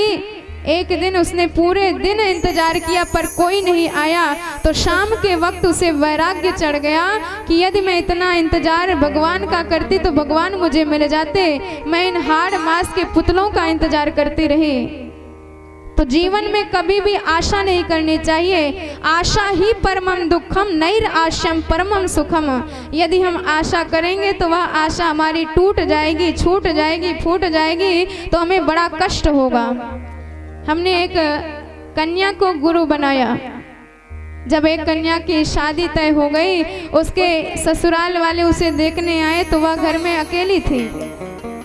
तो सासू जी ने कहा कि बेटा हम भात बड़ा पसंद करते हैं, तू हमारे लिए भात बना के ला। अब बेचारी अंदर गई, पूरा घर का कोना कोना छान मारा, कहीं चावल नहीं मिला। तो थोड़ा सा धान मिला तो धान कूटने लगी, और ससुराल वालों ने उसे चूड़ियाँ पहनाई थी।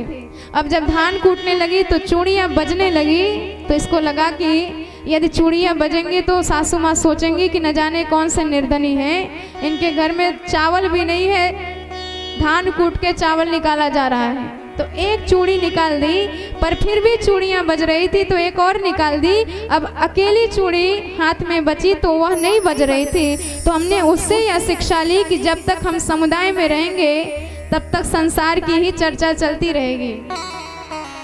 वासे बहु नाम कलहे भवेत वार्ता द्वयोरपि एक एव चरे तस्मात् कुमारिया इव कंकड़ः। तो संत को एकांतवासी होना चाहिए। हमने यह दिव्य शिक्षा उस कन्या से प्राप्त करी, और इस प्रकार हमने सबसे शिक्षा प्राप्त करी। और अंतिम 25वां गुरु अपने शरीर को ही हमने बनाया। देहोर गुरुर मम विरक्त विवेक हेतु बिभ्रस्व सत्य निधनम सततार्योदर्कः। कि यह मानव शरीर अपने अपने इंद्रियों से हम ही को लूट रहा है।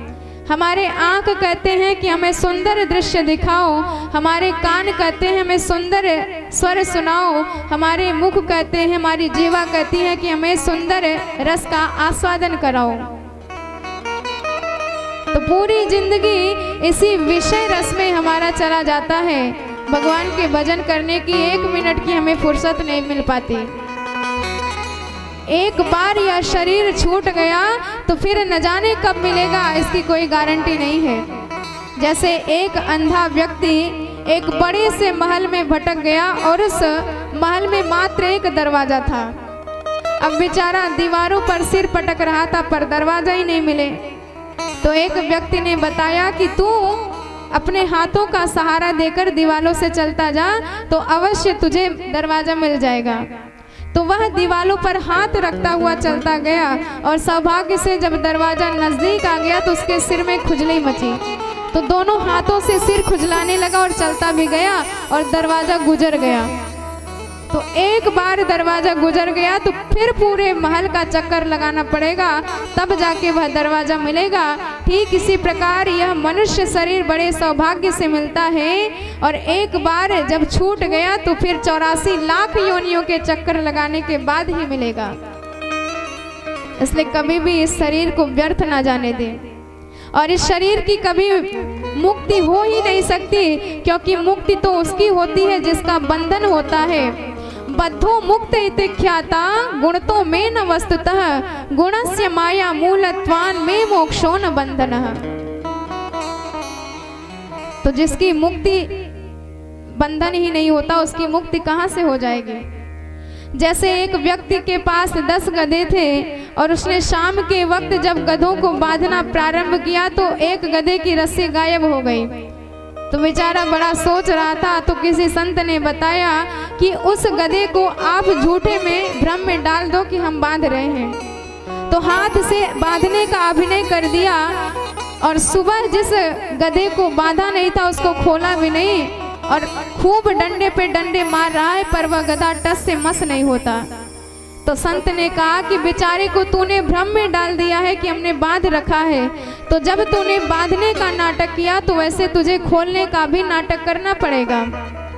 तो जब उसने खोलने का नाटक किया तो वह गधा भागता हुआ चला गया।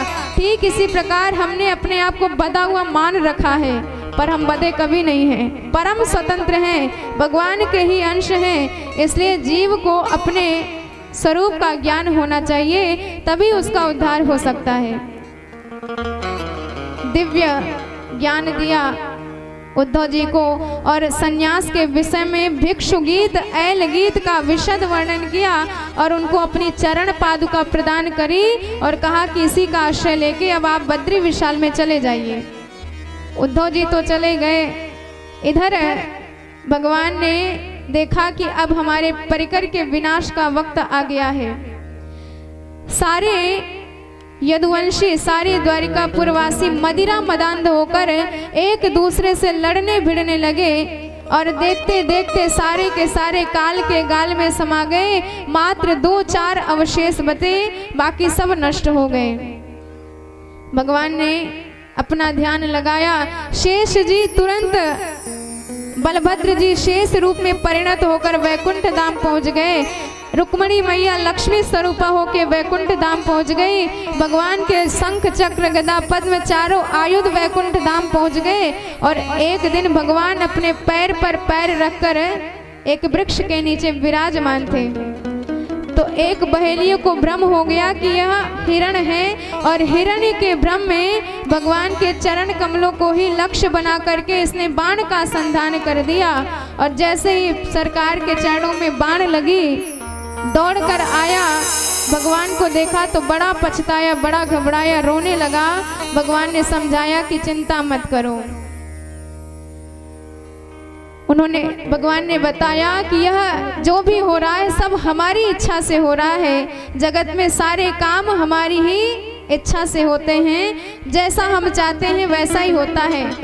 हमने ही इच्छा करी तो तुम्हारे मन में यह भ्रम पैदा हुआ कि यह हिरण है, इसलिए तुम्हें चिंता करने की कोई आवश्यकता नहीं है। या हि त्वम मदनो ज्ञाता स्वर्गम सुकृत नाम पदम। तो भगवान ने उसे दिव्य आशीर्वाद देके भेज दिया। और इधर परीक्षित भगवान ने अपने स्वरूप का ध्यान लगाया। जैसे आकाश में बिजली चमकती है और चमक करके गायब हो जाती है, ऐसे ही भगवान की दिव्य सांवली सलोनी विग्रह से इतना तेजोमय, इतना दैदीप्यमान प्रकाश निकला कि त्रिभुवन उस प्रकाश से प्रकाशित हो गया। अचानक भगवान का तेज चमका और फिर अंतर ध्यान हुआ और वह तेज आकर के साक्षात श्रीमद् भागवत महापुराण में विराजमान हो गया। बोल भक्तवत्सल भगवान की जय हो। तो तेने यम वांगमयी मूर्ति प्रत्यक्षा वर्तते हरि, साक्षात भगवान की ही प्रतिमूर्ति के रूप में श्रीमद् भागवत महापुराण विराजमान है। सदा मन्या यथाकाशम यान्त्या हित्वा ब्रह्मण्डलम्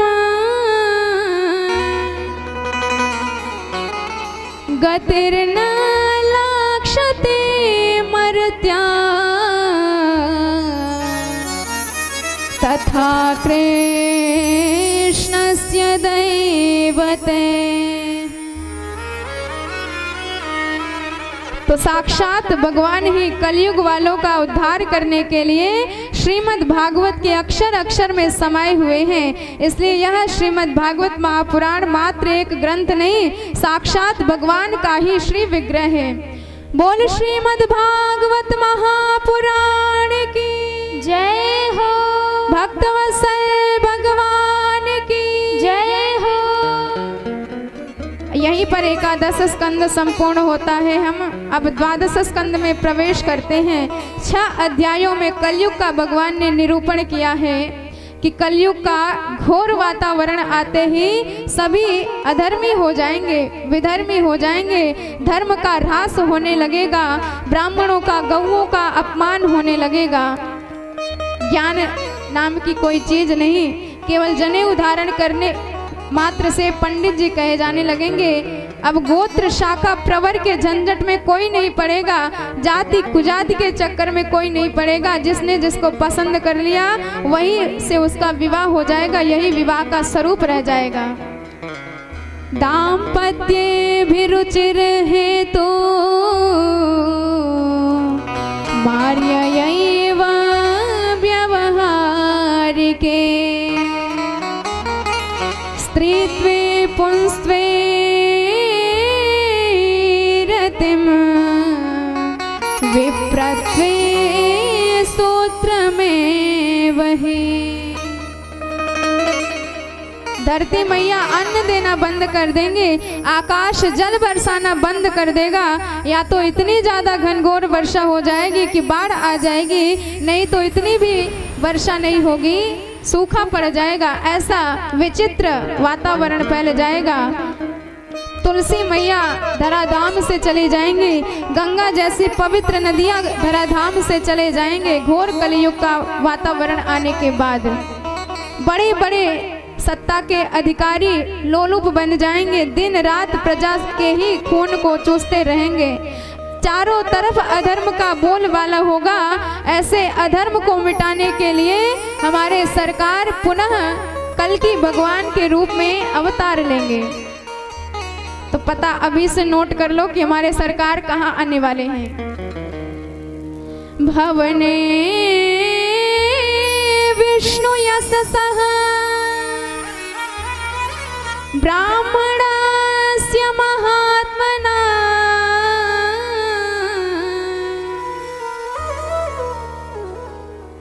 तो विष्णु यश के घर में जो परम ब्राह्मण रहेगा उसी के घर में कल्कि के रूप में सरकार का अवतार होगा। और कौन सा गांव रहेगा?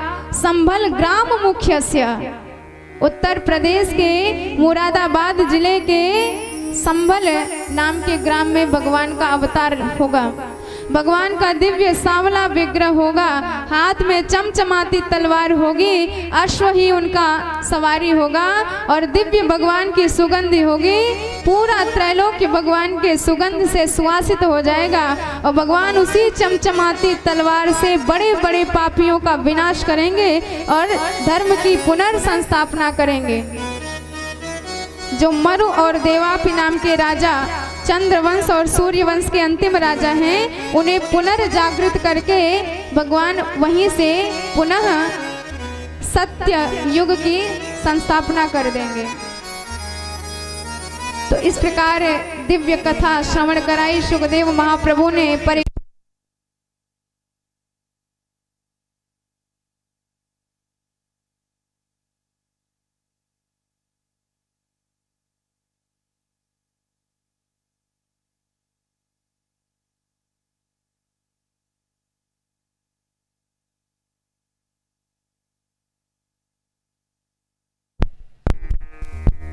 बोली भक्तवत्सल भगवान की। तो भगवान वहीं से सतयुग की संस्थापना कर देंगे। परीक्षित महाराज को दिव्य ज्ञान प्रदान किया सुखदेव भगवान ने और कहा कि अब हमारा काम पूर्ण हुआ, अब हम भी अपने धाम को प्रस्थान करते हैं। तो परीक्षित महाराज ने कहा कि महाराज आपने बड़ी कृपा करी हम पर, अब तक्षक आएगा, हमें काटेगा और हम भी मर जाएंगे। सुखदेव जी ने डांट लगाई कि परीक्षित इतनी कथा सुनाई फिर भी तुम ऐसी बातें करते हो। अरे जैसे कोई घड़ा बनाता है तो घटाकाश हो जाता है और कोई डंडा से मार दे तो वही घटाकाश महाकाश में परिवर्तित हो जाता है। तो नष्ट तो कुछ नहीं होता, नष्ट केवल शरीर होगा, तुम्हारी आत्मा तो साक्षात भगवान की विभूति है। लाख तक्षक आके काटे पर तुम्हारी आत्मा को कभी नष्ट नहीं कर सकते। न जातः प्राग्भूतोऽद्य देहवत्वं न नङ्क्ष्यसि। अब जाके परीक्षित महाराज को समझ में आया। उन्होंने कहा कि महाराज मैं जान गया कि अब हमारी आत्मा भगवान का ही जो अंश है, अजर अमर है, इसे कोई नष्ट नहीं कर सकता, कोई काट नहीं सकता, कोई जला नहीं सकता, कोई गला नहीं सकता। अहम ब्रह्म परम धाम ब्रह्म परमम पदम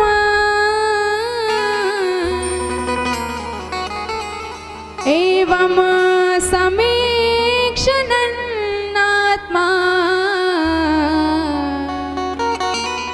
देहवक्तं न नक्ष्यसि। अब सुखदेव जी ने कहा कि अब तुम्हारा ज्ञान संपूर्ण हुआ, अब तुम मेरे समस्त श्रीमद् भागवत का अच्छा अर्थ निकाल रहे हो। और दिव्य आशीर्वाद देके सुखदेव महाप्रभु जैसे प्रकट हुए थे वैसे ही अंतर ध्यान भी हो गए। बोल सुखदेव भगवान की जय हो। तो आपने श्रवण किया कैसे परीक्षित जी महाराज को परम ज्ञान सुखदेव भगवान ने 7 दिन तक लगातार प्रदान किया। और तक्षक एक फल में छद्म रूप धारण करके आया, कीड़े का रूप बना करके आया। जैसे ही परीक्षित महाराज ने फल खाया तो वह एक विशाल सर्प के रूप में परिणत हो गया। परीक्षित जी के अंग को काटा, उनका संपूर्ण शरीर भस्म हो गया, आत्मा जाके परब्रह्म के चरणों में विलीन हो गई। और जन्मेजय ने सर्प यज्ञ कराया जिसमें दुनिया भर के सर्प आके जलने लगे। तो बृहस्पति मुनि और आस्तिक मुनि ने आके समझाया। उन्होंने कहा कि तुम्हारे पिता का परम उद्धार हो गया है, कल्याण हो गया है, ऐसी हिंसा तुम मत करो। तब जाके सर्पेष्ट यज्ञ को बंद किया। तो आपने श्रवण किया कैसे परीक्षित जी महाराज के जीवन के मृत्यु भय को श्रीमद् भागवत तुरंत तत्क्षण नष्ट कर देती है। यह मृत्यु भय को दूर करने के लिए भगवान ने बनाया ही है। भवरोग की सबसे बढ़िया भक्ति, संपूर्ण भक्ति से संयुक्त यह दिव्य औषधि है। इसमें भक्ति का ही वर्णन पग पग पर मिलता है। चाहे जितना जीवन में ज्ञान हो, चाहे जितना तप हो, चाहे जितना धर्म हो, पर यदि भक्ति नहीं है तो सब व्यर्थ चला जाता है। इसलिए भक्ति से समन्वित इस ग्रंथ का एक ही सार है कि भगवान का भक्ति से सदा ही यजन करना चाहिए। जैसे नदियों में गंगा जी का स्थान श्रेष्ठ है, देवताओं में भगवान अच्युत का नाम श्रेष्ठ है और वैष्णवों में भगवान शिव का नाम श्रेष्ठ है, ऐसे पुराणों में श्रीमद् भागवत का नाम सर्वश्रेष्ठ है। निम्नगा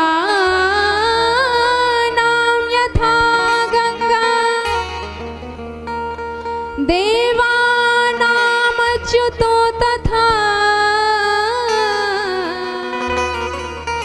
वैष्णवानां यथा शम्भो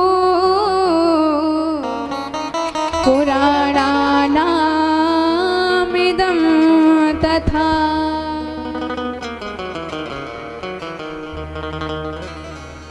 तो इस प्रकार जैसे हर चीज का सार निकलता है, जैसे दूध का सार होता है घृत और पुष्प का सार निकलता है इत्र, ऐसे ही श्रीमद् भागवत के 18,000 श्लोकों का भी एक सार निकलता है। इसमें 12 स्कंद 335 अध्याय बताए गए हैं। 7 दिन तक इस कथा को सुनी जाती है। हमारे परीक्षित जी महाराज, हमारे यजमान परिकर, जिनके जन्म जन्मार्जित पुण्यों के फलस्वरूप यह दिव्य कथा प्रवाहित होती रही आपके ग्राम में, तो जरा इनके लिए एक बार जोरदार ताली बजा दीजिए, क्योंकि यह सौभाग्य आपको इन्हीं की वजह से प्राप्त हुआ है।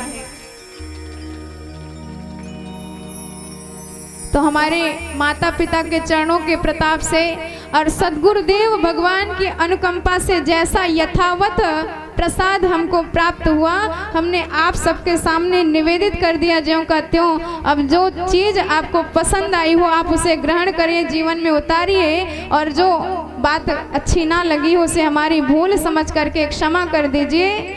और जैसे भगवान का नाम आप चाहे जैसे जपे, भाव से जपे या कुभाव से जपे, कल्याण करके ही छोड़ता है। अब विष का ज्ञान आपको हो या ना हो, विष खा लिया तो मरना पड़ेगा, ऐसे ही नाम का ज्ञान आपको हो या ना हो, आपने नाम ले लिया तो तरना पड़ेगा। जैसे एक बार गांव में कथा हो रही थी, तो पंडित जी जो कथा करा रहे थे, कह रहे थे, वह एक भजन नित्य करते थे, काली मर्दन कंस निकंदन देवकी नंदन तव शरणम। और एक माता जी थी जिनके पतिदेव का नाम था देवकी नंदन, वह भी बड़े भाव से कथा में आती थी, और जब भजन कराया जाने लगता तो भजन करती, काली मर्दन कंस निकंदन तक तो पहुंच जाती, देवकी नंदन पे बेचारी ठप्प हो जाती। अब दूसरे दिन भी वही भजन होने लगा, अब ये वहां तक पहुंची, फिर देवकी नंदन नहीं कह पाई, तीसरे दिन भी वही भजन हुआ। अंत में इन्होंने निर्णय लिया कि होगी सो देखी जाएगी, भगवान का भजन तो मैं करूंगी। और इनकी बिटिया का नाम था चंपा। तो इधर पंडित जी ने भजन कराया, काली मर्दन कंस निकंदन देव के नंदन तव शरणम। तो माता जी ने भजन किया, काली मर्दन कंस निकंदन चंपा के पापा तव शरणम। तो कहने का अभिप्राय ये है, आप चाहे जैसे भगवान का नाम ले लें, भगवान का नाम तो उद्धार करके छोड़ेगा। भाव को भाव अलग आलस हो, भाई को भाई अलग आलस हो, भाई को भाई अलग आलस हो। नाम जपत मंगल ऋषि दस हो, नाम जपत मंगल ऋषि दस हो। भाई को भाई अलग आलस हो, भाई को भाई अलग आलस हो।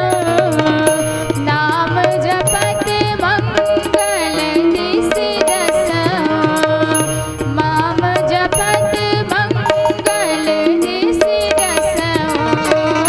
भाई को भाई अलग आलस हो, भाई को भाई अलग आलस हो।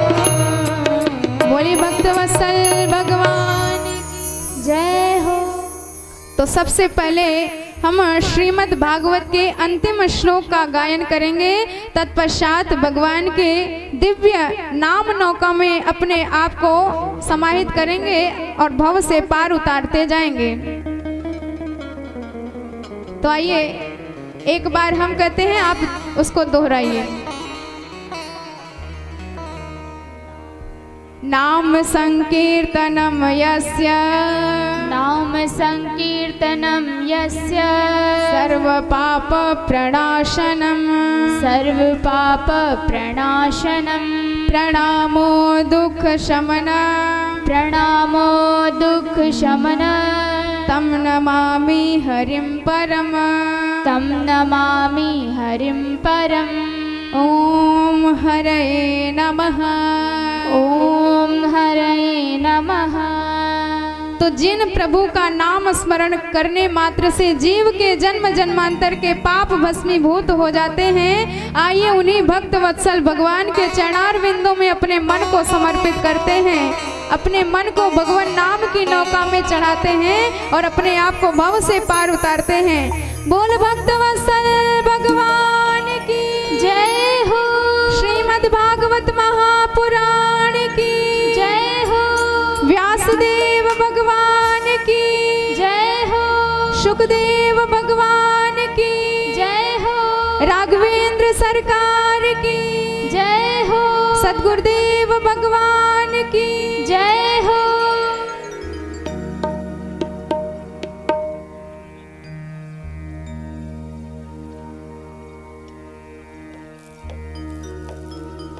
सब बड़े भाव से ताली बजाते हुए मन को रिझाते हुए भगवान के चरणों में लगाएंगे।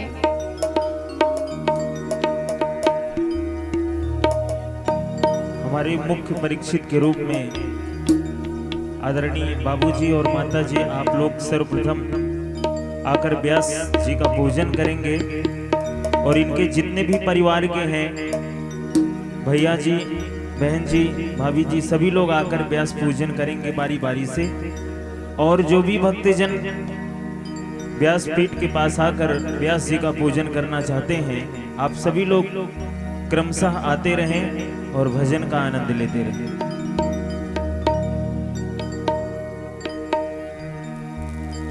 बोलिए भक्त वत्सल भगवान की जय हो गए भव से पार लेकर नाम तेरा। दोनों हाथ खड़े करके ताली बजाते हुए अरे होई गए भव से पार लेकर नाम तेरा। होई गए भव से पार लेकर नाम तेरा। हो गए भव से पार लेकर नाम तेरा। हो गए भव से पार लेकर नाम तेरा।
कार्यक्रम के आयोजक बड़े भैया सज्जन शुक्ला जी और उनकी श्रीमती बिंदु शुक्ला जी व्यास मंच पर आकर व्यास जी का स्वागत कर रहे हैं। आप सभी जोरदार तालियों से स्वागत करेंगे।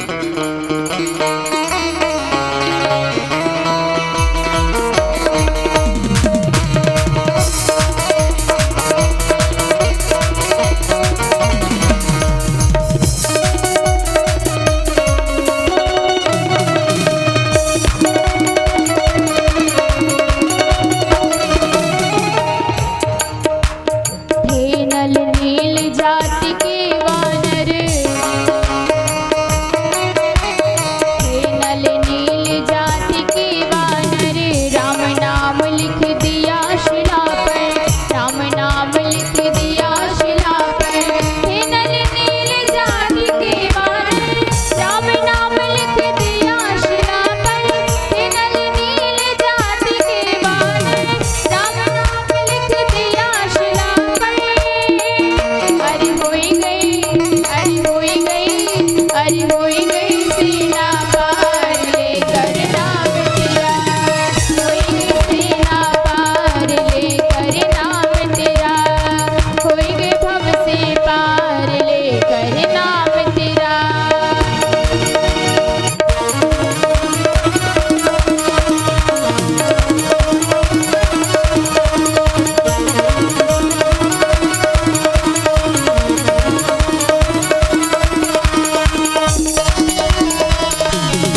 बोली भक्त वत्सल भगवान की। आप सभी लोग अपने अपने स्थान पर प्रेम पूर्वक खड़े हो जाइए और हम सभी लोग मिलकर के भागवत भगवान की आरती करेंगे।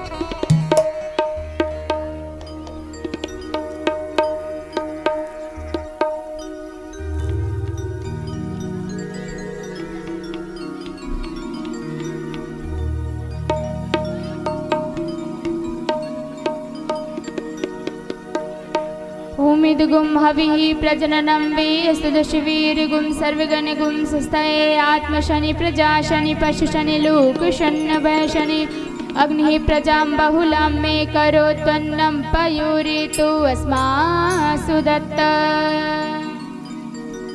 श्री भागवत भगवान की है आरती, पापियों को पाप से है तारती। श्री भागवत भगवान की है आरती, पापियों को पाप से है तारती।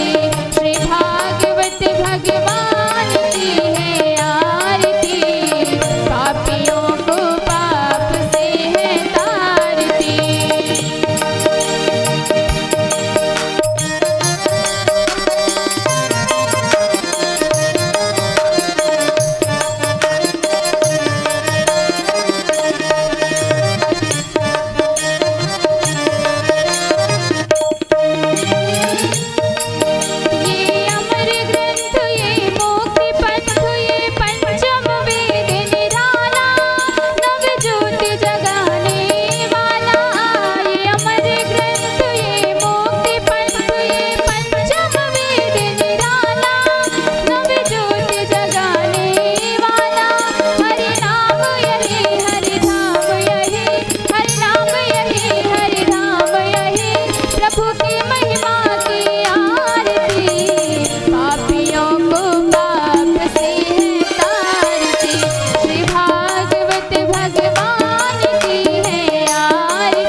शीतलीकरणं पुष्पै देवाभिवन्दनम् आरोग्यार्थे आत्माभिवन्दनम् मन्त्रपुष्पाञ्जलिः।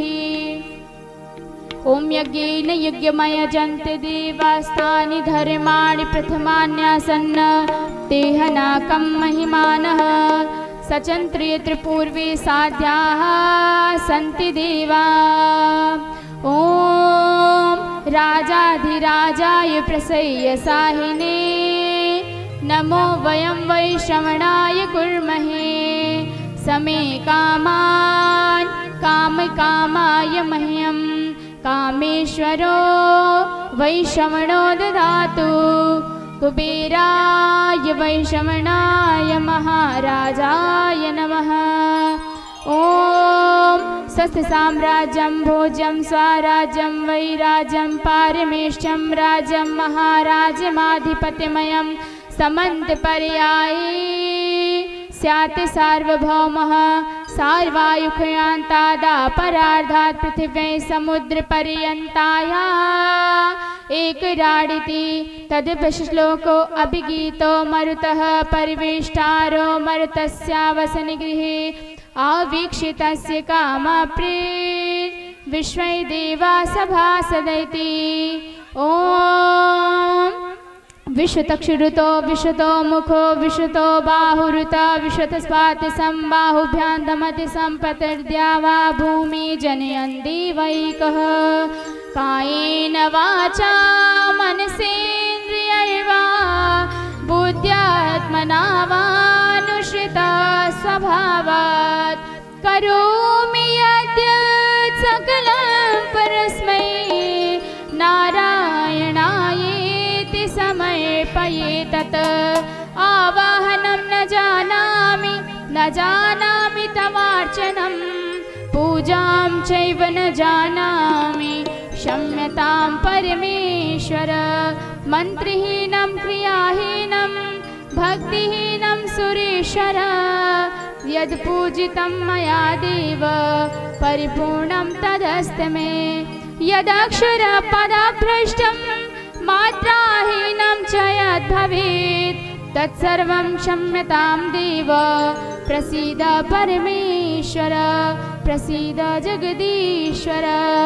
नानासुगन्धिपुष्पाणि यथा कालोद्भवानि च पुष्पाञ्जलिर्मया दत्त्वा गृहाण परमेश्वर गृहाण जगदीश्वर मंत्रपुष्पाञ्जलिं समर्पयामि। बोलिए श्रीमद्भागवत महापुराण की, बांके बिहारी लाल की, सावरे सरकार की, राधा माधव सरकार की, वृंदावन बिहारी लाल की। जय जय श्री राधा।